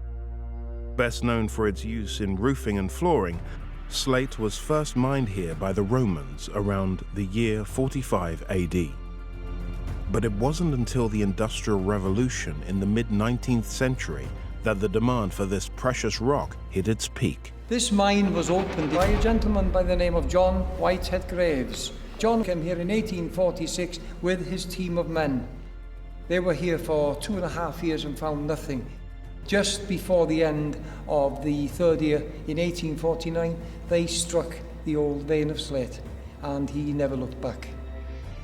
The mine extends 1 kilometer under the mountainside and contains more than 25 kilometers of tunnels and 250 chambers, spread over 16 levels.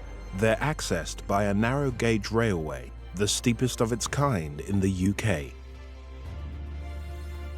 The mine closed down in the early 1970s.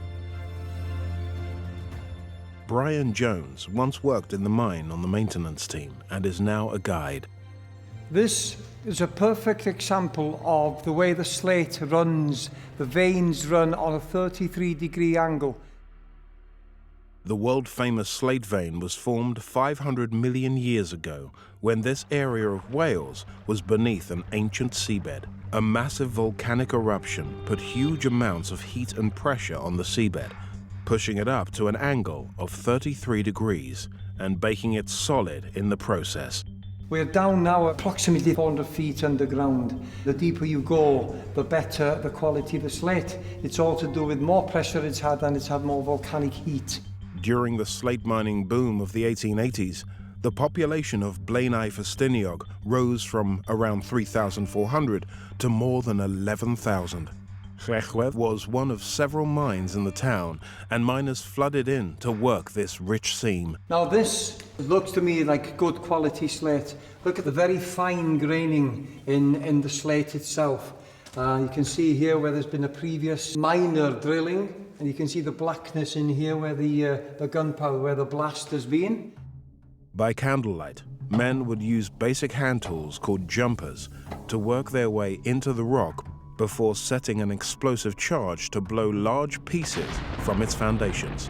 That's the natural crack in the rock. A rockman would drill in here, maybe down about this depth, charge it and blow it out. When he blows this out, then hopefully, more than likely, it would break here. And then this nice lump of slate would fall down here. Up to about 1880, 1890, this would have been done by a jumper, manually. By the end of the 19th century, At the industry's peak and coinciding with the explosion in Victorian house building, 500,000 tons of top-quality slate was extracted every year. This was enough to produce tiles to cover an estimated 14 million square meters of roof.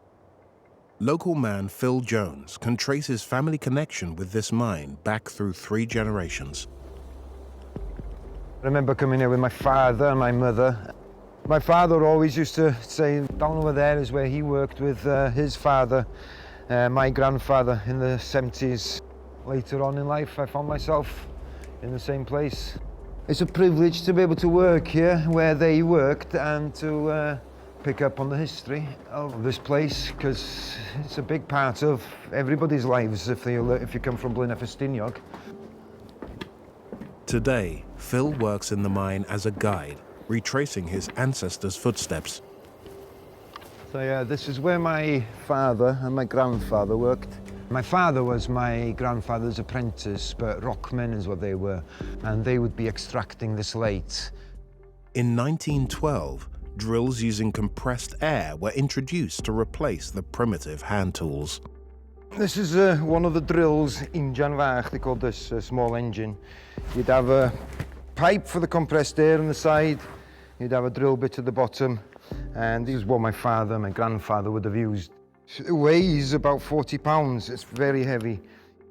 Even though modern tools were brought in to help excavate more slate, they continued to use tried and tested materials to suspend themselves high up on the rock face. The reason why they used chains was because rope would actually rot in these conditions eventually. The men, they had to pay for the material in the early days, and what they would do is they'd fasten the chains to pegs like this with fuse wire, and then they'd light the fuse wire and they could get the chains back.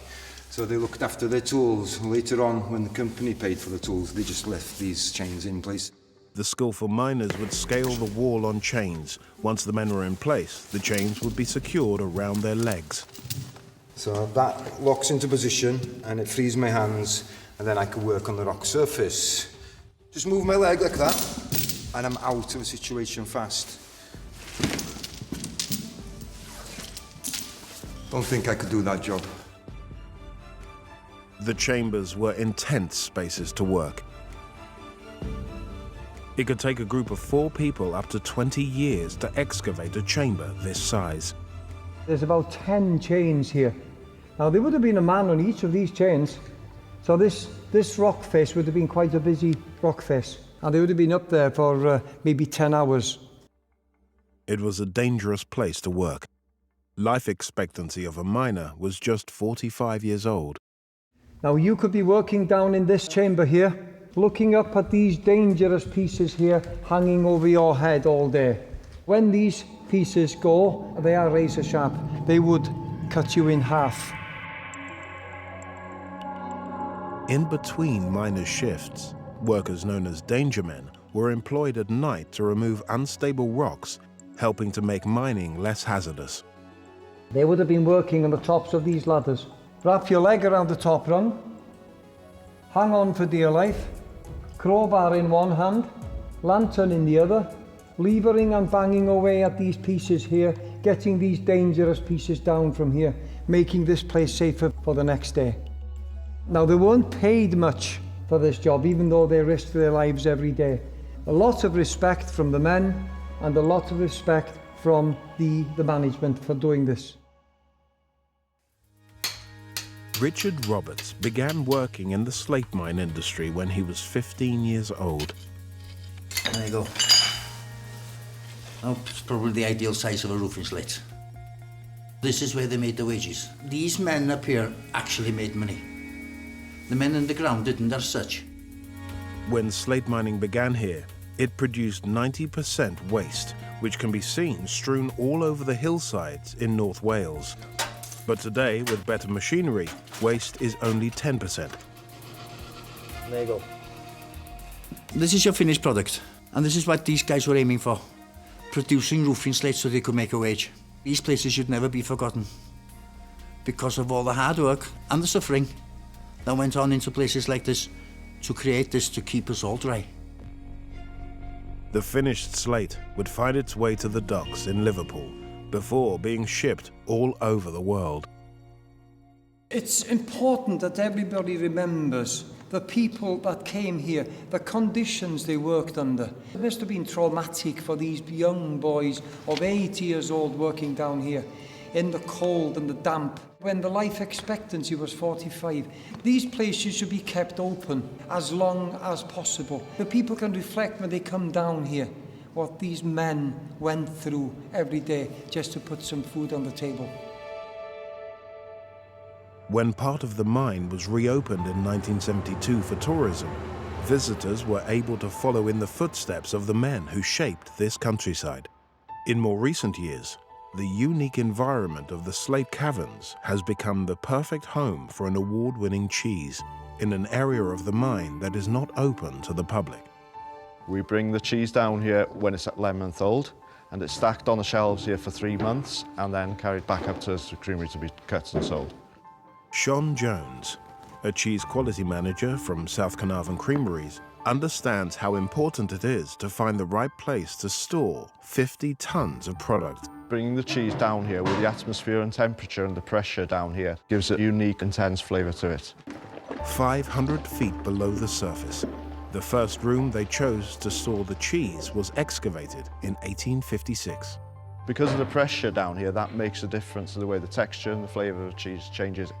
If temperature was too low, then the cheese wouldn't move on, it wouldn't mature, go through the maturing process. So that's the ideal temperature, 7 to 8 degrees for the maturing process to move on. So this is extra mature cheddar now, ready to go back to the creameries. So what I'll be doing now is checking this cheese for the flavour and the profile before we take it back. This stuff's good to go. A ton of cheese is brought up and down on the vertical train each day. This is the hard job, where we have to carry the cheese up to the train, ready to go back to the creameries. It seems only fitting that cheese is stored in these old caverns, as it would have been part of the miners' staple diet. Llechwedd slate mine has been at the heart of this region of North Wales for centuries. In 2014, the world's first underground trampoline park opened inside the caverns.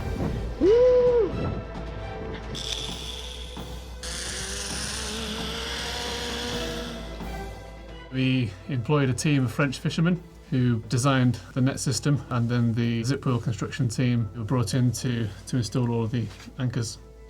No machinery, plant, crane, scaffolding was used. Everything was done by hand. As the miners before them, engineers worked by hand, fixing anchors to suspend giant net trampolines, slides, and tunnels. The netting is basically fishing nets.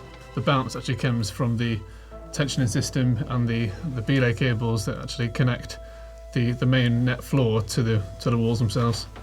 It's the only one of its kind in the world, combining modern adrenaline sports with history. People come from all over the world to play on this enormous underground net adventure. It's like Victorian times engineering mixed in with modern engineering. I just love the way that we could have mixed the modern technology with the historical side of things. The first time I came down, I was just blown away by the sheer size of the chambers. Just to think that everything was actually mined here by hand and taken out by hand is just amazing.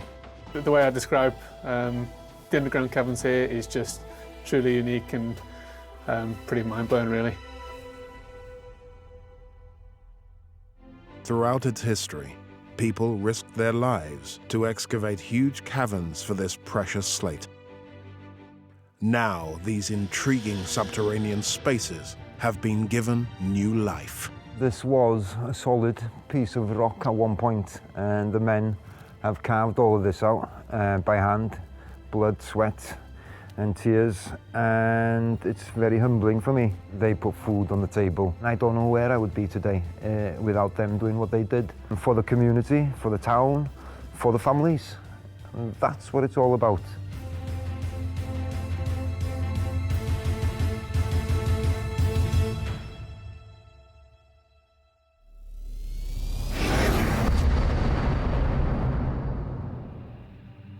Iceland, located just outside the Arctic Circle. Known as the land of fire and ice, 11% of this island is covered by glacier. But beneath the frozen surface lies a fiery, volcanic heart. This is what constructed Iceland. It all came from here. And as you go deeper in, it becomes more and more spectacular. What extraordinary subterranean phenomenon continues to amaze the most experienced of geologists? What do we have here? Wow. It's just like a river system. Difference is, it's in the underworld.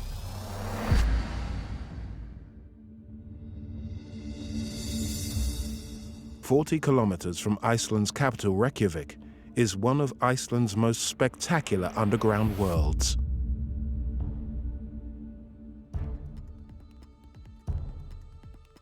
Thor Thordarson, a professor in geology, has been studying this area of Iceland for over 50 years. First time I came here is 1965. I came here with my parents. First time I saw this, it was just simple, wow. It was amazing. The lava tunnel, known as Rúðarhólshallir, is more than 1,300 meters in length. In Icelandic, the name loosely translates as the cave on the hill with the holes. It's a fantastic place for volcanology, absolutely fantastic. It has everything. The tunnel is actually a lava tube, a void left beneath a hardened layer of volcanic rock when the molten material has drained out underneath. This is one of the largest of 500 lava tubes on the island. One of the things that always impressed me here is these beautiful skylights, where you can actually see up into the sky. Rúðarhólshallir was formed in this lava field more than 5,000 years ago. This is the lava that actually constructed the tunnel, and it just walked across the landscape gradually. As the lava came out of the narrow tunnel, these are all what we call lobes, and they broke out. With each new eruption, surges of lava forced their way underground through the cooling skin of rock, one giant blob of lava after another.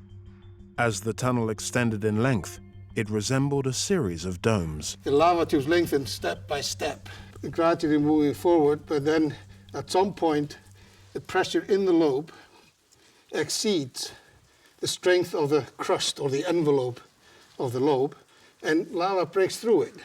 And it breaks through a fairly narrow point, and then it spreads out. And then you repeat this process. Narrow point spreads out. So the chambers represent the lobe. The chutes represent the point of breakout.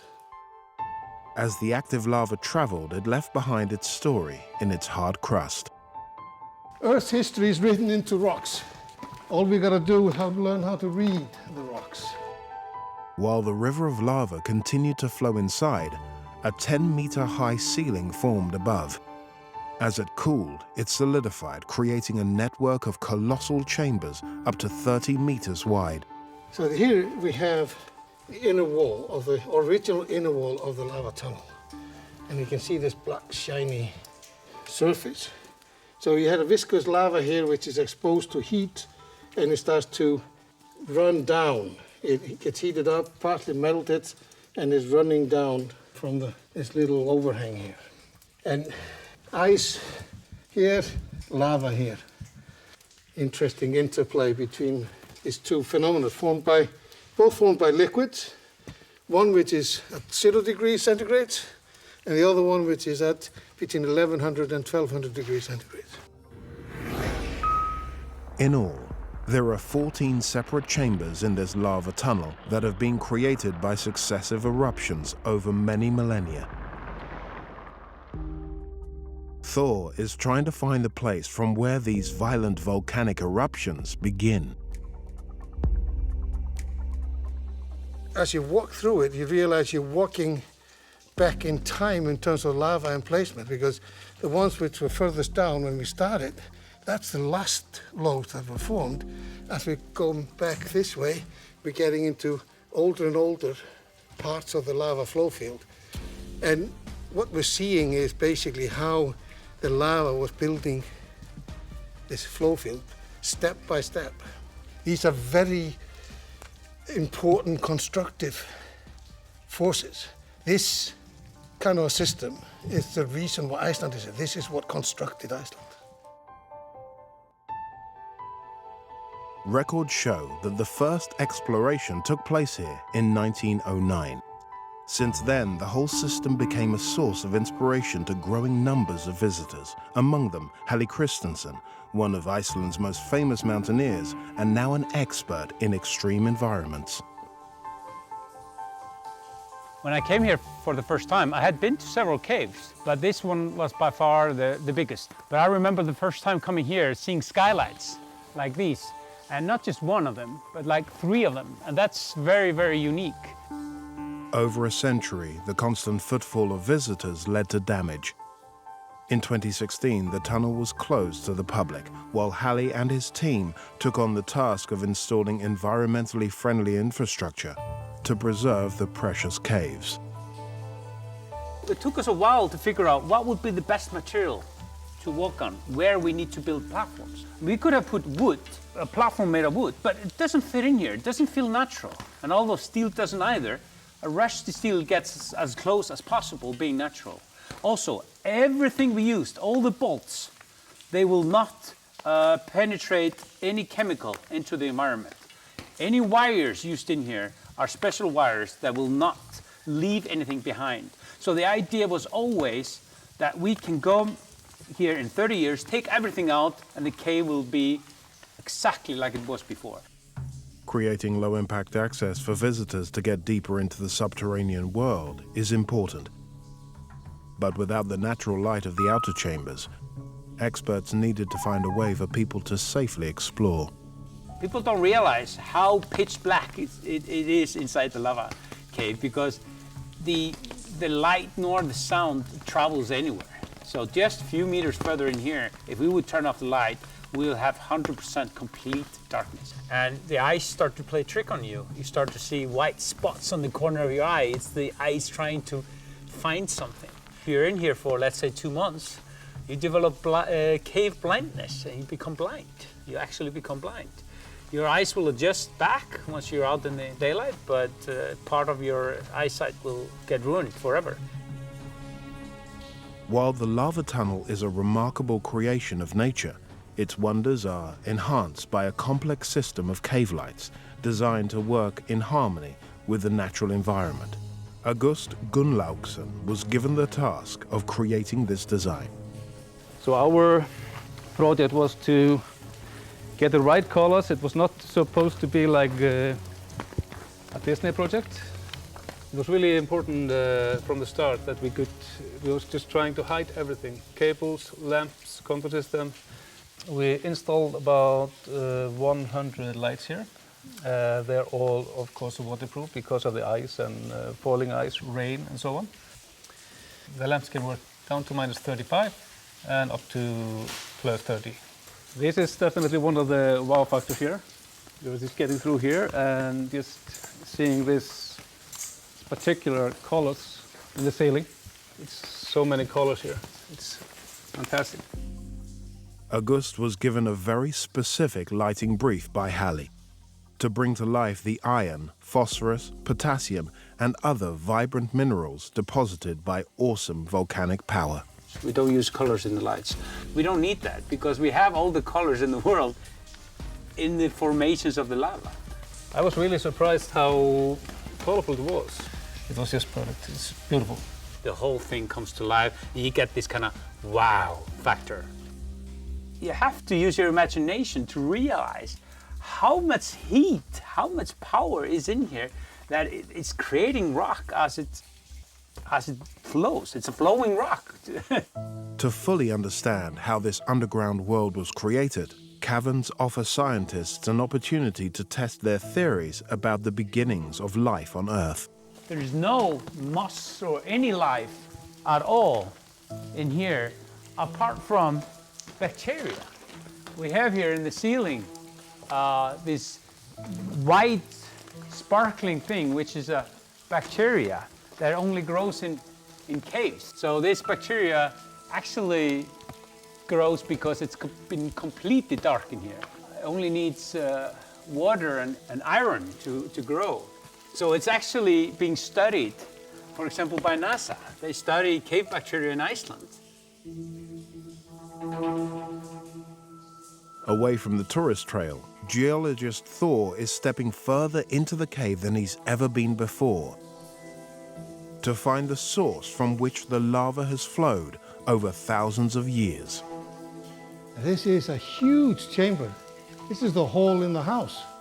It's at least 20 meters wide, and when it was active, it must have been about 20 meters high as well. It's a huge amount of lava that has gone through here. The length of it is on the order of at least 100 meters.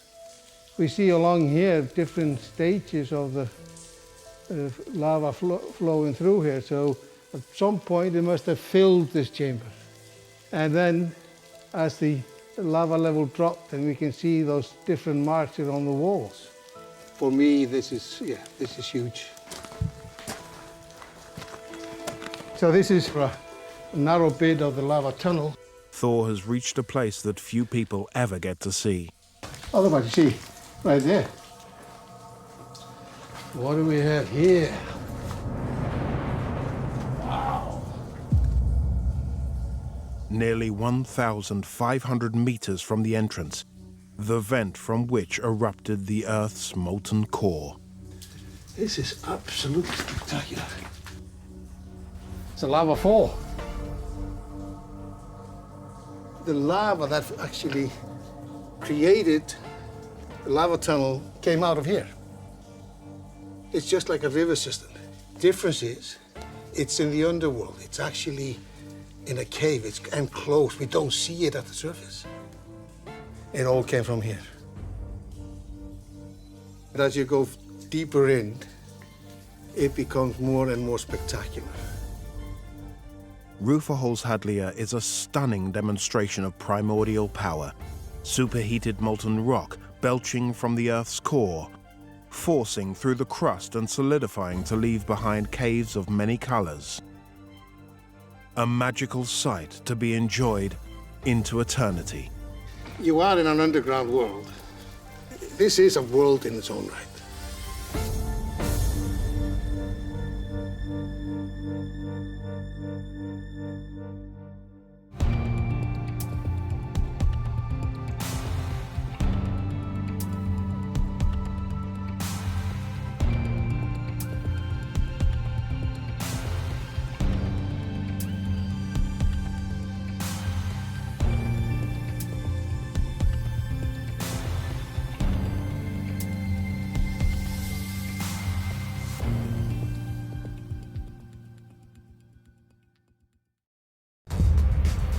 Hidden beneath a forest in northern France. They carved their name to make sure we will remember them. A beautiful underground city for 3,000 people. Each room had his family. In an ice cave beneath Europe's largest glacier. Heavenly blue color. How do experts react to the unstable environment to keep visitors safe? They are constantly changing. It's so dramatic. And hidden beneath the city of London, how is a state-of-the-art regeneration project improving the lives of Londoners? They don't believe that there's a power station right in the middle of the city. Beneath our feet lie extraordinary spaces, caves, and tunnels. The span and the size is just crazy. They've been designed and built by us. This is the only one with a castle. As well as formed by nature. But how were they created and adapted? By who? And why? You've got to face your fears. Throughout history, subterranean life has captured our imagination. I feel so privileged. We're going further and deeper to unearth the mysteries, the stories, and the secrets of underground worlds.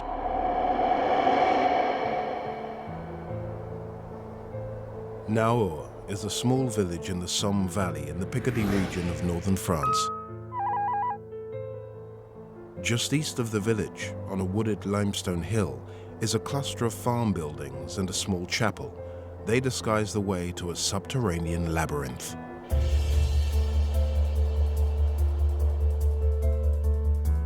For nearly 2,000 years, this tunnel system has played a vital role in the lives of the people of Naur. There were a lot of invasions just to escape from the enemy. They were hiding here. It's a real treasure. To what extraordinary lengths did the locals go to create a fully functioning underground world? On the top of the hill, if they let the smoke out, just like that, the enemy could imagine that there was something inside. Who, surprisingly, became tourists here in the early 20th century? I can't imagine a soldier, tourist during the Great War. And what can state-of-the-art technology reveal about this precious historic time capsule?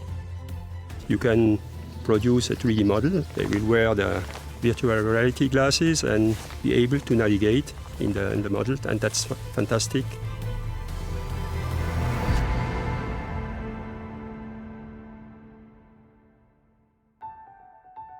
The underground city at Naur is one of the most captivating subterranean systems in Northern Europe. It runs 22 meters deep and extends for 2 kilometers under the village which bears the same name. In all, there are 28 galleries and 300 chambers in this underground complex. The earliest passages date back to the 2nd century AD, when the Romans dug down into the hill to quarry limestone. Caroline Le Bourgeois is in charge of this 2,000-year-old wonder. When I first came here a year ago, I did not expect to discover a place like that. It was just amazing, a special feeling.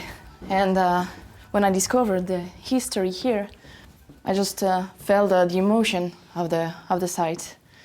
As we can see, it's all made by the hand of man.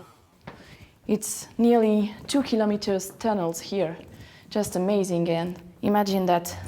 In almost 2,000 years since the Romans started their excavations here, the tunnels have slowly expanded and been repurposed as secret shelters for local people. During times of conflict or invasion, they could have found themselves living and working down here for months at a time. People from the village, they knew that there were a lot of quarries here in this area, and they just transformed quarries into those tunnels that was shelter for them. This underground is very well protected. On the top of our head is just forest, and thanks to trees, we are protected. For centuries, this area of northern France and its people were under constant threat from invading armies. At that time, there were a lot of invasions in this part of France, and just to escape from the enemy, they were hiding here themselves in this shelter. The more the locals sheltered here in the Middle Ages, the more they developed their underground city. They constructed wells, stables, bakeries, and chapels in this warren of caves and tunnels. This is the chapel of the underground, and this is exactly like a real church.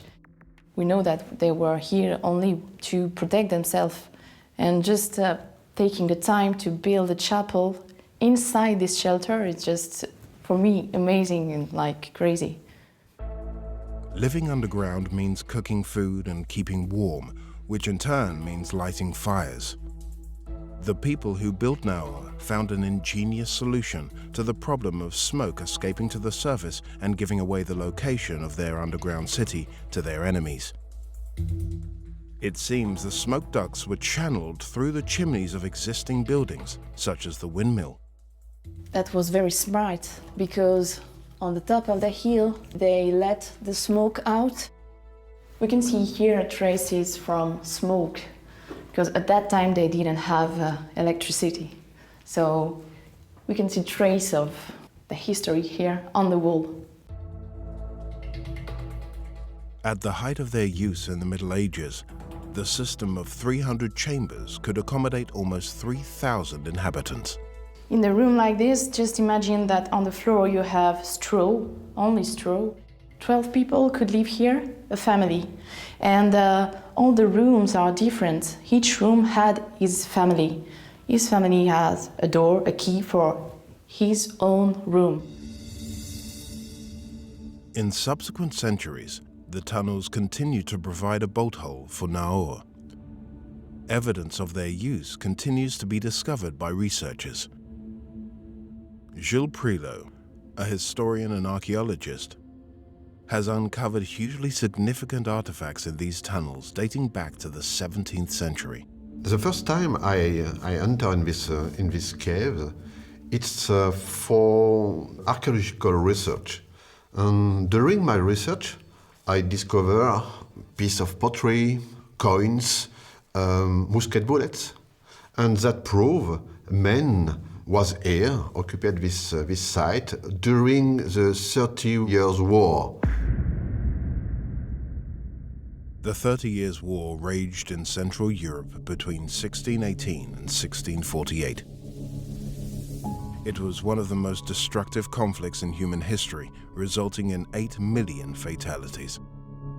During this period, the French kingdom fight with a German kingdom and Spanish.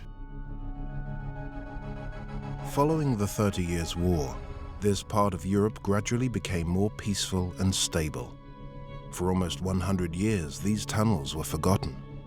Then, in the late 19th century, they were rediscovered.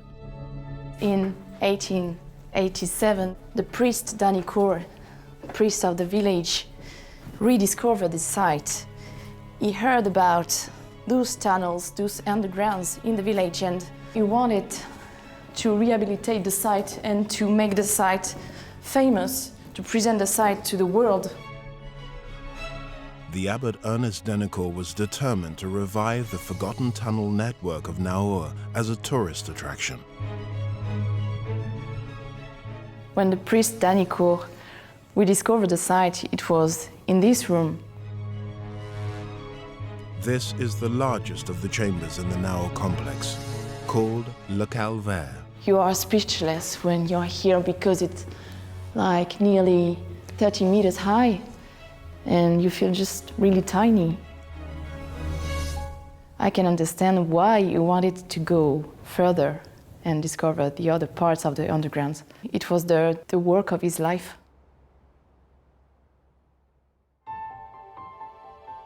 The tunnels were a popular tourist attraction for the next 25 years, even as World War I got underway. A surprising number of visits were made by Allied soldiers seeking respite from the horrors of battle. I learned the soldiers during the Great War, they stay on the front line 50% of their time, and after they go to the back front to take a break. The soldiers would travel to Naur to join the ranks of tourists visiting this underground curiosity. I can't imagine a soldier during the Great War do tourist. The farmer knows the caves and they can invite the soldier to discover the caves. Many of the soldiers who came to Naur recorded their names and personal details on the tunnel walls. The underground complex contains one of the highest concentrations of historical graffiti of any World War I site. Today we know there is 3,200 names about the Great War. English, Ireland, American, Australian, India, Canadian, French. It's a real treasure. Sometimes I carve their name to make sure we will remember them. It was just the proof that they were here to fight. The men wrote the name on the wall, put a piece of them on the wall. Today, perhaps it's my last day, because tomorrow I return on the front line. One of the names Gilles found and researched is that of British soldier Corporal Samuel Mikosha. He was on the trenches, and the German shells fall on the trenches. A lot of his comrades died was wounded, and some of them was covered by the soil. With his commanding officers dead, Corporal Mikosha gathered his surviving comrades. He said, "Come with me." And with their hand, they dig out 4 soldiers, and he saved these 4 soldiers. Samuel Mikosha survived the First World War. He was honored for his bravery and awarded the Victoria Cross. It's very famous for me because it's a real hero, but a simple man.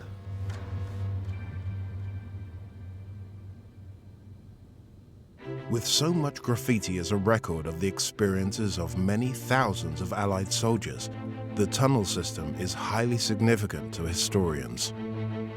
Over the course of 2 years, a cultural heritage team of 4 spent 20 days scanning Naur and then building a walk-through 3D map of the labyrinth. Many of their projects involve the scanning of wartime mementos, and Pierre Grossemer is their team leader. We are recording this site in order to archive everything. You can produce a 3D model and after that make some 3D printing or some replicas. So that's also things we can do after the recording. The team's efforts to accurately record the tunnel system are due to the site's historical significance, not least because of the First World War. This place tells us the story of the Great War. So I think it's very important to keep this information forever. To do that, we have to work very accurately because we merge several kinds of data. They will wear the virtual reality glasses and be able to navigate in the model, and that's fantastic sharing of technology and the local history. We are starting to scan there with the terrestrial laser scanner, and you may see all around the side these white spheres. Each sphere will have very accurate coordinates, and that will help to merge everything together in the best way. Mapping the extensive network at Naur has been a vast and painstaking project. Each of the 300 chambers has so much detail to be recorded as a digital scan, dating back to the site's origins as a Roman limestone quarry. Today we are mapping this underground quarry, and it's first time we scan this area.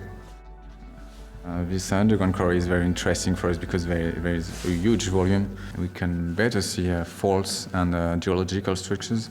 So it's very interesting for us geologists to make a map in this area.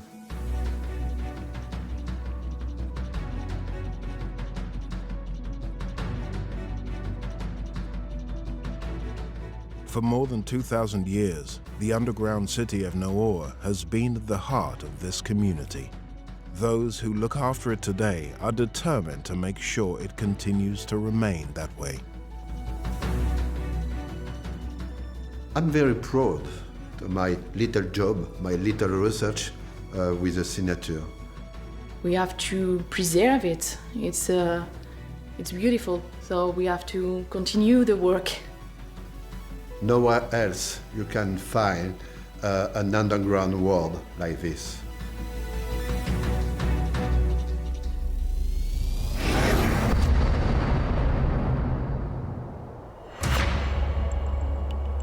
Iceland is an island country 40 kilometers south of the Arctic Circle, where the North Atlantic and Arctic Oceans meet. Iceland has Europe's largest glacier. But how has this 8,000 square kilometer mass of ice created some of the most stunning subterranean realms on the planet? Ice caves are alive. They are constantly changing, evolving. It's so dramatic.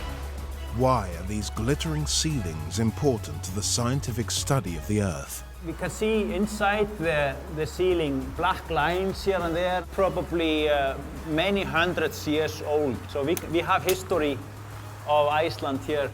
And what risk does global warming pose to the glacier and its beautiful ice caves? They can disappear very quickly. They are very sensitive to climate. Now the glacier is receded over 100 meters per year.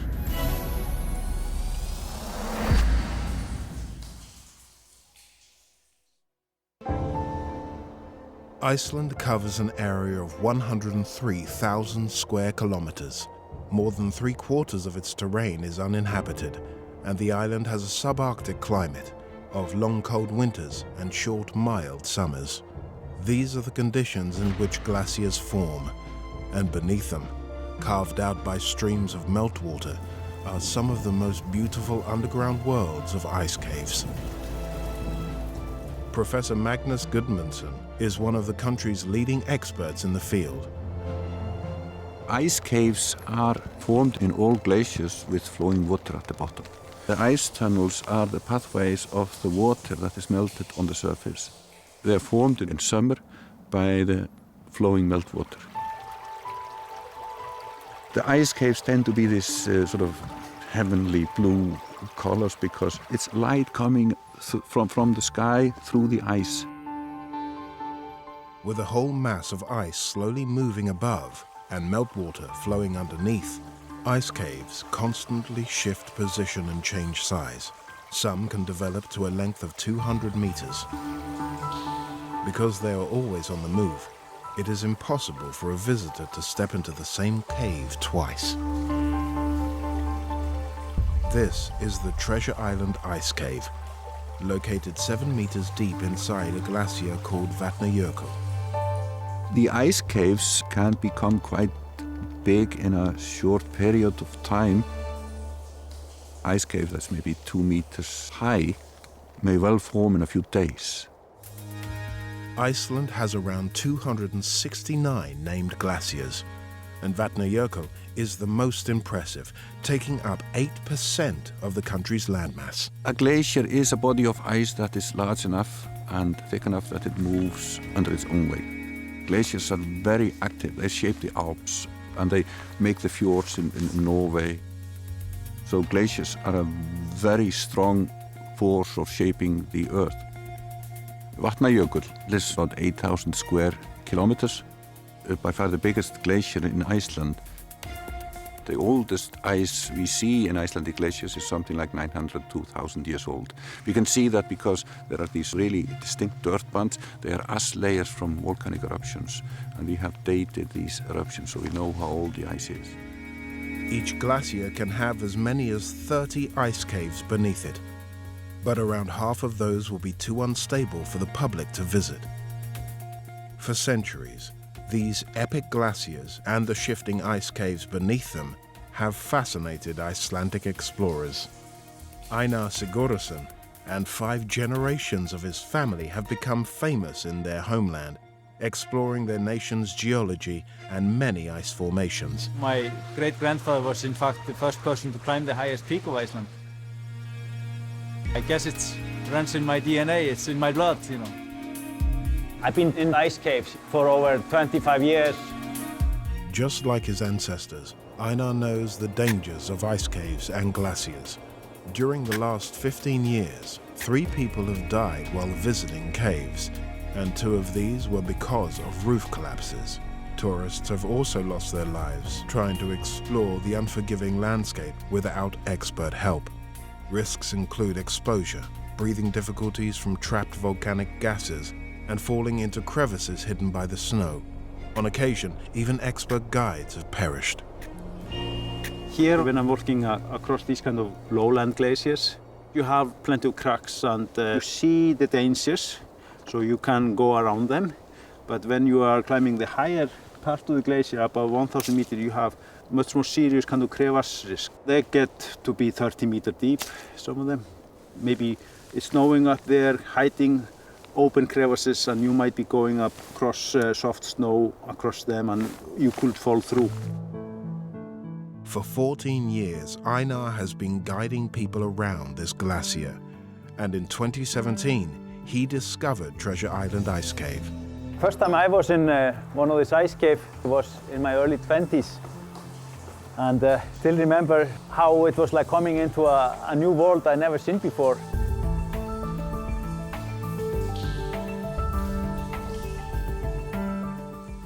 Water, ice, and light combine to create a magical subterranean environment. In this particular cave we are in now, you really have so nice details. To see this material so blue, that's amazing. There's plenty of light here. Looks like it's very thin, but it's probably 5 meters already thickness of ice here just above us. It's been like you're underneath the sea or something. We can see inside the ceiling black lines here and there and sand. The sand that is in there, for example, this is probably many hundreds years old, So we have history of Iceland here in the ceilings here inside the deep cave. These stunning underground spaces constantly evolve with fluctuating seasonal temperatures. As the warmth of summer arrives, ice turns to water. It's the heat traveling with the river that kind of melts this into this domy kind of shape. It's just amazing how beautiful, if you're on the right day, the right time of year, the right cave for that season, how beautiful places you can find, This is just the start of the system. We can go actually 200 meters into the glacier here. Iceland is definitely the place for ice cave exploring. You have so many lowland glaciers here, and they are so big and easy to access. Even so, Iceland's glaciers are also retreating, and experts believe it's due to climate change. The rate of winter snowfall has stopped exceeding the summer melt. This in turn adds to the instability of the ice caves. Guides fear that there could soon be a major roof collapse. There can be as many as 1,000 visitors every day between October and March, so it is vital to make sure they're safe. Stefan Mantler from Iceland's search and rescue team monitors the constantly changing glacier from above. When you think about where you enter an ice cave, it is almost always from the front of the glacier, where the ice is the thinnest and where it is most susceptible to change and to melting away. So the front part of the caves and the roofs there are the most dangerous and the ones that we want to really have a very good eye on. This is a part of the glacier that we visit very often, and so even coming here in prior years we saw a lot of change, and I found it important to try to document these changes. I've now accumulated about a year of change documented.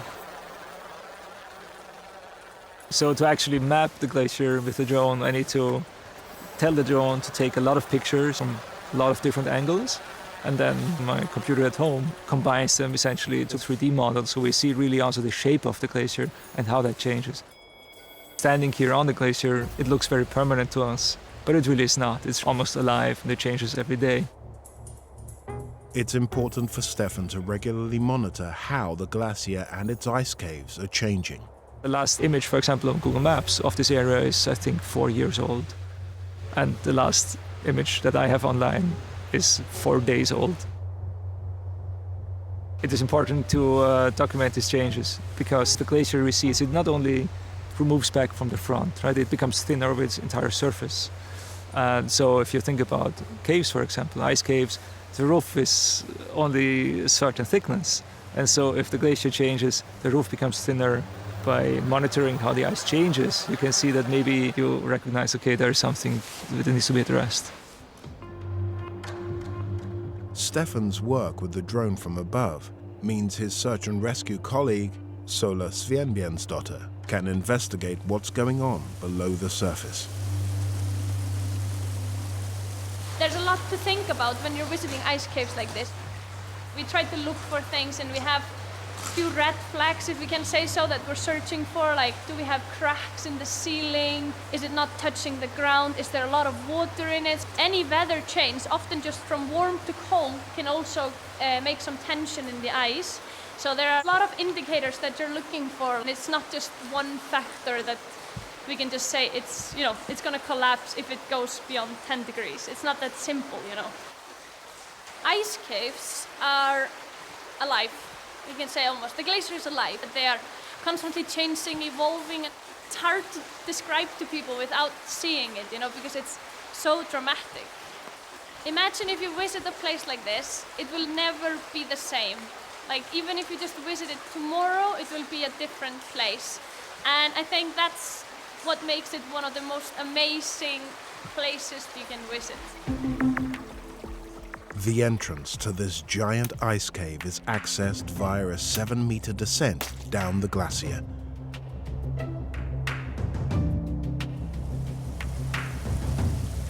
Einar brings groups of tourists here, so is meeting Sola to see how the subterranean spaces have changed. Here is the true blue I'm always looking for. It's really beautiful. I always find, like, in the start of each season, like in September, October, it's like going treasure hunting. Yeah, exactly, you know? yeah. What like, will you find? Wow, yeah. We can understand why thousands of people want to come here and see all this. It's changing so fast and so much that you never know what to expect. You take a picture one time and then you come in a week and it's completely different. Exactly. So that's the beauty of it, I would say. Yeah, it is. You know, you're always finding new things and always exploring. Yeah. The ice caves may not be here forever. Since 1995, Iceland's 3 biggest glaciers have shrunk by more than 250,000 cubic meters. Any acceleration in the glacial retreat could suggest dire consequences on a global level, such as increased extreme weather events and rising sea levels. One thing that we are seeing in Iceland, and that's a worldwide phenomenon, is very fast retreat of the glaciers. They can disappear very quickly. They are very sensitive to climate. If things continue as they have with climate change, in 100 years there will be no glaciers and no ice caves to visit. I can't really imagine my children or grandchildren not being able to experience this like I'm doing today. It's kind of frightening and sad. It was an ice cave I will go into in the year 2010. Also another ice cave where the red rocks are. And since then, now the glacier is like 12 or 1300 meters up there. It has receded over 100 meters per year. For 1,000 years, the Vatnajökull Glacier has been a significant part of Iceland's landscape. Its people hope they will be able to continue to enjoy and explore this ever-changing subterranean environment. Glaciers here in Iceland, they are like climate change barometer, and it's like changing so fast. You really have to go for the opportunities to enjoy the underground worlds of Iceland.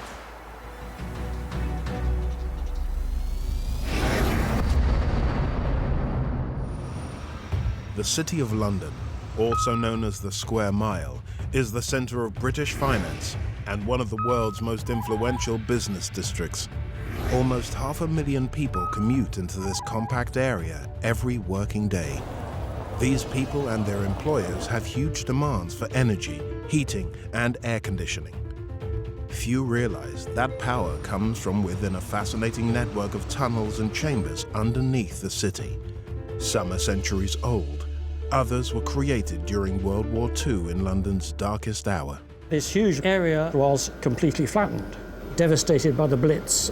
But what subterranean structures from our past are shaping our future? Welcome to the old engine room. Wow, this space is enormous. And how can 21st century power be distributed around a complex underground network in a city that never sleeps? People are totally oblivious to what's beneath their feet.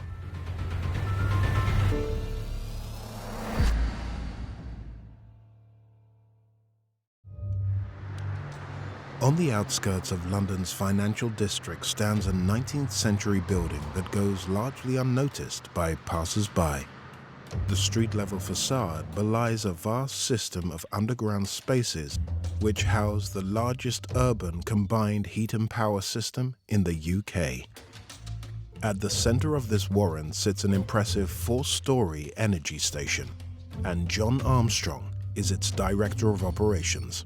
Often, when I tell people where I work in London, they don't believe that there's a power station right in the middle of the city, and it's actually only when they walk past they realise what's here and look in a bit more detail.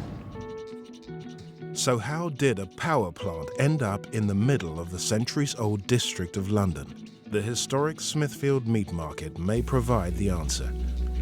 When the building was redesigned in 1860, it gave rise to a system of underground spaces which have been integral to its growth and expansion over the years. Roger Morgan, an expert in subterranea, has been investigating the legacy of the changing uses underneath these buildings. We're standing in Smithfields, which is the medieval meat market. Below the main selling floor was a huge railway goods depot where the meat trains from the north would discharge their cargoes and it would be hoisted up onto the selling floor on hydraulic lifts. And then next door is a cold store for storing the meat which wasn't sold immediately. Meat was stored deep below street level under controlled conditions. Carcasses, generally cows from the market over the road, were brought in and kept cold in this building. So this room is 20 metres long, 10 metres high, 10 metres wide, so 2,000 metres cubed. Potentially you could fit about 8 double-decker buses in here. So this is original steelwork holding up the structure from the cold store from 1895. In the late 19th century, as electricity and refrigeration developed, coal-powered boilers were installed below the cold storage room. Here they generated much-needed power for the Smithfield market. In this vault over here, this vaulted structure, which is all brick-lined, you can see some of that history from the original coal power station that was here, and you can actually touch the walls that in 1895 they burnt coal in this space. It's absolutely amazing to think that over 100 years ago, people doing the same job that I do now were here. Very, very differently, but generating power and distributing it around the city. During World War II, the city of London was heavily bombed. The last of Germany's huge rocket-propelled missiles hit Smithfield in March 1945, killing 110 people and injuring dozens more. London's authorities made plans to rebuild the city and especially make use of its underground spaces. Roger is looking at a 1940s map which shows all the plots ideal for redevelopment. So in orange is the area devastated by the Blitz and the V1s and the V2s. The whole area was completely flattened, which gave the opportunity to the City of London to redevelop the area comprehensively and provide much more service subways to serve the Barbican estate and other buildings. So nearly every modern building since the 60s in the City of London will have a huge extensive basement. So the potential for development for the network in the future is obviously highly significant. The existence of these post-war spaces, some 3 stories deep, proved to be an asset. When the cold store closed its doors as a refrigeration plant in the 1970s, it was to be turned into a more advanced power station using 2 350-ton ship diesel engines. A system was built to supply power, heat, and cool water for air conditioning that weaves its way through the subterranean heart of London's financial district. The use of existing spaces saved on digging new tunnels. Kish Barrett manages this subterranean power network. You wouldn't dream of putting a power station in the middle of a city. However, the use of subways and underground locations where people are totally oblivious to what's beneath their feet is a clever way of delivering local energy. We could only really do this given the access to subways, tunnels, and car park locations. Otherwise, we would have to be doing civil excavations in major roads. More than 6 kilometers of heating pipes and nearly 5 kilometers of cooling pipes deliver vital energy supplies to various residential, business, and public buildings. It allows us to deliver the refrigeration at the Smithfield Meat Market and also for the daily operation of the Guildhall, which is the City of London's corporate centre. The CityGen underground complex is not open to the public, but Kish has offered Roger a special look behind the scenes. I'm quite interested in getting into the building, which apparently is extraordinary. This guided tour fulfills Roger's ambition to see how this historic old power station So this is where we begin our descent. has a new use well into the 21st century. Welcome now to the old engine room. Ah, thank you. Wow, this space is enormous. So this is where the old engines were sited, and you can see the vastness of the room really gives you a feel of how big that equipment was. If you just look up, is that soot? It is. It's the exhaust from that engine process. Yeah. In 2016, the 2 diesel engines were removed to make way for 2 brand new, low-emission 4.3 megawatt gas-powered engines. The refit cost £26 million. These new efficient engines mean that the CityGen complex can now supply tens of thousands of megawatt hours of heat, electricity and cooled water to more than 11,000 homes and businesses in the City of London. It's all part of London's aspiration to be carbon neutral by 2030. When we look at the technology now, the higher levels of efficiency, how quiet they run, and also how we use technology and digitalization, things have come on a long, long way. This power station is known as a combined cooling, heat and power plant, or CHP. These new gas-powered engines are 80% more efficient than conventional power stations that burn fossil fuels and are lower in pollution emissions.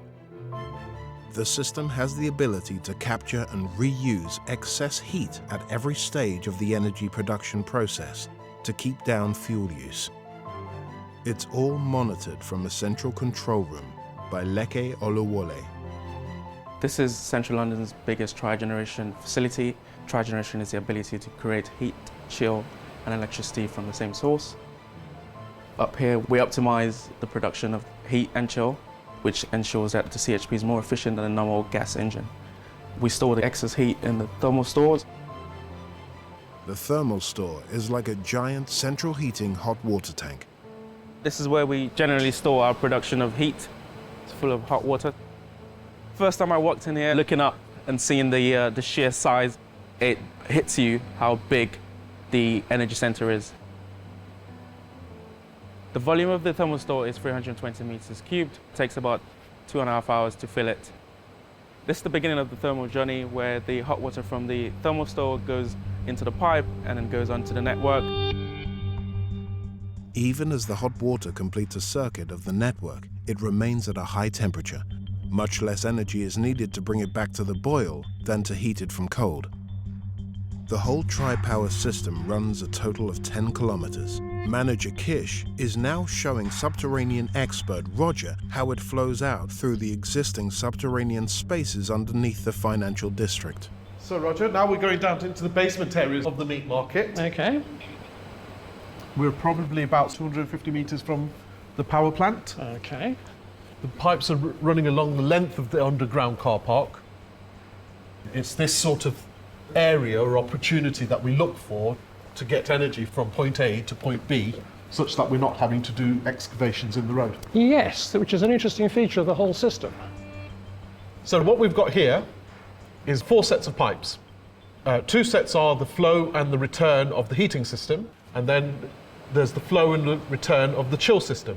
So the whole thing's a bit like a domestic central heating system, only 200 times bigger. Absolutely, the flow and return.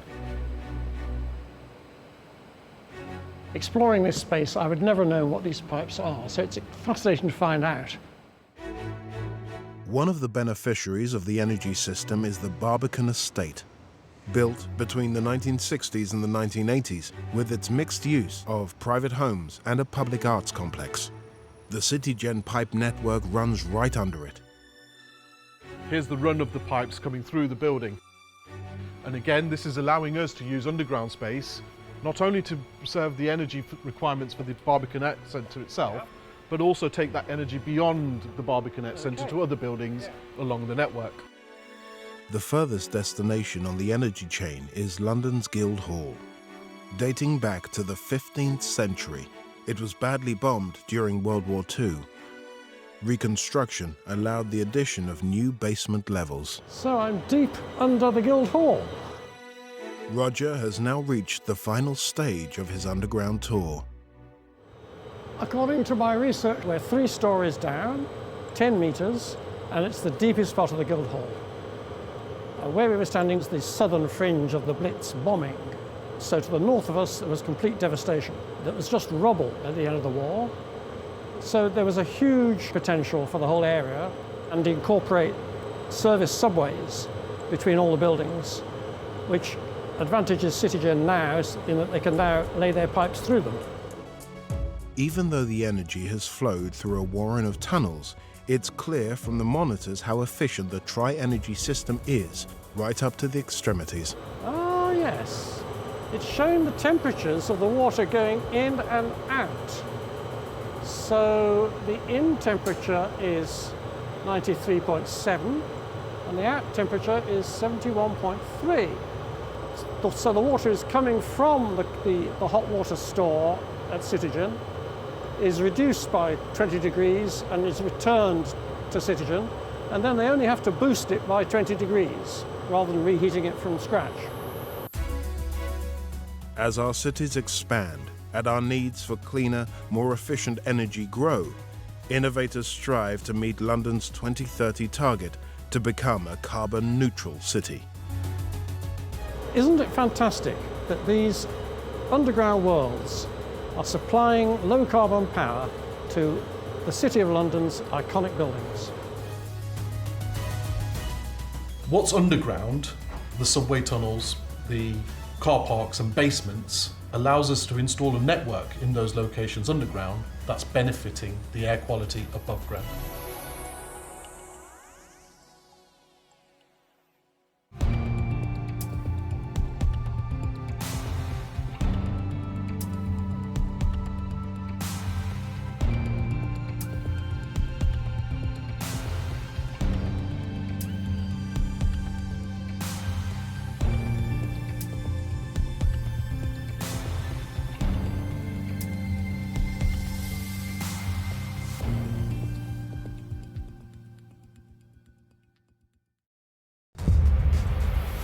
A vast nationwide network of subterranean fortresses. It's really huge, actually. You can get lost. Designed to stop a German invasion. The soldiers were shooting blind. I'm proud because they fight like lions. A 2,000-year-old city without water. Water is crucial for the lives of the people. What subterranean secrets are being revealed? It was totally crazy, finding something totally unexpected. And deep beneath a mountain, a new discovery after 150 years. Wow, this is like a geologist's toy shop, and I've got all the toys. Beneath our feet lie extraordinary spaces, caves, and tunnels. The span and the size is just crazy. They've been designed and built by us. This is the only one with a castle. As well as formed by nature. But how were they created and adapted? By who and why? You've got to face your fears. Throughout history, subterranean life has captured our imagination. I feel so privileged. We're going further and deeper to unearth the mysteries, the stories, and the secrets of underground worlds.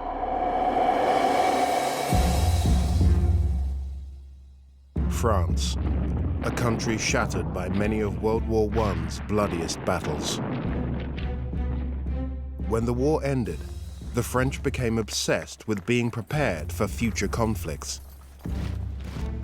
During the 1920s and 30s, as Germany rearmed and World War II was looming, the French government decided to build the largest network of subterranean fortresses the world had ever seen.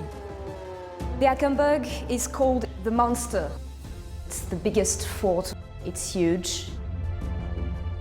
What 1930s cutting-edge military technology lay in wait for any potential enemy invaders? You could move the turret 360 degrees and stop it at the exact location they needed to.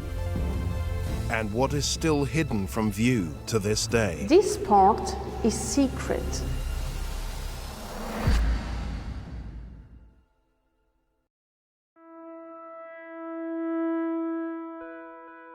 In 1929, André Maginot, a World War I veteran who was now the French Minister for War, convinced the French government to build a defensive line of 142 subterranean forts, 352 gun encasements, 78 shelters, 17 observatories, and 5,000 fortified concrete bunkers along its entire eastern border.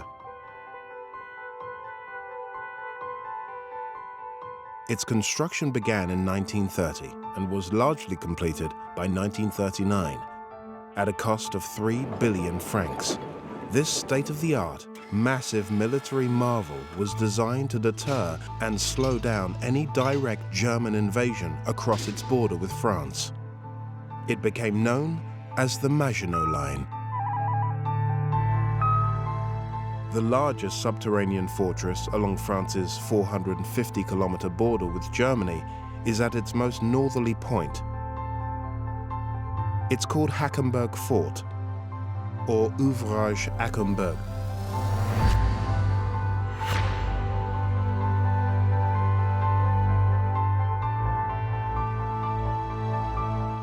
Hackenberg is 20 kilometers from the French-German border at the highest point in the region.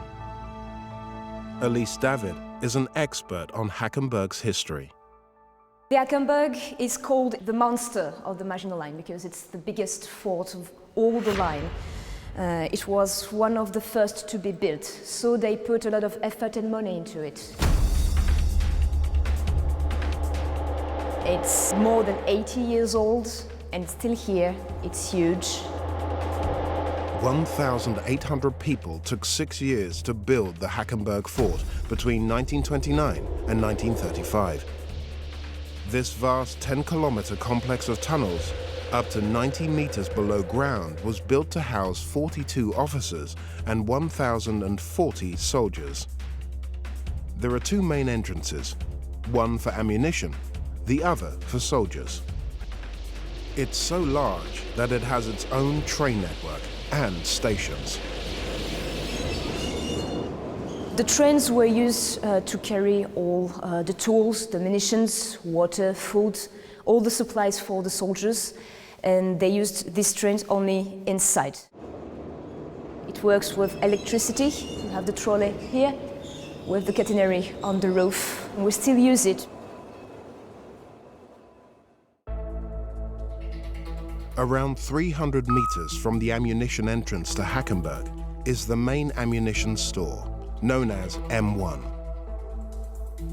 Around 400 tons of ammunition was kept here before being distributed to the 17 combat blocks further inside the underground fortress.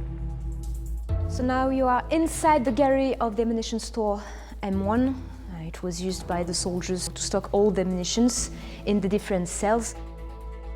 M1 was the biggest inside this fort and even inside the whole Maginot Line.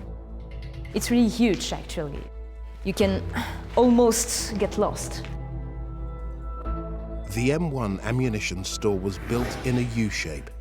On one side, empty trains would wait to be loaded by soldiers, and on the other side, fully loaded trains with ammunition would be wheeled out of the exit.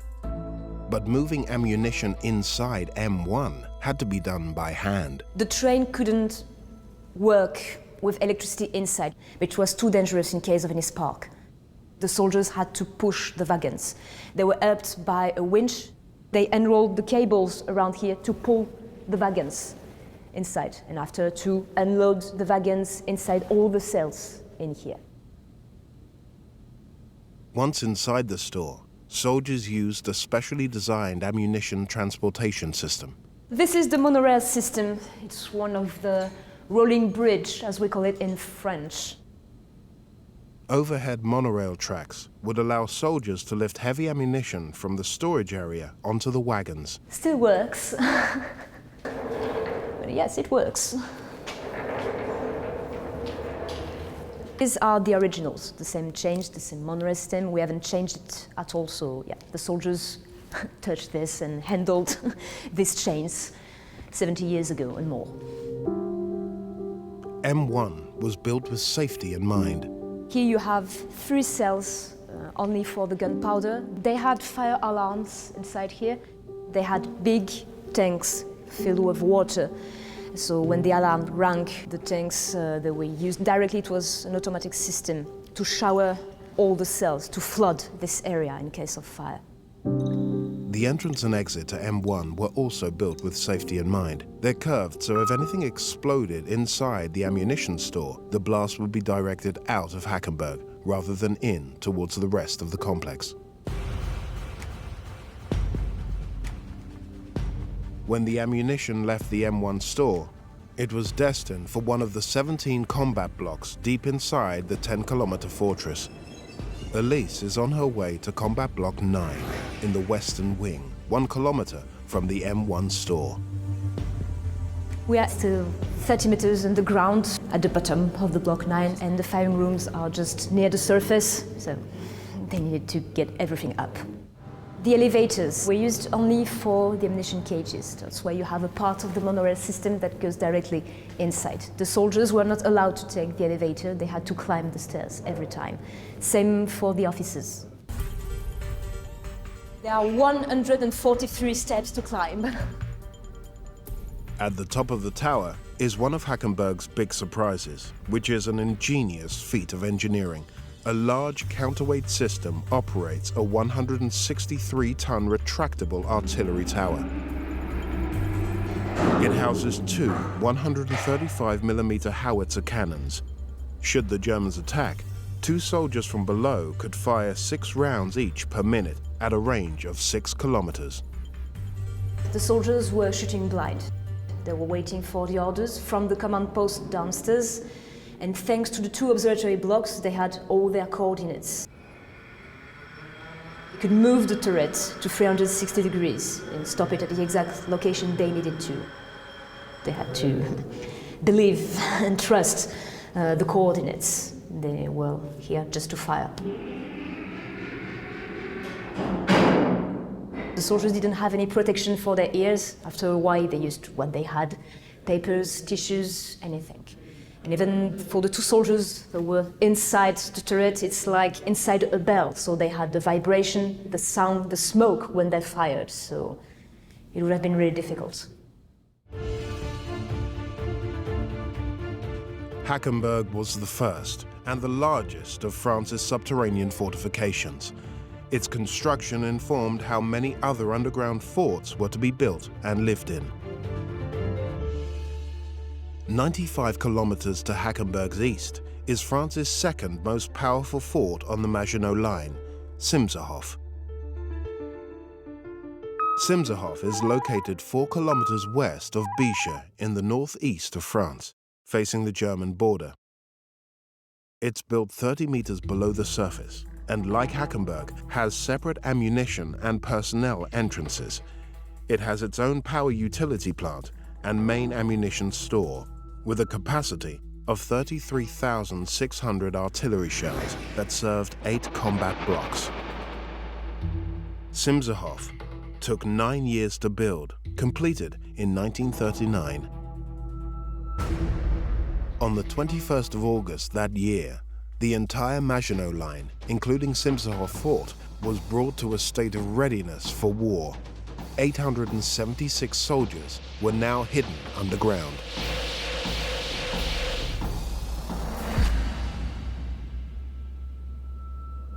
Betty Bruhl is an expert on Simserhof and how military personnel lived in this subterranean fortress while waiting for the Germans to invade. This part is secret. Visitors could not see this part. Here you feel really how it was, because it looked like yesterday. Soldier bedroom. There was between 24 and 36 soldiers in a bedroom, one bed for 3 persons, but they didn't sleep together, they working in shift, like in a submarine, so it was hot bank. You never could be alone, so you could not relax. If soldiers from outside have to come inside, there was no enough beds, they could make hammock that they could sleep. This was an officer bedroom. And you see, there is decoration, painting on the wall. It's beautiful. If soldiers were asleep in the dark depths of Simshof and the Germans attacked, they could be certain of finding their way to their combat blocks quickly and easily. You see, above both doors are S, exit, sortie. There is a glowing arrow showing the way of man entrance. So if enemy coming and switch out the light, you just have to follow the glowing arrows and you could find the exit. In comparison to the horrific trenches of World War I, living conditions for soldiers in forts like Simshof were significantly better. Here, they even had a lounge bar, which was designed to be a refuge for soldiers. They could pick up mail, they could listening music, play cards, drink something, smoke, and on the wall you have Snow White and the 7 Dwarfs. This was painted by Romain Simon, soldier in the Simshof, and he decided to paint Snow White because the cartoon from Walt Disney coming in 1937 in France, first one in color, so very, very famous. This is the only room they could relax and feel like at home. Soldiers living in Simshof spent much of their time waiting for German invasion. They brought many elements of their lives above ground into the subterranean fortress. This is the chapel. Each Sunday they had holy ceremony. In this part of France, religion was very important for the men. On Christmas, the whole crew, 876 persons, coming here, they had a special lunch with foie gras, with champagne, with cigar, and they sing Stille Nacht, Heilige Nacht. You know, it was in German, because in this era we're speaking dialect. Finally, on the 10th of May 1940, the Germans launched their blitzkrieg against the West. Simshof and the Maginot Line initially remained calm, but deadly exchanges were inevitable. From the 21st of June 1940, Simshof fired 13,500 shells in just 4 days as it defended itself and surrounding fortifications. You could feel how hard the Simshof was fighting. Despite the strength and elaborate design of the Maginot Line fortifications, they weren't able to stop the German troops entering France, who invaded via Belgium in the north. However, the immense firepower and impenetrable design of these major subterranean fortresses meant the Germans didn't capture a single one of them. I'm proud because they fight like lions. It's our story, you feel something. Not hear and see, but feel. The French surrendered to Germany on June the 25th, 1940.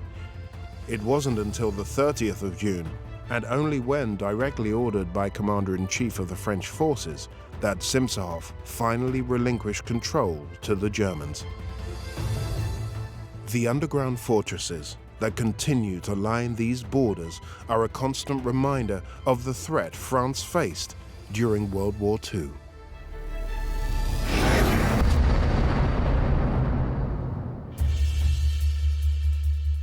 Beneath the rolling hills of Derbyshire in England, after 150 years of searching, a surprise discovery. The saw started to plunge into the wall. Wow, that is quite outstanding. A wonderful piece of Blue John, quite exceptional. How has this subterranean space produced a precious mineral found nowhere else in the world? We believe that Treecliff Cavern is formed in a rather special way. So precious that it's owned and cherished by British royalty and American presidents.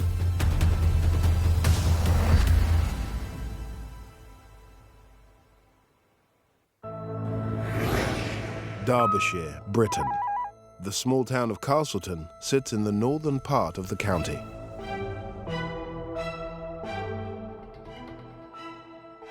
Vicky Turner's family have been at the heart of Blue John mining and production here since her father, Peter Harrison, took over Treecliff Cavern in 1945.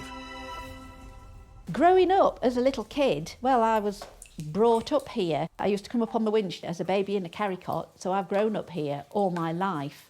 I can't remember not knowing about Blue John, not knowing about Treecliff, because it is my life. I grew up here and I am third generation Treecliff Cavern. So from 1945, the family have been here consistently, and we still are.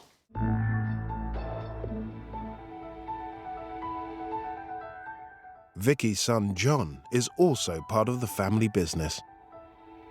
I've been working with Blue John professionally for about 6 years, but as a hobby, probably for the best part of 20 years.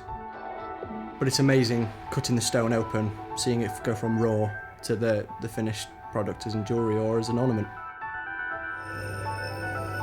So what I'm looking for now is I'm looking to keep the stone right up against the silver, creating a nice dome. And that looks like we've got no flaws. We've got a flawless patterned stone. One of my favourite bits is cutting the stone open. Doesn't matter if there's clay covered on the outside, once you've cut the stone open, it's clean. You can see all the patterns, all the colours just revealed to you. It's amazing.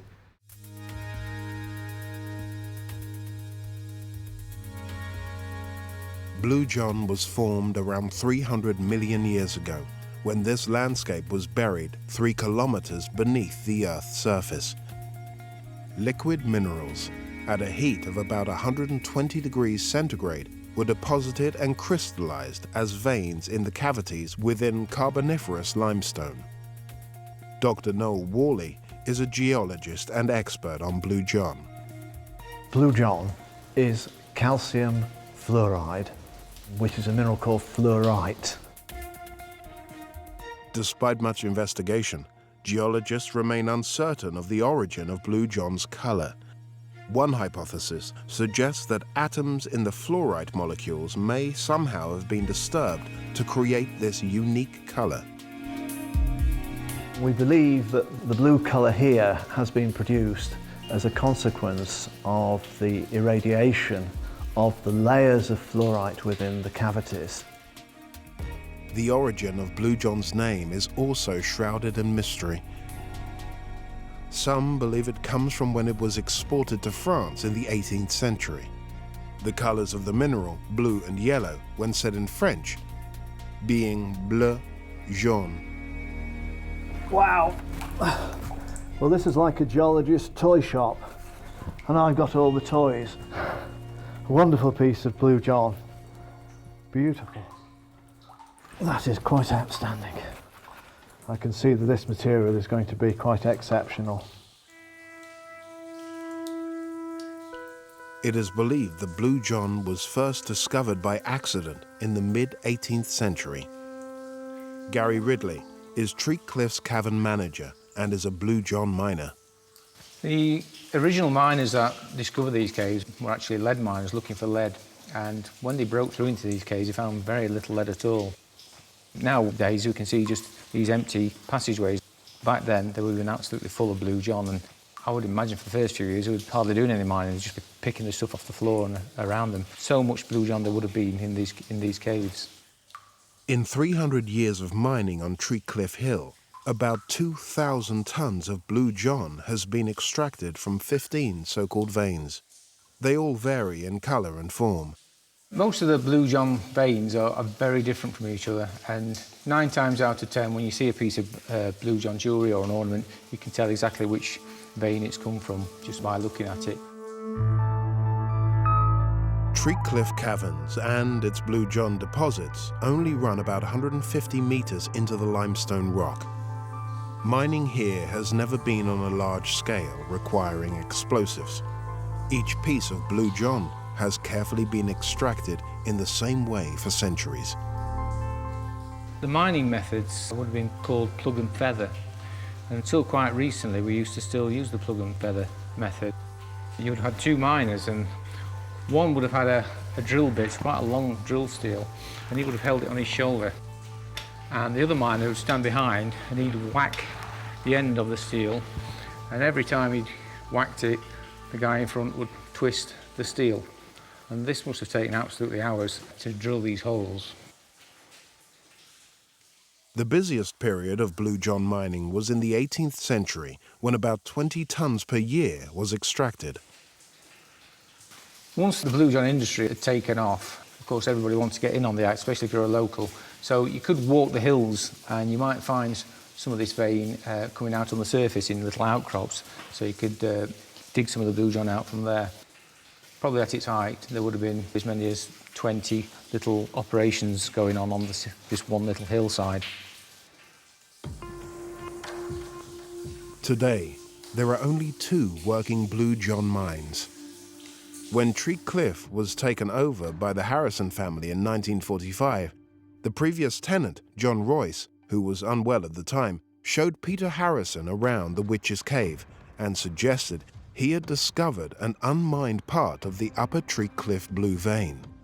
He was told by John Royce that there was a vein of stone that he wanted to dig out.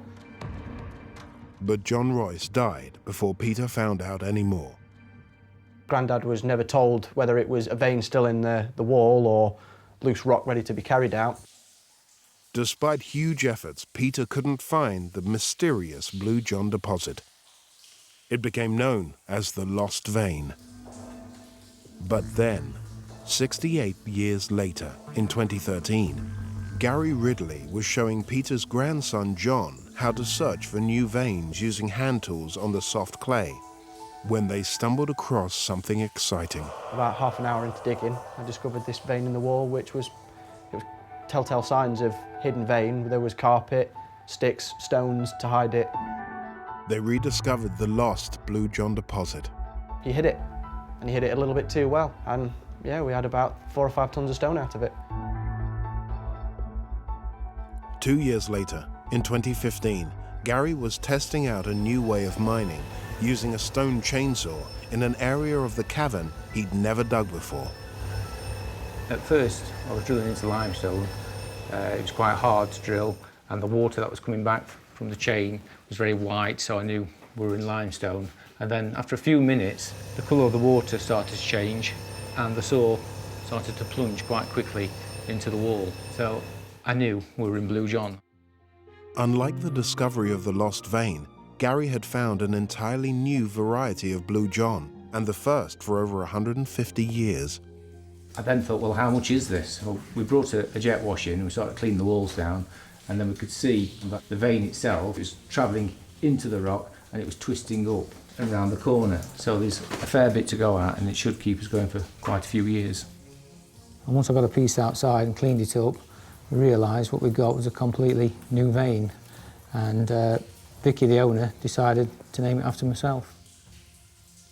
Having a vein named after myself, it feels a bit weird at times, but keeps your memory going long after you've gone, I suppose. So having that knowledge is quite satisfying. Gary's meeting geologist Noel Worley to show him an example of his Ridley vein. Beautiful piece of Ridley vein, with a particularly characteristic yellowy orange colour, alternating with the deep blue and purple. You can see there's a lot more yellow in this vein than the other veins as well. And we've got these 2 close bands about halfway down. It's the first time it's seen the light of day in probably 300 million years. The Ridley vein is the 15th to have been discovered, and only the 2nd to have been named after a person. Blue John, and Treecliffe Cavern aren't just of interest to geologists. Professor John Gunn from Birmingham University is a speleologist, a cave scientist. He's fascinated by how these caves were formed. We believe that Treecliffe Cavern is formed in a rather special way, not by water descending, but by water actually coming up. And we call this hypogenic speleogenesis. So the water rising up is forming the cave. The very earliest phases of developing a cave in this area occurred over 300 million years ago. Then we had a phase when the rising fluids were mineralizing fluids, and they brought in the fluorite minerals, one of which is Blue John. John is here to explore a recently discovered series of caves named the Hidden Depths. He wants to see what traces of Blue John there might be in this newly found space. He's agreed to film his journey down through the rock with a small camera.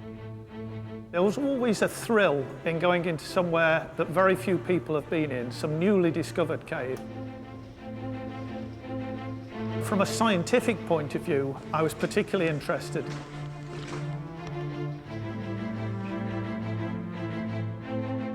There is no question about it. Those chambers down there are hypogenic. You can see that there's been rising water in there.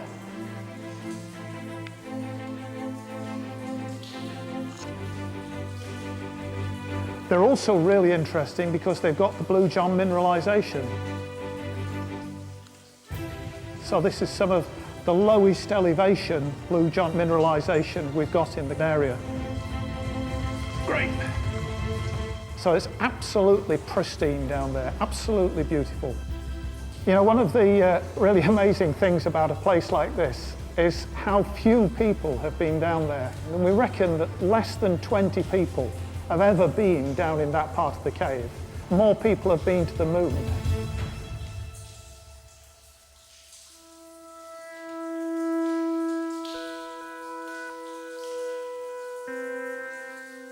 Less than 1 ton of Blue John is mined from Treecliffe Cavern every year, and there's no need or intention to prospect for Blue John within the Hidden Depths for the time being. The demand for Blue John as an ornamental stone diminished throughout the 20th century, but with the turn of the 21st century and the new veins being found, it's experiencing something of a renaissance. It's a great vein to work with, and the pattern really stands out no matter whatever you put it in. There are very few areas in the British Isles that you can see geology so clearly displayed. This is a superb example. People like John Turner are working with the mineral anew, and large old vases have realized enormous prices at auction houses. Blue John is rare enough that it will never support a major industry, but its role within the decorative arts continues to evolve. I'm 30 now, and I've been running around here for the last 11 years like a child, loving it, love the place.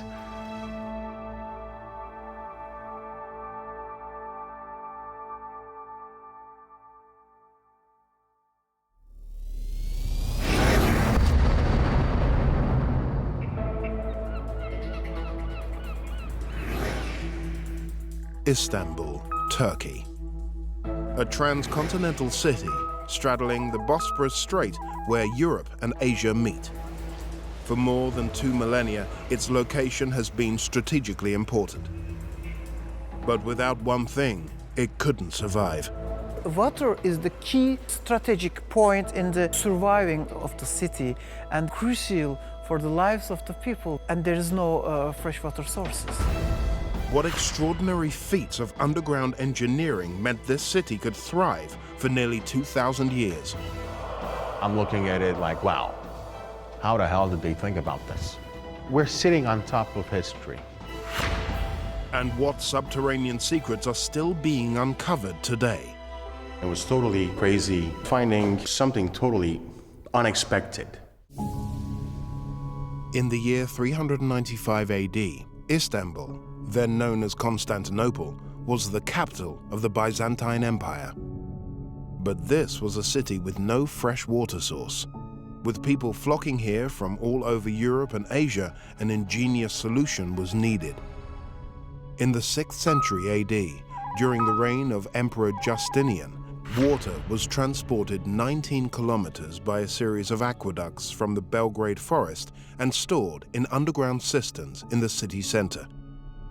Over the centuries, as the city is being redeveloped, Istanbul's hidden past is being revealed one cistern at a time. When redeveloping an old site for his latest shop in 2004, Cenk Tutan of a local carpet store got more than he bargained for. There were 3 houses, double floors, above. The excavator hit, and that was one of the doors that led us under those houses. Thanks to the excavator, that's how the whole thing started. Cenk's builders had uncovered a subterranean secret. This whole place was covered up with dirt and water and a bit of everything. It was totally crazy, finding something totally unexpected. What they'd found was a cistern about 1,700 years old.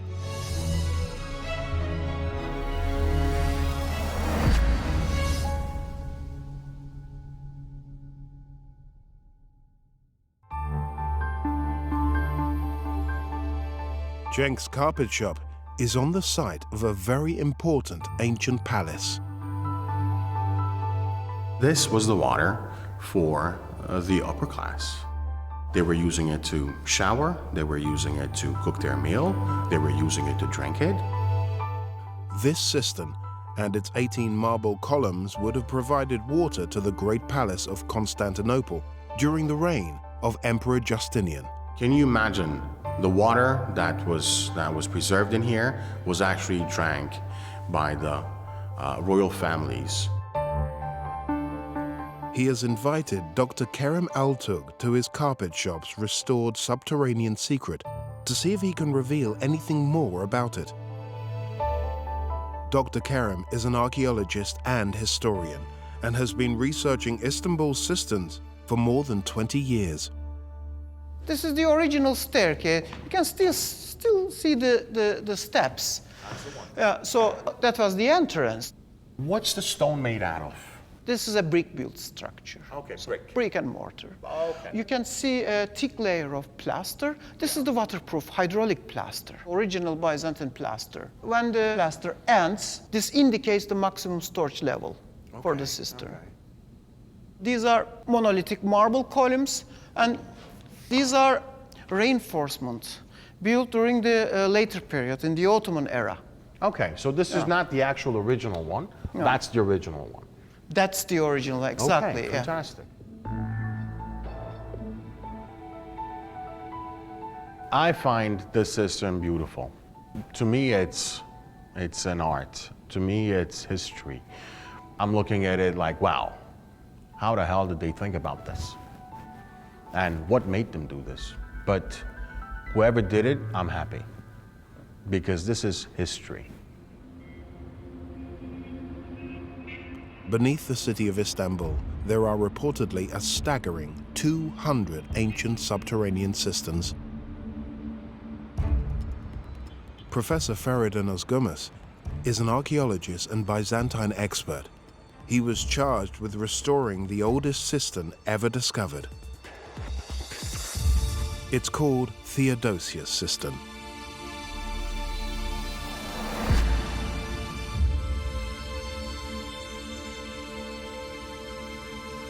In 2009, I was appointed for the restoration consultant of this substructure. It's very important for us because this is one of the few Byzantine substructures very well preserved to our days.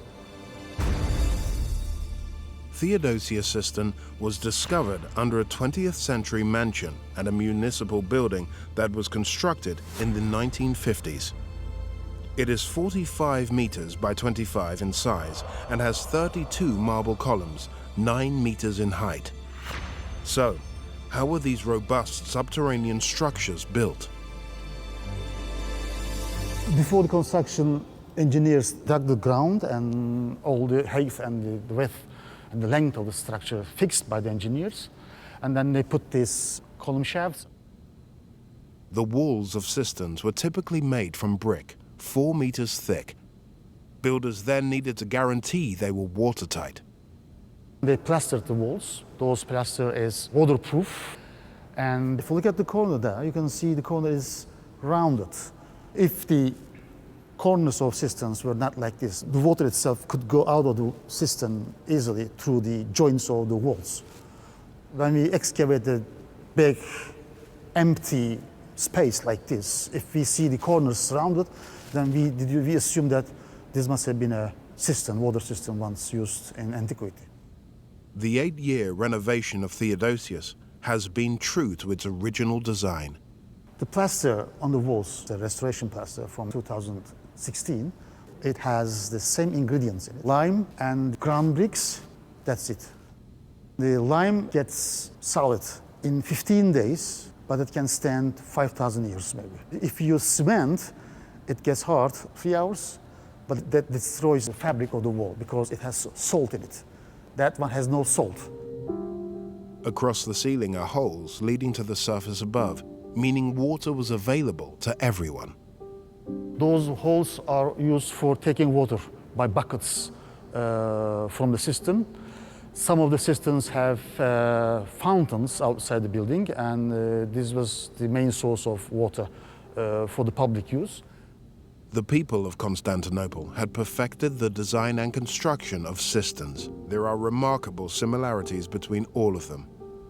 Those are original steps from the 5th century, belong to that cistern, hidden underneath this modern plaster. All of the cisterns in Istanbul from the Byzantine period have steps on one of the walls of them. Those steps may have been used for cleaning purpose, but we don't know for sure their original function. What is clear from the design and construction of these 1700-year-old structures is that they were built to last, even through natural disasters. Although many earthquakes hit this city and a lot of buildings were damaged badly, some of the ancient buildings, including this one, remain to our days almost without any damage. So this tells us that good engineering, good calculation, good workmanship, thanks to all those three things, beautiful ancient buildings remain to our days without any damage. The most famous cistern known to have survived beneath Istanbul is known as Wieliczka cistern.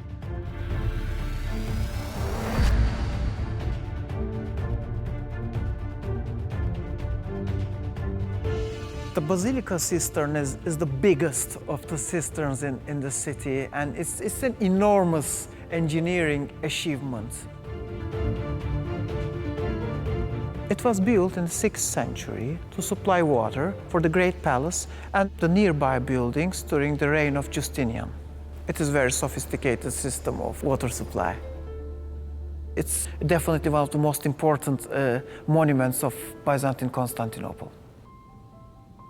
This vast cavern, measuring 138 meters by 65 meters, could be filled with 80,000 cubic meters of water.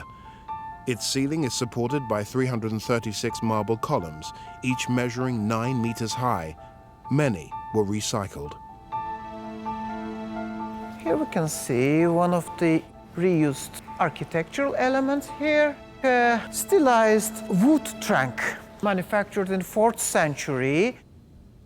The decoration on this column resembles others found elsewhere in the city. Ancient texts suggest that the tier-like decoration pays tribute to the hundreds of slaves who died during the construction of the Wieliczka cistern. In the northwest corner, there are 2 striking columns standing on the heads of Medusa. That's probably from the 4th century, Roman. There's a second one you can see, which is upside down. It's not known where these came from, but the significance of their use and orientation is clear. In a newly Christianized city, characters like these that were associated with previous belief systems would have been scrapped. These are also reused in the structure. A local tradition also suggests that the faces were positioned sideways and upside down to eliminate the petrifying power of Medusa's stare. Basilica cistern is one of a kind and biggest here in this land. There's nowhere we can have a bigger example of a Rizarian structure like this. Cisterns aren't needed for water supply today, but experts and passionate locals are determined to make sure they're preserved for generations to come. This had to be preserved and had to be refurbished. We're trying to provide people the information and the history that they're actually stepping on. Cenk and his colleagues have taken extraordinary steps to ensure that Nakas cistern is preserved. In order to protect and preserve the whole beautiful history under this building, we have a huge steel construction that carries the weight of the main building, and this way doesn't give any pressure to the cistern itself. The weight is pushed out. Many of Istanbul's subterranean cisterns have been transformed, giving them relevance to life in the 21st century. Most of these things are privately owned. One of them is a restaurant or a beautiful hotel. Some of them are museums. Some, like this, is exhibition hall. We've had painters from around the world coming. We had musicians. There are a lot of things to be discovered in Istanbul. Most of these buildings in Istanbul have mysteries. We're sitting on top of history. You know, if we drilled at the moment on these roads over here, we'd probably find more cisterns. There is no other Roman city to compare with the size and number of the water storage units as Constantinople.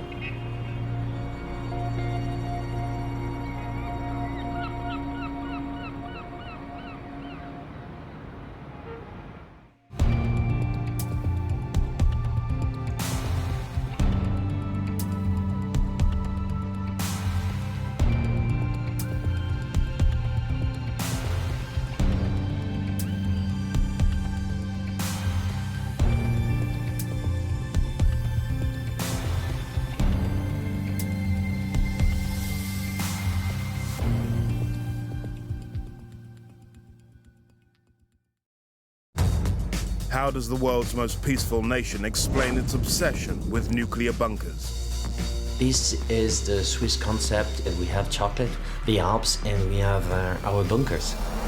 Digging beneath a British city, what brought these volunteers to a state of ecstasy? We found this arch from above. There was screams of joy. We're in! We found it! We found it! And how did Slovenia's young adventurers strike gold in a disused lead mine? This is the only underground kayaking route in the world. It's pretty special to come here. You never know what to expect. Beneath our feet lie extraordinary spaces, caves, and tunnels. The span and the size is just crazy. They've been designed and built by us. This is the only one with a castle. As well as formed by nature. But how were they created and adapted? By who and why? You've got to face your fears. Throughout history, subterranean life has captured our imagination. I feel so privileged. We're going further and deeper to unearth the mysteries, the stories, and the secrets of underground worlds. Switzerland, a peace-loving nation at the heart of Europe.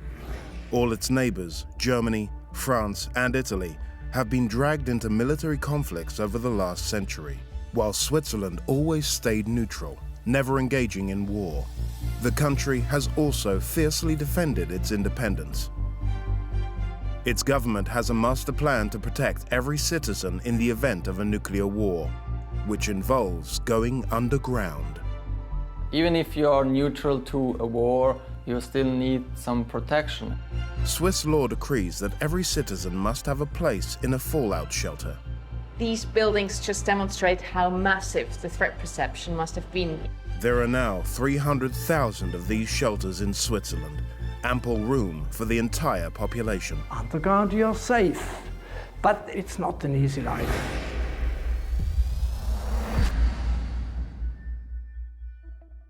Photographer Didier Ruff has spent more than 30 years documenting Switzerland's underground worlds.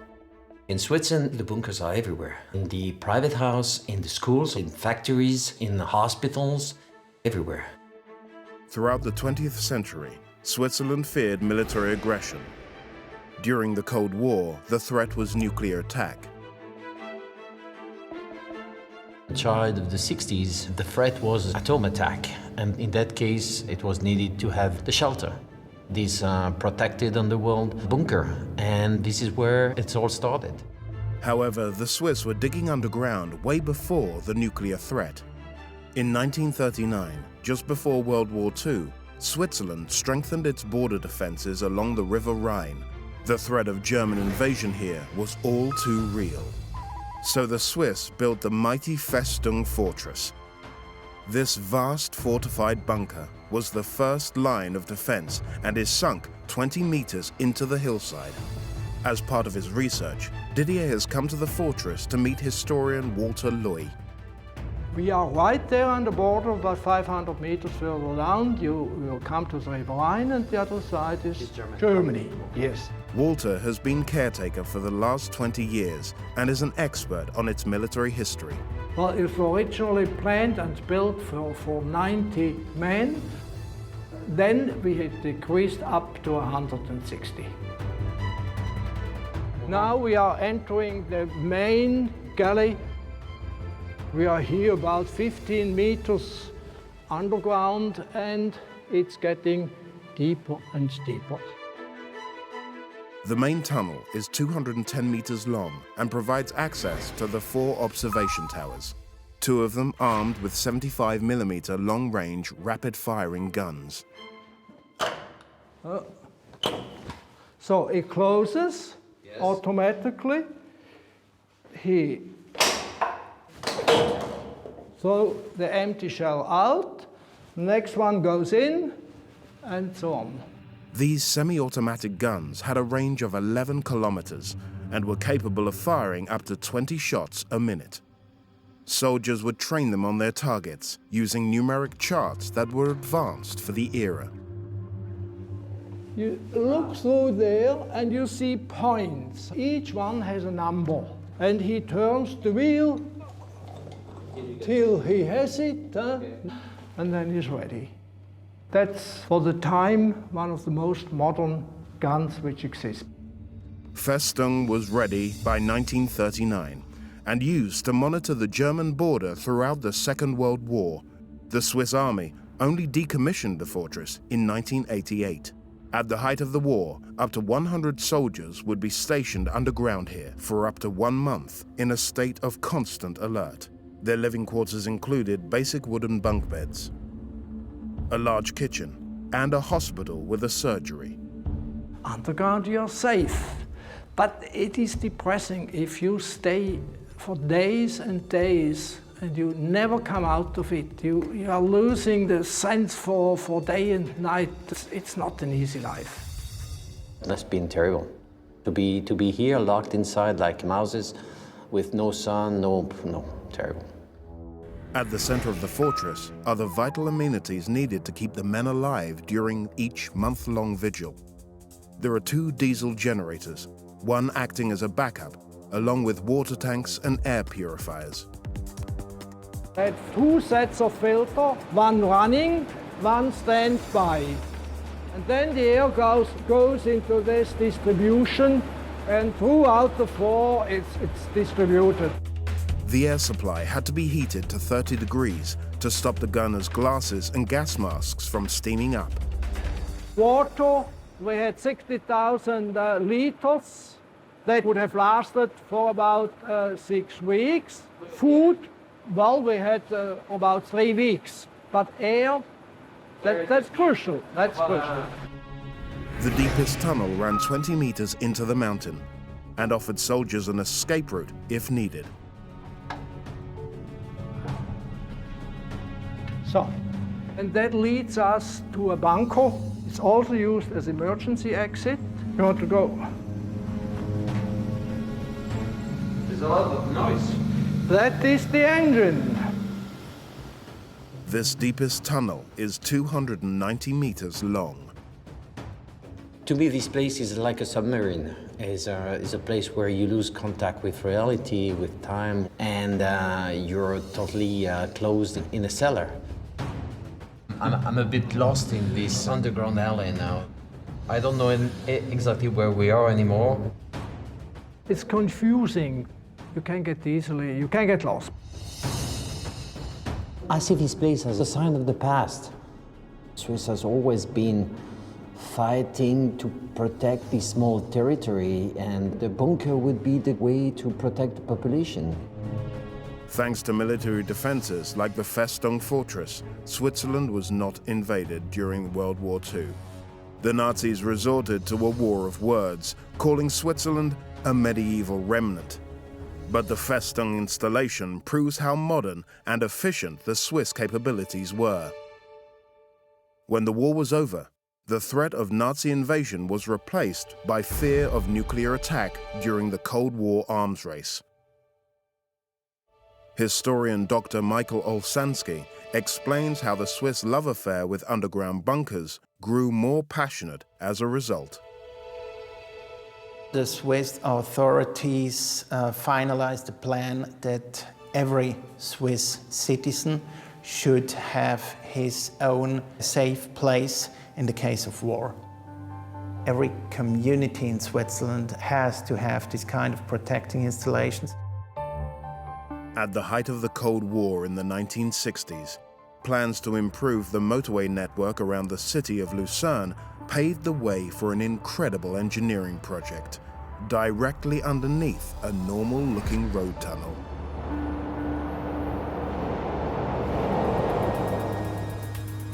They were planning to build 2 tunnels. A clever politician came up with the idea that they could design the tunnels in such a way so that they could take a secondary bunker function.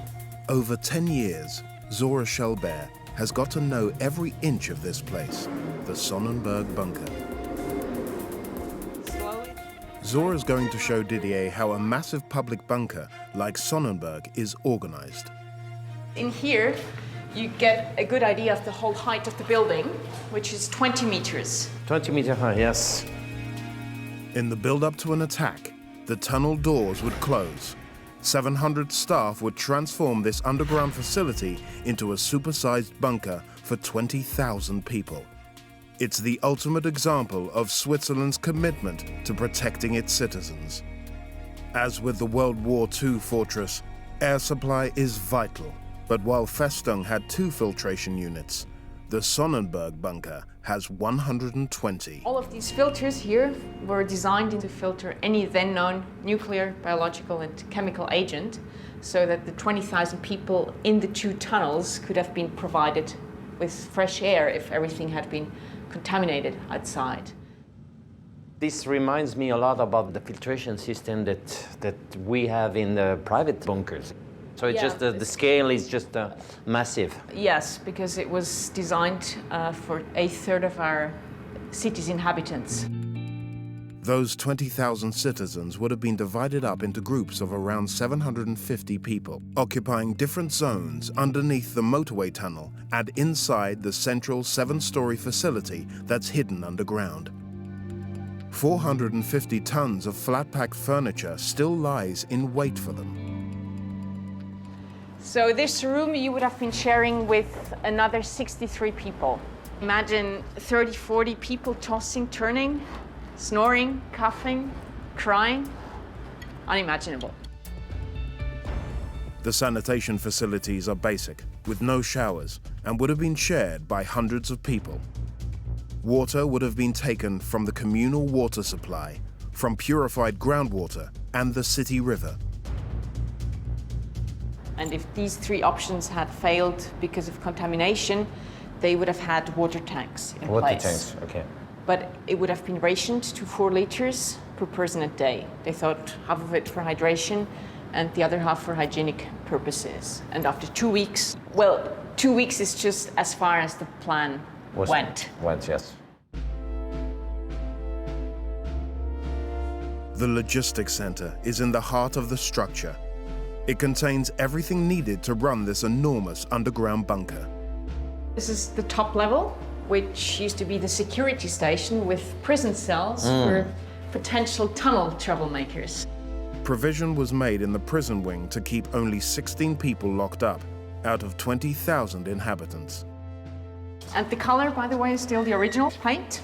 You'll see a lot of yellow and green, a little bit of color psychology. Yes. Yellow for sunlight, green for nature. The command post was on the upper level. The civil defense team would run the facility from here. They had telecommunications facilities and a radio station to broadcast to other bunkers around the country. This would have been their sole means of communication with the outside world. Every now and then they would have played some music as well, probably something soothing to not upset people.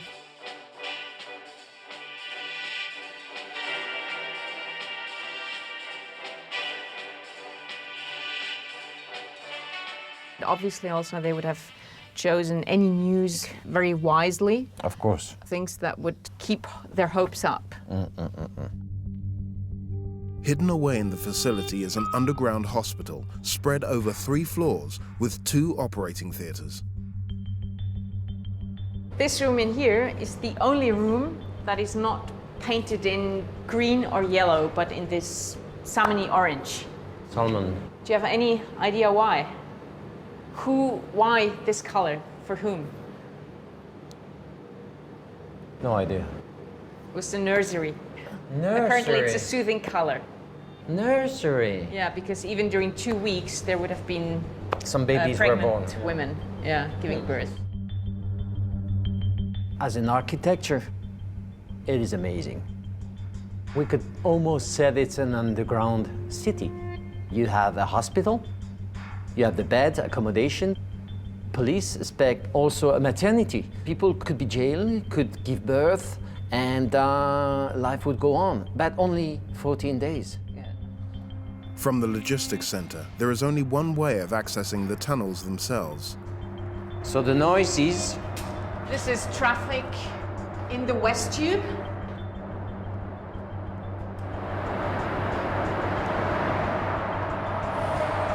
Behind this tunnel is the other tunnel, and Yes. the emergency exit links the 2 tunnels. Yes. The A2 motorway that runs through the tunnels carries 55,000 vehicles a day. The concrete blast doors at both ends, they're 1.5 meter thick and 350 tons each, and apparently able to withstand the blast of a 1 megaton nuclear bomb as close as 1 kilometer away.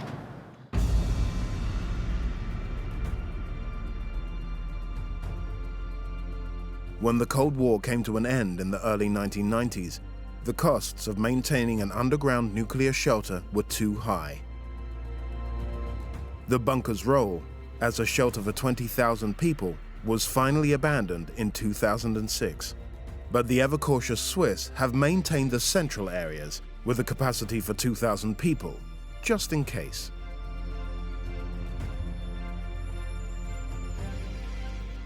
It's part of the zeitgeist of the era. These buildings just demonstrate how massive the threat perception must have been in the 60s.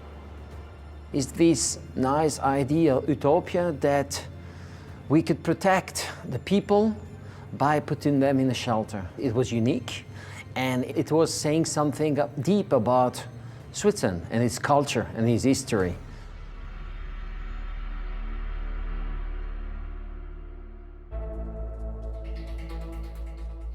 The Swiss are not building mega bunkers anymore, but since the 1960s, their focus has been on providing mini bunkers for all citizens that are considered to be like any other room in your house. There are now more than 300,000 of them under residential development and public buildings like hospitals. Didier has come to Andelfingen, north of Zurich, to see one of these shared residential shelters. Growing up in Switzerland, in every building, we have these personal shelters. he's meeting an engineer who is tasked with building these private bunkers. Within the last 15 years, we built around 6,000 large bunkers, up to 500 people. We still also built the smaller shelters, around 30,000, I would say. We built this public shelter in 2006. You will see a lot of others similar to this one. 36 people can go inside of this shelter. And they're supposed to stay how long inside? For at least 14 days with the necessary food and water. 14 days? Yeah. The room is just 6 by 10 meters, and entry is via a concrete blast door weighing 900 kilograms. That's basically the shelter, how it looks like. Dry toilet, no water inside, because this would be a weakness for the shelter itself. So it's not a lot of intimacy, yeah? Once you're inside, you're mixed with all your neighbors and family, friends, and you have to share this tiny space. Yeah, that's true. There is also a second exit. It's just for the worst case, if you cannot reopen the blast door. That's always built in every shelter. There is no other country where bunkers are so commonplace. Even if you are neutral to a war, you still need some protection. And it's still common to build these things, and it's, I would say, necessary, because you never know what happens. What you need is a place to rest, a place to breathe, and a place to survive. It's a survival kit. This is the Swiss concept in the modern age. It's part of the tradition. We have chocolate, we have banks, we have the Alps, and we have our bunkers. For more than 80 years, Switzerland has either built or adapted subterranean spaces to protect the safety of its population.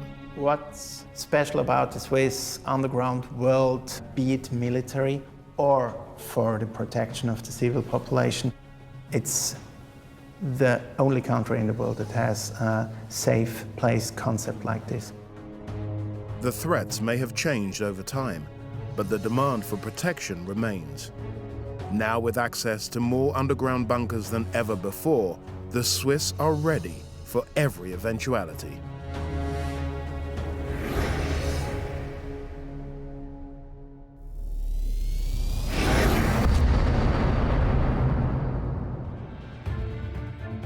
Liverpool, the historic and powerful trading port in the northwest of England.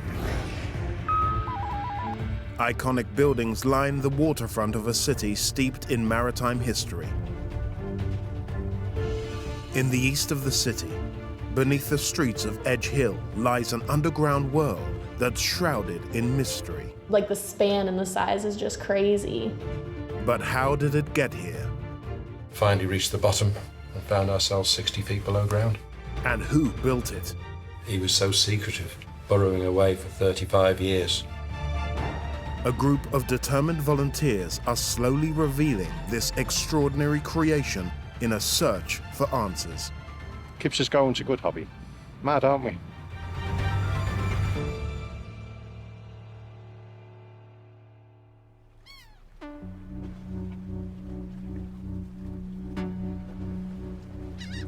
For 20 years, volunteer coordinator Chris Isles has been fascinated with the labyrinth of tunnels built by 19th century businessman Joseph Williamson. Well, I've always been interested in underground spaces, man-made especially, and I've always been aware of the local legend of Joseph Williamson and his tunnels at Edge Hill. Joseph Williamson was a tobacco merchant and landowner during the Georgian era. He moved to Liverpool in 1805. People called him the King of Edge Hill, or even the Mole of Edge Hill, and I remember being intrigued by it and wanting to know more. Joseph Williamson was in the tobacco industry. He married the boss's daughter, made a lot of money. He basically inherited the company and became a very rich man. David Bridson of the Heritage Centre has researched the full extent of Joseph Williamson's wealth. So he was able to retire at the age of 49 with something like £400,000 in the bank. Now, we've seen various estimates of how much that would be worth today, but anything from 25 up to 50 million pounds. And he then spent the rest of his life paying men using that money to build these tunnels and build the houses on top. In 1805, Joseph Williamson bought up an area of land that was uninhabitable because it was an abandoned quarry. The land around here had been quarried out for sandstone as Liverpool grew and expanded. We'll never know what gave Williamson the idea, but he hit upon this seemingly crazy idea of roofing them over. In effect, Williamson reclaimed abandoned land. He had pillars and tunnels built into the quarry, lined them with bricks, and built streets and houses over the top. But no map was ever left to show what was now sealed underground. So we have these beautiful brick and sandstone vaults, all sorts of sizes from a few inches across up to this one at 25 feet, all purely to reclaim the quarry workings and create usable land in the Edge Hill area. Nothing remains of the properties Williamson built apart from the facade of his great house. After he died in 1840, the caverns grew derelict and were filled in with earth and building waste. We knew of the existence of the chambers beneath the buildings that were above. In 1995, the tunnels were rediscovered by a group of amateurs, one of whom was Chris Isles. We dug down and we found this arch from above and smashed through there. There was screams of joy. We're in! We found it! We found it! It was the start of an amazing project. But the enthusiasts soon faced their biggest challenge. Williamson's long-lost tunnels had been filled in with a mixture of rubble and junk dumped by the Victorians, which needed clearing out. Glass bottles, jars, you name it, it's down here. It had been used as a Victorian tip. The enthusiasts had no idea how deep the tunnels were, and with no surviving map, no idea of how far they ran, it took them 10 long years to win permission from local authorities to excavate them. But Chris's colleague Tom Stapleton remembers clearly the day they started to dig. We had the first skip delivered on site on the 18th of November, I think it was, 2012. And we spent 4 solid years emptying this place out. Until we finally reached the bottom and found ourselves 60 feet below ground.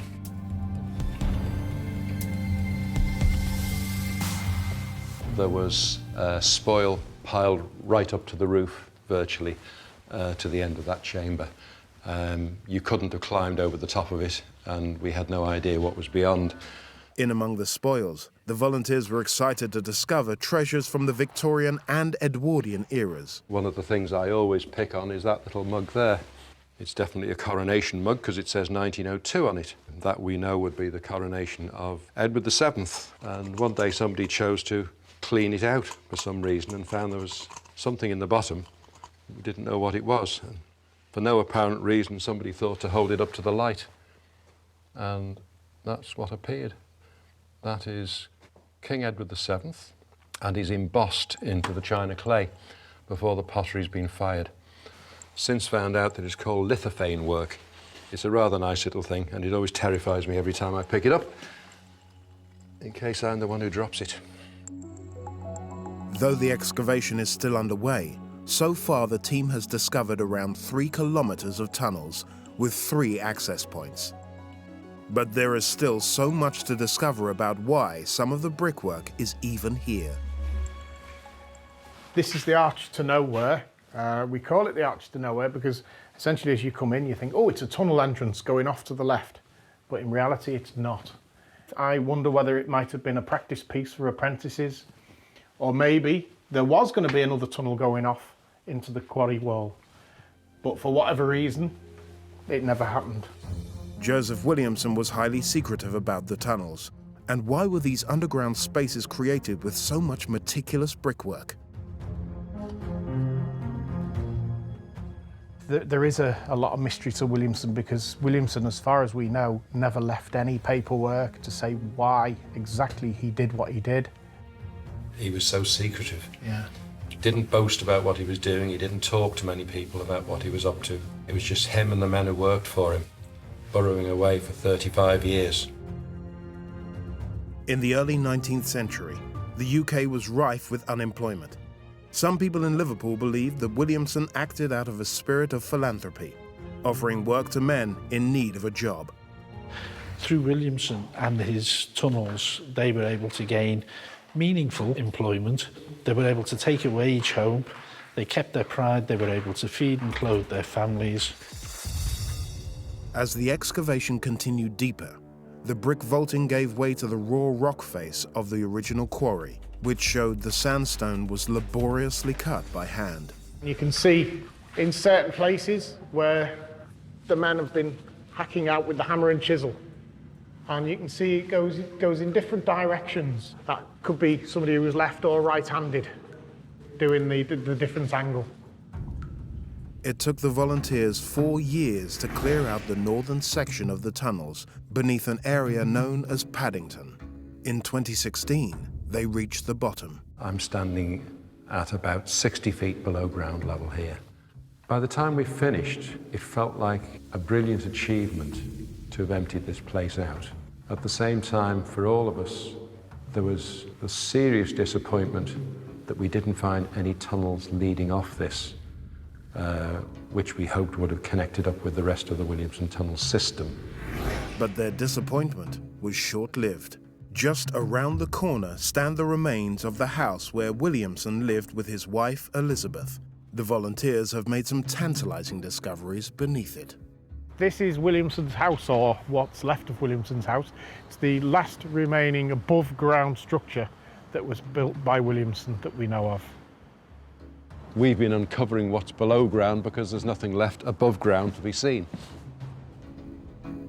Well, I think the thing that I found interesting was finding the 4 fireplaces complete with their ranges, and of course finding stone-carved skirting board as well, which shows that you are inside his house. Beneath the cellar, they discovered a great void. No one knows what it was used for, but the volunteers have given it a nickname. This is the banqueting hall. Williamson's had his men quarry out all the stone from this chamber. He's used the stone for building, and then he's vaulted over it with this lovely brick archway, and then he's built his own 3-story house right on top of it. Each week, around 20 volunteers work here across the site. One of them is a recent arrival to Liverpool, an American, Caitlin McGann. It started because I was like, oh, it's just archaeology I can go do, but now it's just like, this is my favorite place. These people are like family, so it's just kind of like coming to hang out every Sunday and Wednesday with all my friends, digging in tunnels. The first time I went down there, it was just dirt. There was just dirt everywhere, that's all it was, there was nothing else. And then each time I went down, it was just like, whoa, like the walls are starting to show up, and then we were like, we found the floor. And then we were like, there isn't a floor because now we have this new tunnel coming out. And so every time it's just like, the span and the size is just crazy. The newest area of the tunnels to be discovered was found behind a brick wall. Volunteers on their hands and knees with buckets and shovels are here today to remove more soil. We've just come along to try and uncover the mystery of why he did them, why he dug them, and where they go to. So it keeps us digging. Every weekend or every week I'm here, it's always something new to find. Because he's left no plans, there's no designs. This is the only part of his house that's still standing. And we're here most weeks, and it keeps us going. It's a good hobby. Mad, aren't we? Well, I think we're in the start of a much bigger tunnel. But at the moment, we're right up in the roof of it. If this is the big tunnel, there may be another 35 foot to go down here. Without the hard work of the volunteers, these tunnels and their intricate arches may have never been discovered. It's incredibly rewarding working on this. The tunnels are so unique. We just want to see as many of these tunnels as possible made accessible for the people of Liverpool and everybody from all over the world to come and view them. It's incredibly important to carry this on. Unearthing these phenomenal tunnels, the volunteers have opened the door to another world. Each week I come, we don't know what we're gonna find. We could find a new tunnel, We could find a new like bricked in area of a room with tons of finds in it. You just never know, so that's what's so exciting. There's a lot going on, a lot more to find. We sometimes joke that somewhere buried there is a big trunk full of all of Williamson's papers. But at the same time, it's the fact that we have so little information that's so intriguing. And I think for most of us, it's what drives us on to keep looking for answers. The enthusiasts working hard underground to discover the truth, and the citizens of Liverpool above them, may never really understand the enigma of Joseph Williamson and his tunnels.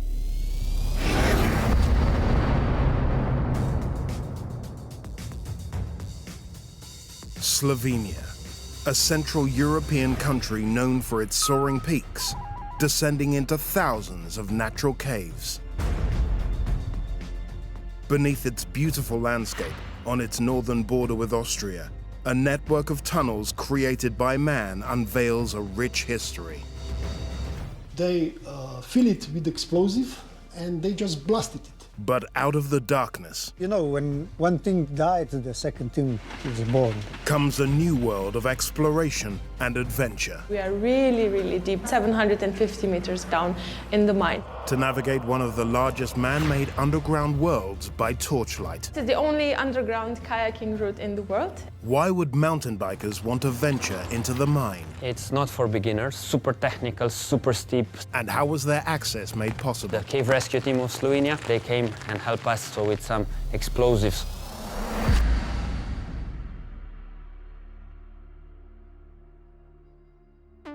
The tranquility of the Karavank mountain range is broken by the constant whir of spinning wheels. Mountain biking has become a high-octane sport in Slovenia, and it's also gone underground. Inside the Peca mountain lies a vast mining network, once used to extract precious metals. Now it's a breathtaking racetrack for adrenaline junkies like Anne.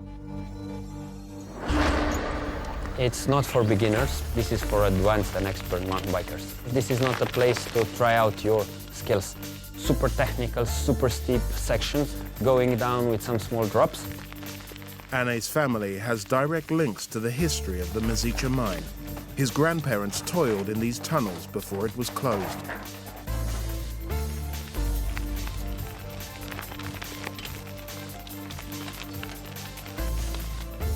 Now Anne has created the only extreme subterranean bike route in the world, the Black Hole Trail. It was all handmade, no machinery. We asked for help, the cave rescue team of Slovenia, and they came and helped us also with some explosives on some areas to actually build the whole trail. Opened in 2017, the Black Hole Trail was built in the abandoned tunnels of the Mezica lead and zinc mine. The track runs for a staggering 10 kilometers. When we started work, we actually knew nothing about working in the mine. So we always had the supervision and help of ex-miners, because without them we couldn't do anything like this. The 800-kilometer mine network was abandoned in the 1990s, but Anne dreamed of creating the most challenging bike trail ever to be made underground. This is all limestone. If there would be an earthquake here, we would be safer here in the mine than outside in the buildings. The trail attracts thousands of intrepid riders from all corners of the globe. On the trail you have different terrains, like you have sandy terrain, which is like quite slippery, like surfing on a mountain bike. Then you have a pure rock, which has really a lot of grip. All the time, when you're riding, you need to focus. Expect the unexpected at all times.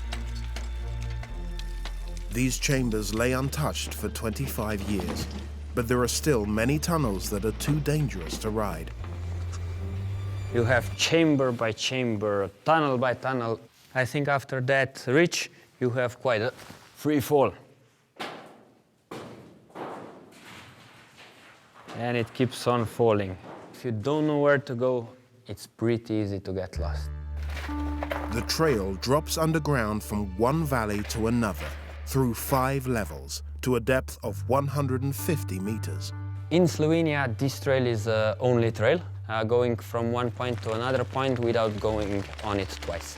More times I do it, more fun I have. All the other caves in the world were made by nature, but this cave was made by humans.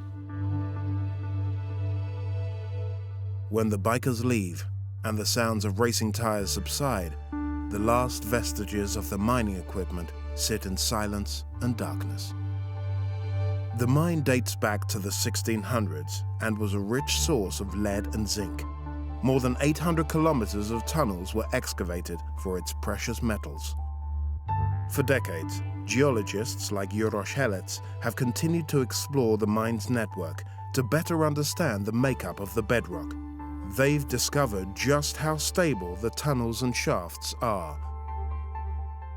The first time I visited this place was 35 years ago, and actually it was a field trip. The area is built out of very stable rocks, and that means that you can visit sometimes tunnels which were built 300-350 years ago. In over 3 centuries of mining, 19 million tons of lead and zinc ore were excavated from the tunnels. Digging was discontinued at the end of the 19th century.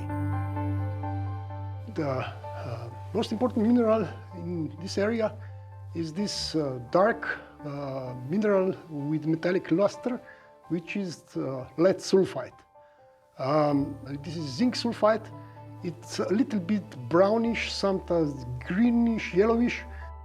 Lead and zinc and their derivatives appear in many everyday objects.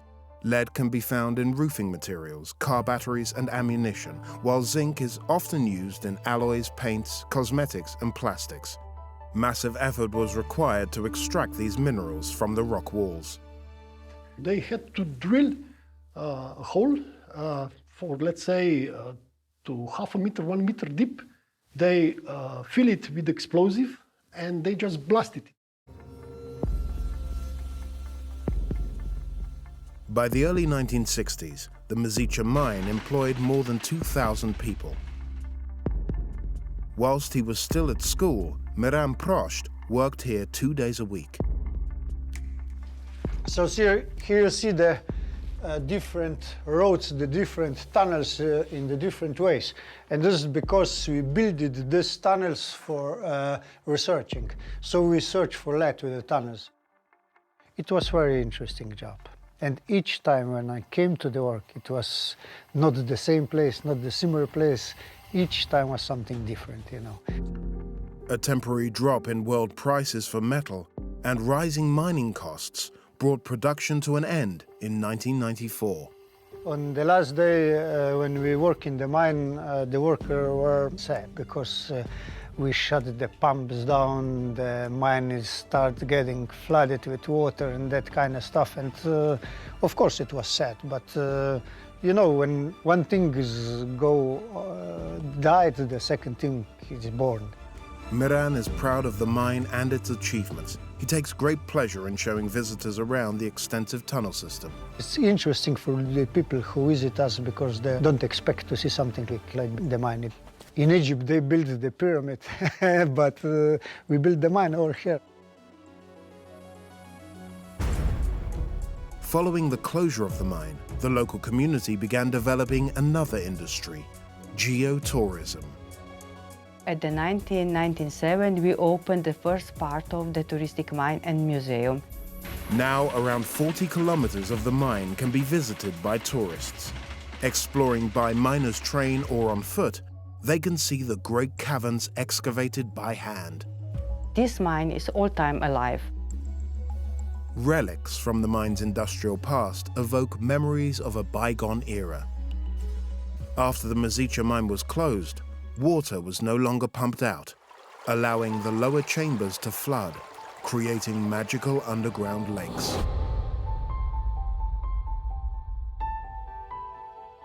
This is the only underground kayaking route in the world. For those who want to delve deeper, Lara Pico takes people on unique kayaking routes. It's pretty special to come here every day and just to see it because it's something really unique and not a lot of people get to experience that. Every time it's different, every day it's different. The water level is not the same every day, so you never know what to expect. In these caverns, where men once toiled, now a network of rivers flow, carrying 6 million cubic meters of fresh mountain water. The water is really clean, and I'm gonna prove it to you by drinking it. But cold. We are around 750 meters below the surface, so we are really, really deep down in the mine. You can see the railroads, because there used to be a train going through the tunnels. There are 3.5 kilometers of underground waterways for visitors to navigate. You can go explore it on your own. You can go through the low tunnels, through the big empty spaces, the galleries. And we also have a small rapid in here. And for the braver ones, you can also jump in. I never fall off. The water is too cold. So I am always very careful. Since 2013, over 250,000 tourists have visited the mine, and more than 20,000 have descended on their bicycles. So it's really interesting because along the way you can find a lot of different stuff. You can find minerals, you can find, of course, the ore. You can also find old signatures of the miners that used to work here. So the whole history of the mine, you can actually see it in here. Conditions that are in here are extreme, the cold, the water. I really admire the miners, what they did. Rich in history and precious metals, the Misicha mine has now become a paradise for extreme sports fans. This really is an exhilarating underground world.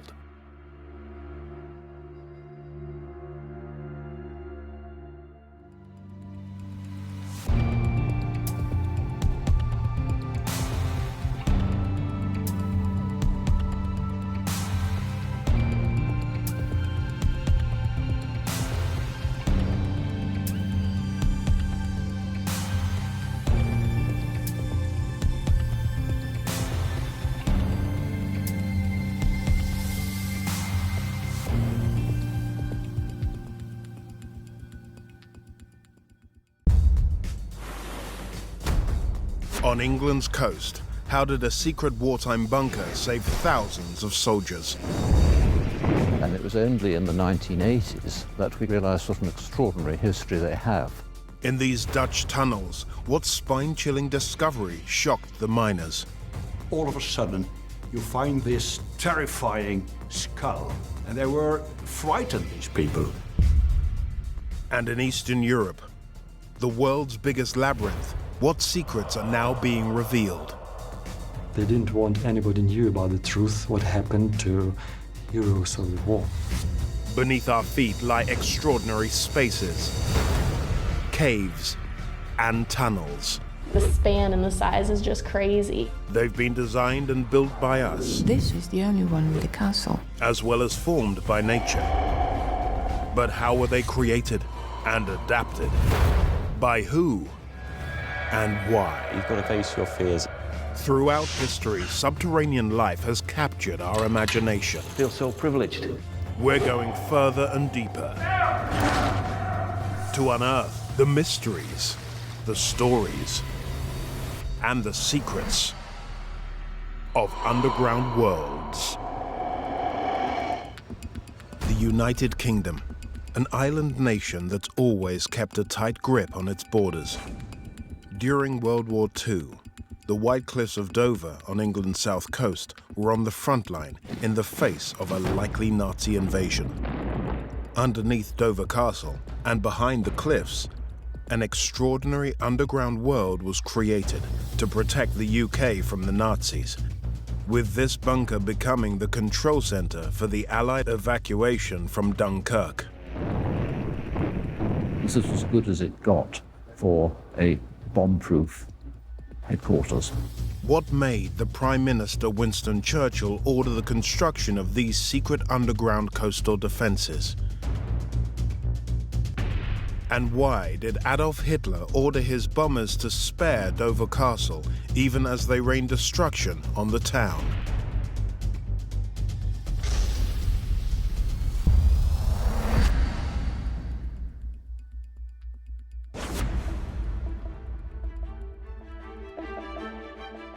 These chalk cliffs, 106 meters high, overlook the Strait of Dover in southeast England.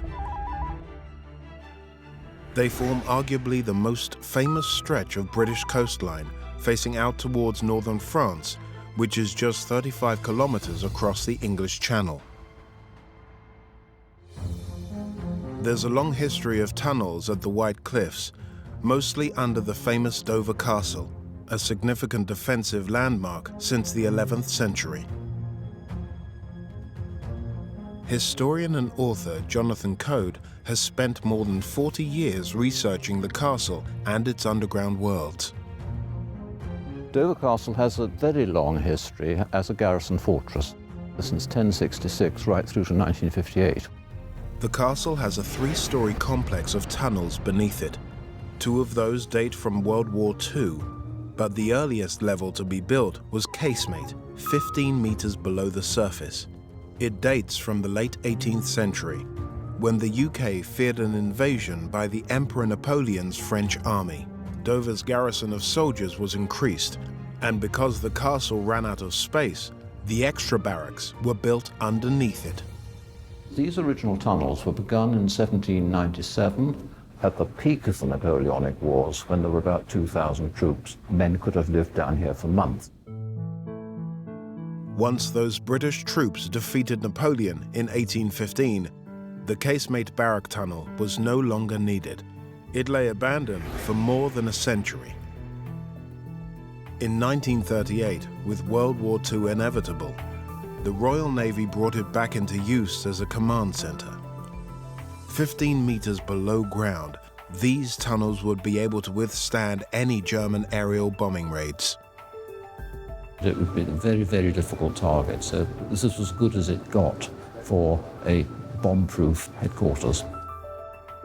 From 1940 to 1942, and with Britain in the grip of war, the Navy wanted to expand the base under Dover Castle to bolster the country's defenses along the south coast. They added 2 additional stories. First, Annex, and then 50 meters deep, Dumpy.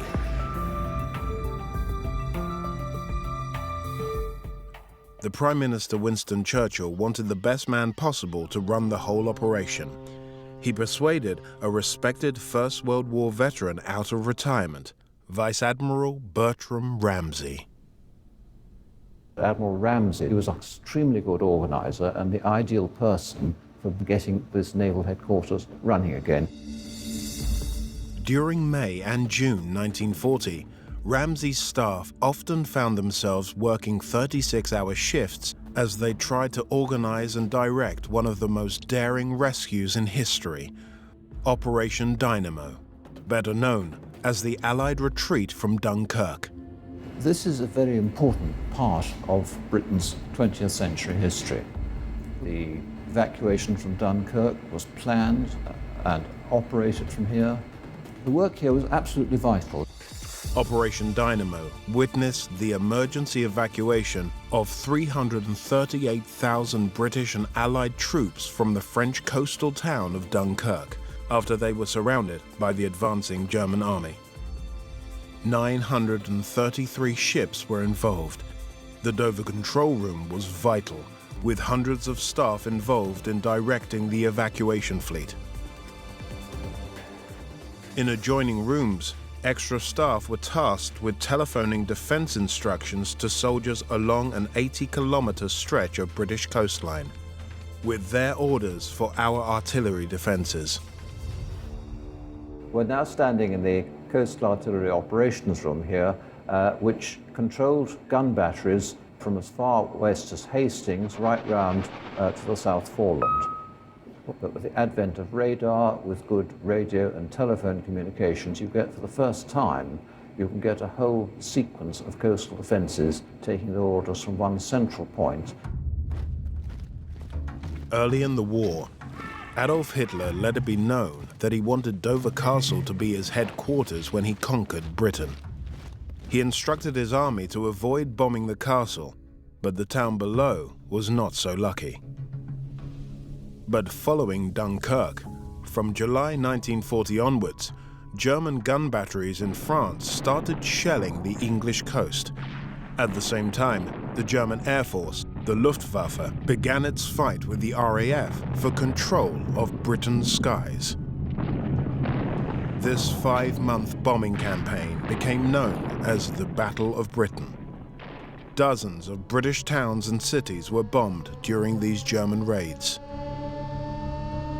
More than 200 civilians were killed in Dover and 10,000 buildings damaged.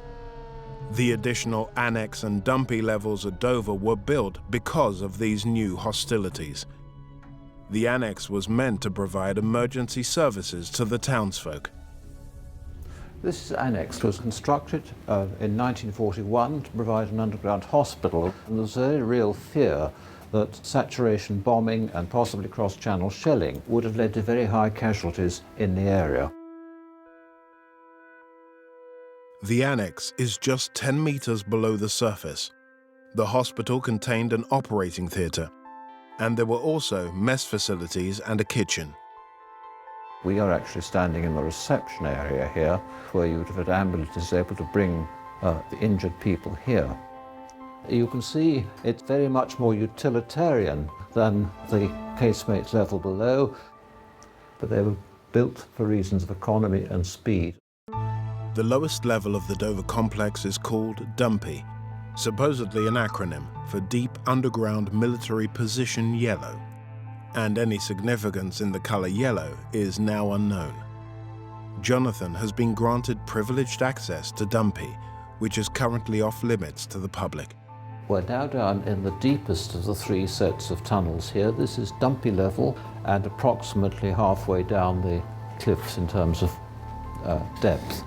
The intention of these combined operations headquarters was to have a forward command post from where the invasion of Europe would be controlled. In the event, Dumpy was hardly used during World War II because the D-Day Allied invasion of Europe in 1944 was directed from Portsmouth instead. I don't think these steps would meet any safety levels now in terms of landing stages to stop you tumbling too far.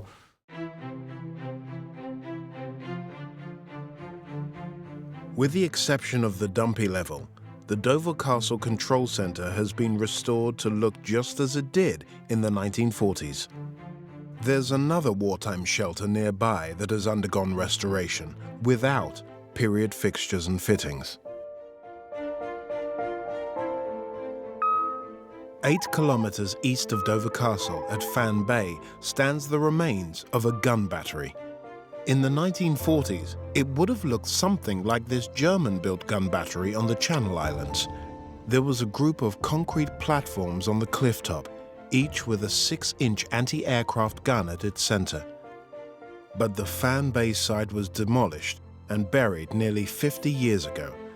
The underground shelter beneath it was dug out by enthusiasts in 2014. Gordon Wise is a volunteer guide here. He knows the story of why it was built. Churchill, on a visit here in July 1940, sees a small convoy of ships going through the Dover Strait, and he asked Admiral Ramsay if it was a British convoy, and the embarrassed answer is no, it's a German one. Churchill got very, very angry with that response. Up until 1940, German boats could sail close to the British coast, knowing that there were insufficient defences to attack them. Faced with such a major hole in the country's coastline defences, Churchill ordered the immediate construction of garrisons along the length of the south coast. The Fan Bay gun battery and shelter were built in just 100 days. Construction started in the November of 1940. Fan Bay went operational St Valentine's Day 1941.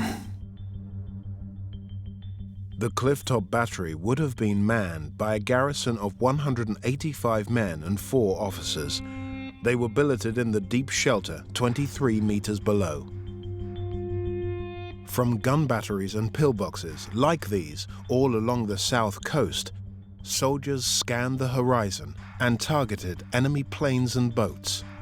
This ended the practice of German shipping coming right up to the British coastline. The gun battery itself, 3 6-inch guns, range about 14 miles. There were just 5 tunnels in the underground shelter.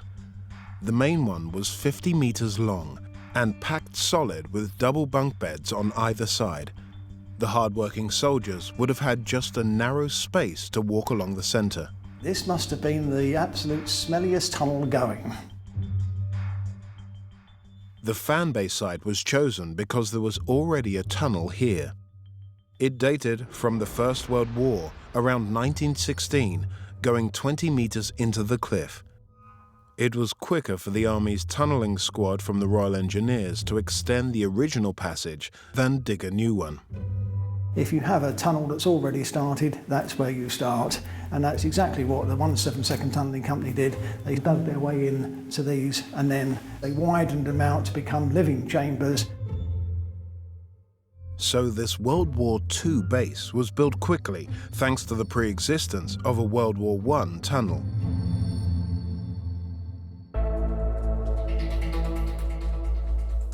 It was originally built into the cliff face as a shelter for the soldiers who manned these concrete sound mirror structures, which date from 1916. Photographer Joe Pettit Smith has been documenting these and other surviving acoustic mirrors along the south coast because his grandfather, Bob Smith, played a role in developing the technology. The 2 here at Dover are part of a series of 13 that are still intact and remain. When these were built originally, they were the absolute cutting edge of technology. These acoustic early warning systems predate the development of radar in the 1930s. Because they reflect and amplify distant sounds, the British Army used them to listen out for German bombers during World War I. So you can hear something far before you can see it on the horizon. How can you possibly try to get ground crews, in position to somehow defend? These structures were that. The reason that the sound mirrors and the fan bay tunnels survive in such good condition is that they were buried for nearly 50 years. In the 1970s, the British government scheme Operation Eyesore cleared away unwanted wartime buildings.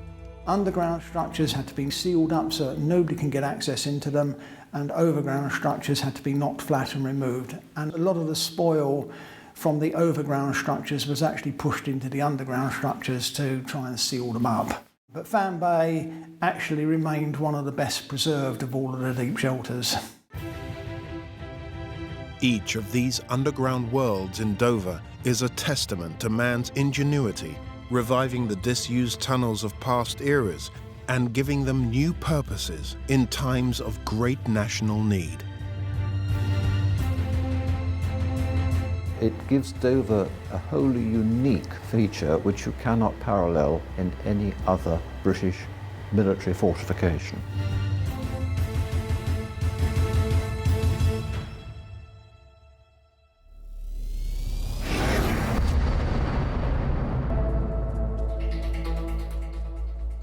The Netherlands, a North European country best known for its tulips and windmills. But few realize that it's also the location of an extraordinary underground world, the St. Petersberg Caves. These tunnels have preserved and protected the local citizens for centuries. They created, hold on, 20,000 tunnels. It's one of the biggest cave structures of Holland. What shocking discovery was found deep inside this labyrinth? All of a sudden, they find this terrifying skull. And how did the World War II Dutch resistance use these tunnels and a Rembrandt masterpiece to outwit the Nazis? Once in a while, they took out the Rembrandt, picked out the radio and sent messages to England.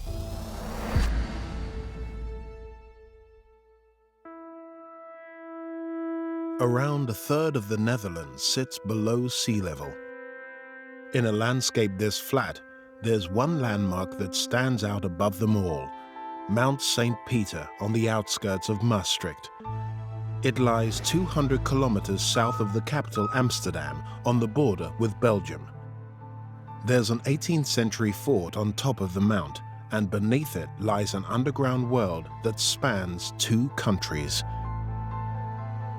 Chantal Berger has been guiding visitors around it for 2 years. There's something hidden underground. Under our feet, on 30 meters deep actually, hidden is one of the most biggest cave structures of Holland. The St. Petersberg Cave system runs to a length of 250 kilometers. It's made up of 2 smaller networks which sit either side of the national border. The South or Sonnenberg Caves are in Belgium, while the Noord or North system is in the Netherlands under Maastricht and the fort. Chantal leads the way into the northern system. This tunnel is used by everyone. It's the only entrance and exit that's still available. The local bedrock is limestone, 2 million years old. These tunnels were first dug in the 13th century to mine it. The smart local citizens had realized there was money to be made by selling the ground beneath their feet. And they needed building materials to build all those houses. The law was like if you owned soil on top of the mountain, you also owned everything underneath the mountain. So those farmers were as clever and came down under here and started using chisels and saw to take out blocks out of all these limestone walls. And doing so, they created, hold on, 20,000 tunnels by taking out 1 block each a day.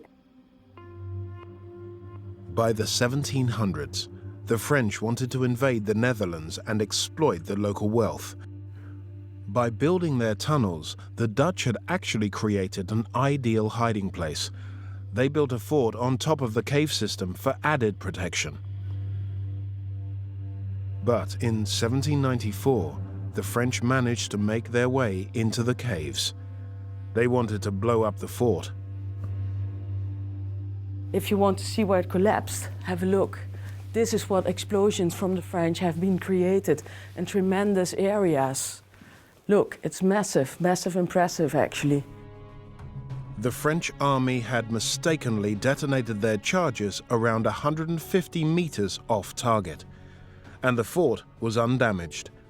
But they quickly learned that underground explosions can have deadly consequences.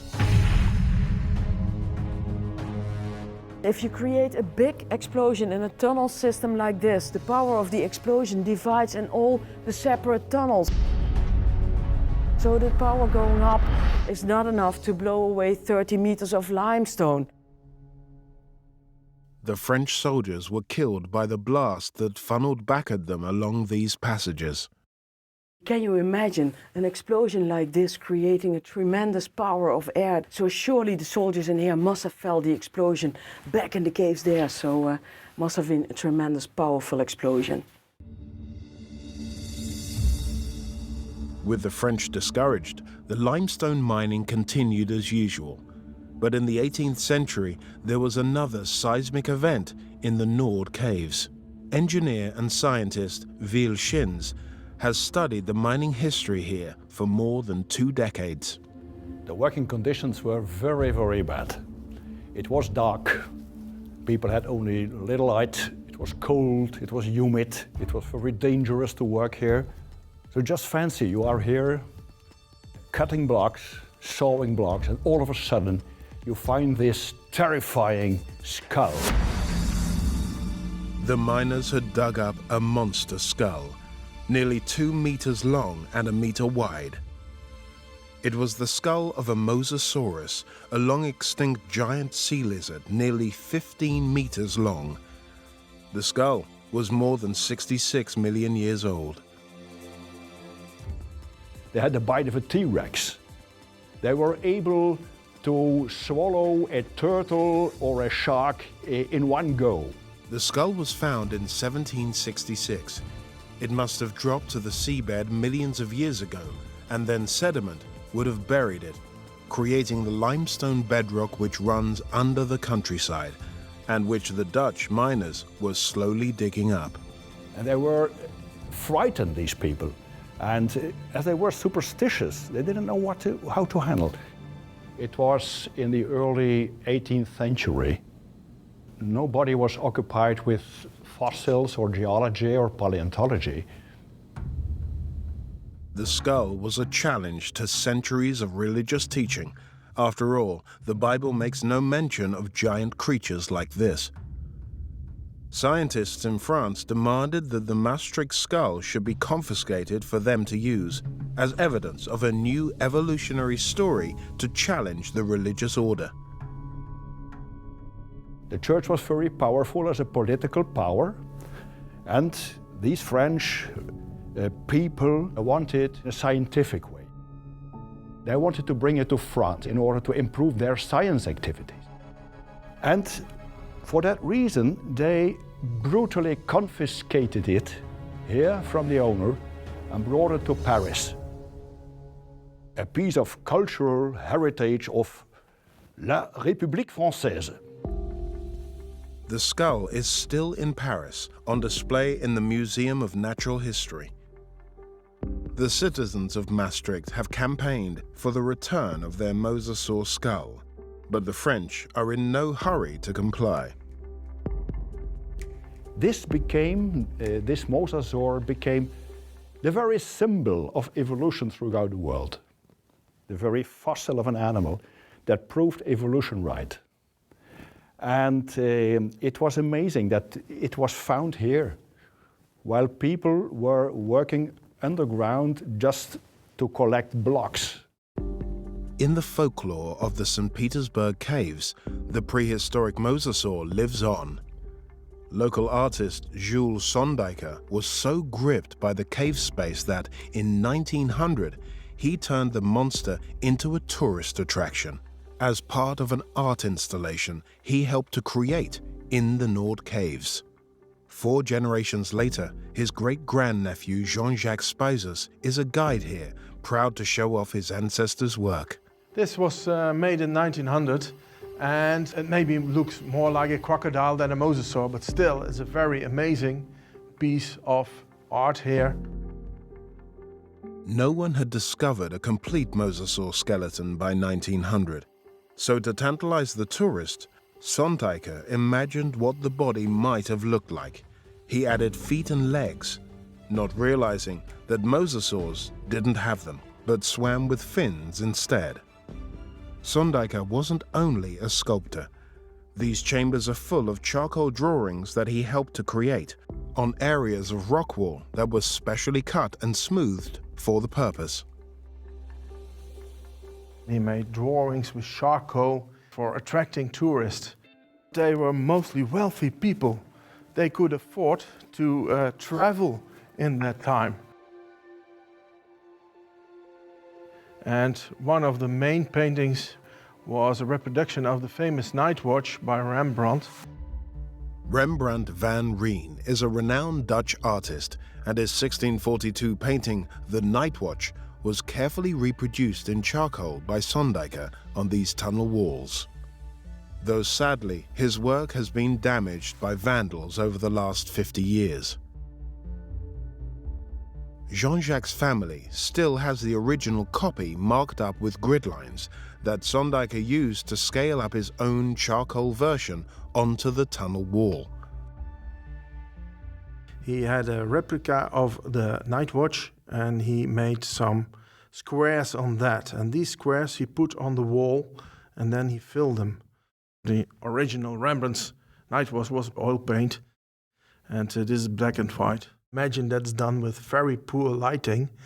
It's really amazing. It's such a big painting, and it's very accurate done. Despite the damage caused by vandals, Sondijker's work will soon be restored. There is another fascinating link between these tunnels and Rembrandt. During the 1940s, the original Night Watch painting was among several hundred Dutch masterpieces that were hidden in the tunnels to keep them safe from the invading Nazis. It was simply hang on those iron things, simply hang without any system. They would layer as many as possible. Rembrandt, the most famous painter, the Night Watch, has one big disadvantage: its size. Nearly 4 meters tall and 5 meters wide, the framed Night Watch masterpiece would not fit through the doors of the vault, so a radical solution was needed. They took it out of its frame. They rolled it like a simple old carpet, and they used this niche to hide the most precious painting in the world, with an assurance worth at those days from 1 million guildens. And that's the way how they rescued our precious Rembrandt. Hitler's army invaded and occupied most of Europe during 1940, and Maastricht was the first Dutch city to be captured in May that year. The Germans were aware of the art treasure trove, but the story goes that they were content to leave the paintings in storage. They would be safe from any Allied bombardment, and the Germans could always move the pictures to Berlin at a later date. The Dutch took advantage of the Germans' complacency by hiding other items in the vault that were vital in the war effort against the Nazis. So can you imagine that behind the carpet Rembrandt, something else was hidden, a radio transmitter. So once in a while they took out the carpet Rembrandt, picked out the radio and plugged it into the electricity that was installed here. And so they were able to send messages to England, to the Allied forces, whether it was good weather enough to fly, to be able to fly. Having been the first Dutch city to be captured in World War II, Maastricht went on to be the first to be liberated. The US Army arrived in September 1944. The St. Petersberg Caves have gone on to be a leading attraction, drawing thousands of tourists every year.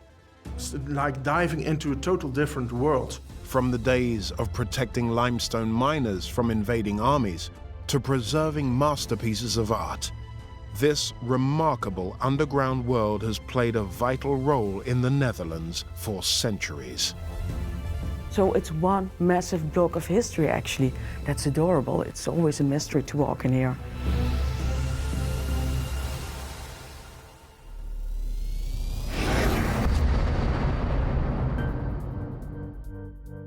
Ukraine, the second largest country in Europe after Russia.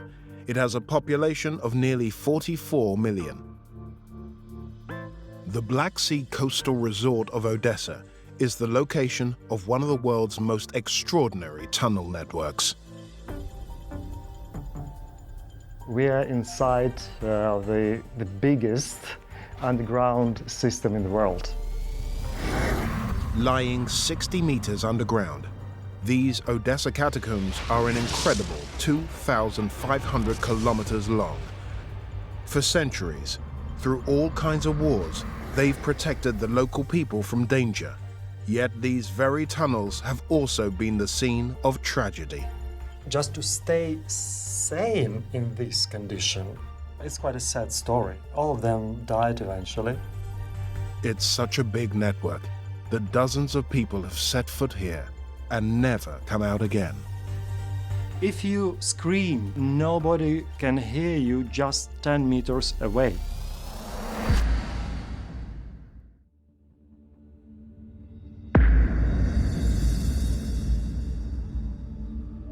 On the Ukraine's south coast, as it reaches the Black Sea, the port and coastal resort of Odessa is famous for two architectural wonders: the Potemkin Steps, a flight of stairs that leads visitors from the Black Sea up to the city, and the mighty catacombs. Locals say it's the largest tunnel network in the world. Dr. Pavel Zagnaboroda, an army combat doctor, has been studying the catacombs for 10 years. He knows of more than 1,000 entrances all over the city, but only one is open to the public. Catacombs in Rome is approximately 150 kilometers long. In Paris, like 400 or 500 kilometers long, and here is 2,500 kilometers long. So there is nothing else anywhere in the world like Odessa catacombs. The Odessa catacombs started life in the late 18th century as a limestone quarry. The bedrock here is 5 million years old. This limestone, it has proper name. It's called coquina. Coquina is a strong building material, and when Odessa was founded in 1794, the citizens started mining it to build their homes. Little did they realize that they would end up creating a vast network that would play a major role in the future of their city. So we even have a kind of saying that Odessa was built from underground. Historic mining equipment has been placed on display in the center of the labyrinth.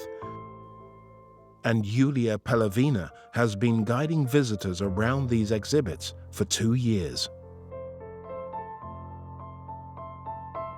These are the tools which were found in the mines and which were used by miners in order to cut all these tunnels and to get construction material for building Odessa. The set of saws was ordered from Great Britain because mining there was much more advanced. In back-breaking conditions, the miners would chisel along the limestone seams to force out large blocks or monoliths of rock, which would then be sawn up. The process was very, very hard and very time-consuming. Keep in mind that in one shift, which could be about 10 or 12 hours, a group of 6 miners, 6 really strong men, could only make a corridor 1.5 meters long. By the 1870s, Odessa had grown to a population of nearly 165,000 people. Demand was high for the limestone as the city kept growing. But after the Russian Revolution in 1917, mining was stopped. New industries like metalworking and machine building took priority in the new Soviet Union. But the catacombs found new uses. When the big mining had stopped, people started using the catacombs for all sorts of purposes. So then all sorts of criminals have been hiding here, like smugglers and thieves and pickpockets. They were hiding here from the police. They hid here their belongings, their stuff, guns, money. The tunnels beneath Odessa were to play their most vital role for locals during World War II. In 1941, Nazi Germany decided to invade the Soviet Union. Hitler's plan was codenamed Operation Barbarossa. Odessa was a key target and fell to German and Romanian forces in October 1941 after a 4-month siege. 82,000 citizens of Odessa were killed and another 78,000 taken prisoner as slave labor for Germany. But a local resistance movement called the Partisans attacked the Axis invaders wherever possible. One group of partisans, during the Second World War, they stayed in this part of catacombs. There were around 45 such resistance groups, totaling 6,000 fighters. Their graffiti lines the tunnels, and their posters are on display calling for their property to be reclaimed from the fascist invaders. The Axis soldiers sealed hundreds of tunnel exits, hoping to kill the partisans. Pavel knows the story of one group of 13 men who were trapped. They couldn't go out, all the exits were blocked. So just to stay sane in this condition, it is a very big deal. It's quite a sad story. All of them died eventually. The story goes that months of living and surviving underground drove the partisans mad, causing them all to kill each other. Only one survived, Alexander Glushenko.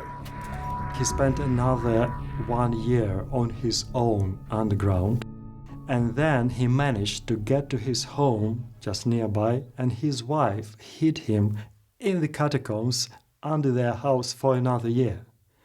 So he spent more than 3 years underground. So this guy who stayed here for 3 years and remained sane, he's really a hero to me. Apparently, Glushenko's survival was inconvenient. After the war, the Soviets wanted to suppress information about the partisans. Instead of rewarding him, they silenced him. Unfortunately to him, when the Soviet army freed the city, in a couple of days they just shot him dead. They didn't want anybody knew about the truth, what happened to heroes of the war.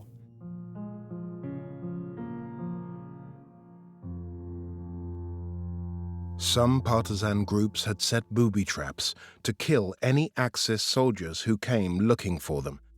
These bomb traps needed removing after the war to make the catacombs safe. This was a time of the liberation of our city from the occupational Romanian and German forces during the Second World War. And military engineers, they had to kind of clear up the place. And when they finished checking, they had to leave these sort of messages for the rest of the people that this place is safe. So it says, checked, no mines. So it's a safe place now. You can see here the date. Since the 14th of April of 1944. After World War II, the Cold War era lasted from the 1950s to the late 1980s.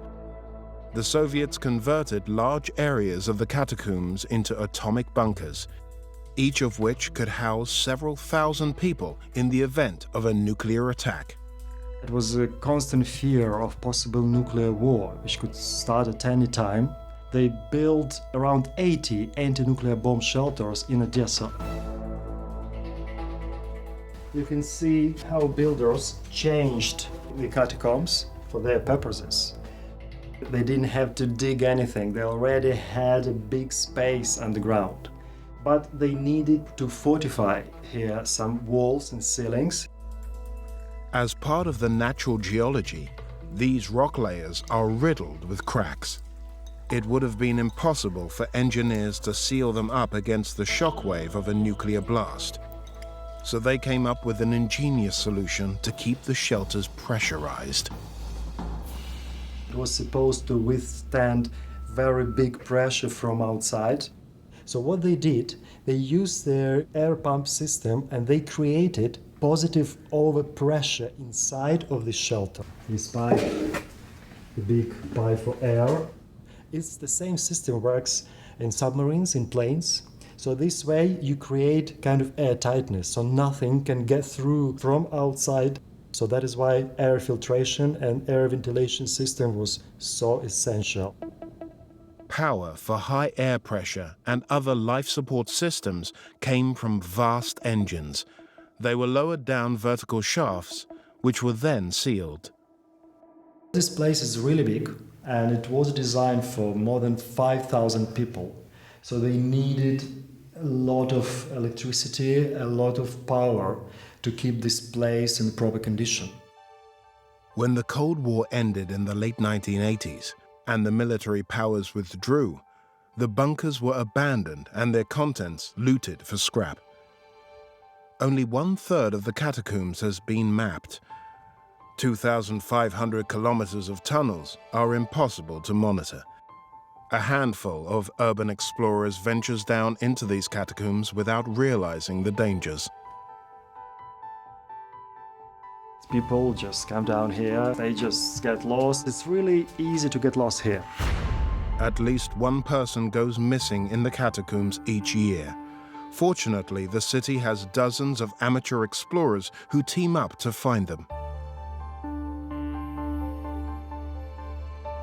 It's very difficult for rescue teams to find those lost ones because this rock has a very interesting quality. It can absorb all the noises. So if you scream, if you shout, whatever you can do here, nobody can hear you just 10 meters away. Despite the dangers, the local people think these tunnels have special qualities. For instance, at the Shustov cognac factory, which sits above ground, they opened a museum in the catacombs in 2013 to commemorate 150 years of maturing their prize cognac down there. There is no other place in Odessa like this, because they use the underground spaces to store their cognacs. The Shustov cognac was always placed in the catacombs because the people believed the Kokina limestone imbued it with a mystical quality. The process of maturation takes place underground. The cognac itself, it acquires the energy of our Odessa limestone. Bottle is, this cognac is 128 years old. It's the oldest cognac in the territory of Ukraine. One of the cognacs is named after the catacombs, and museum visitors drink in the ambience at this popular underground venue. They organize parties here, they have concerts, they have an art gallery, they have underground cinema, so unique place.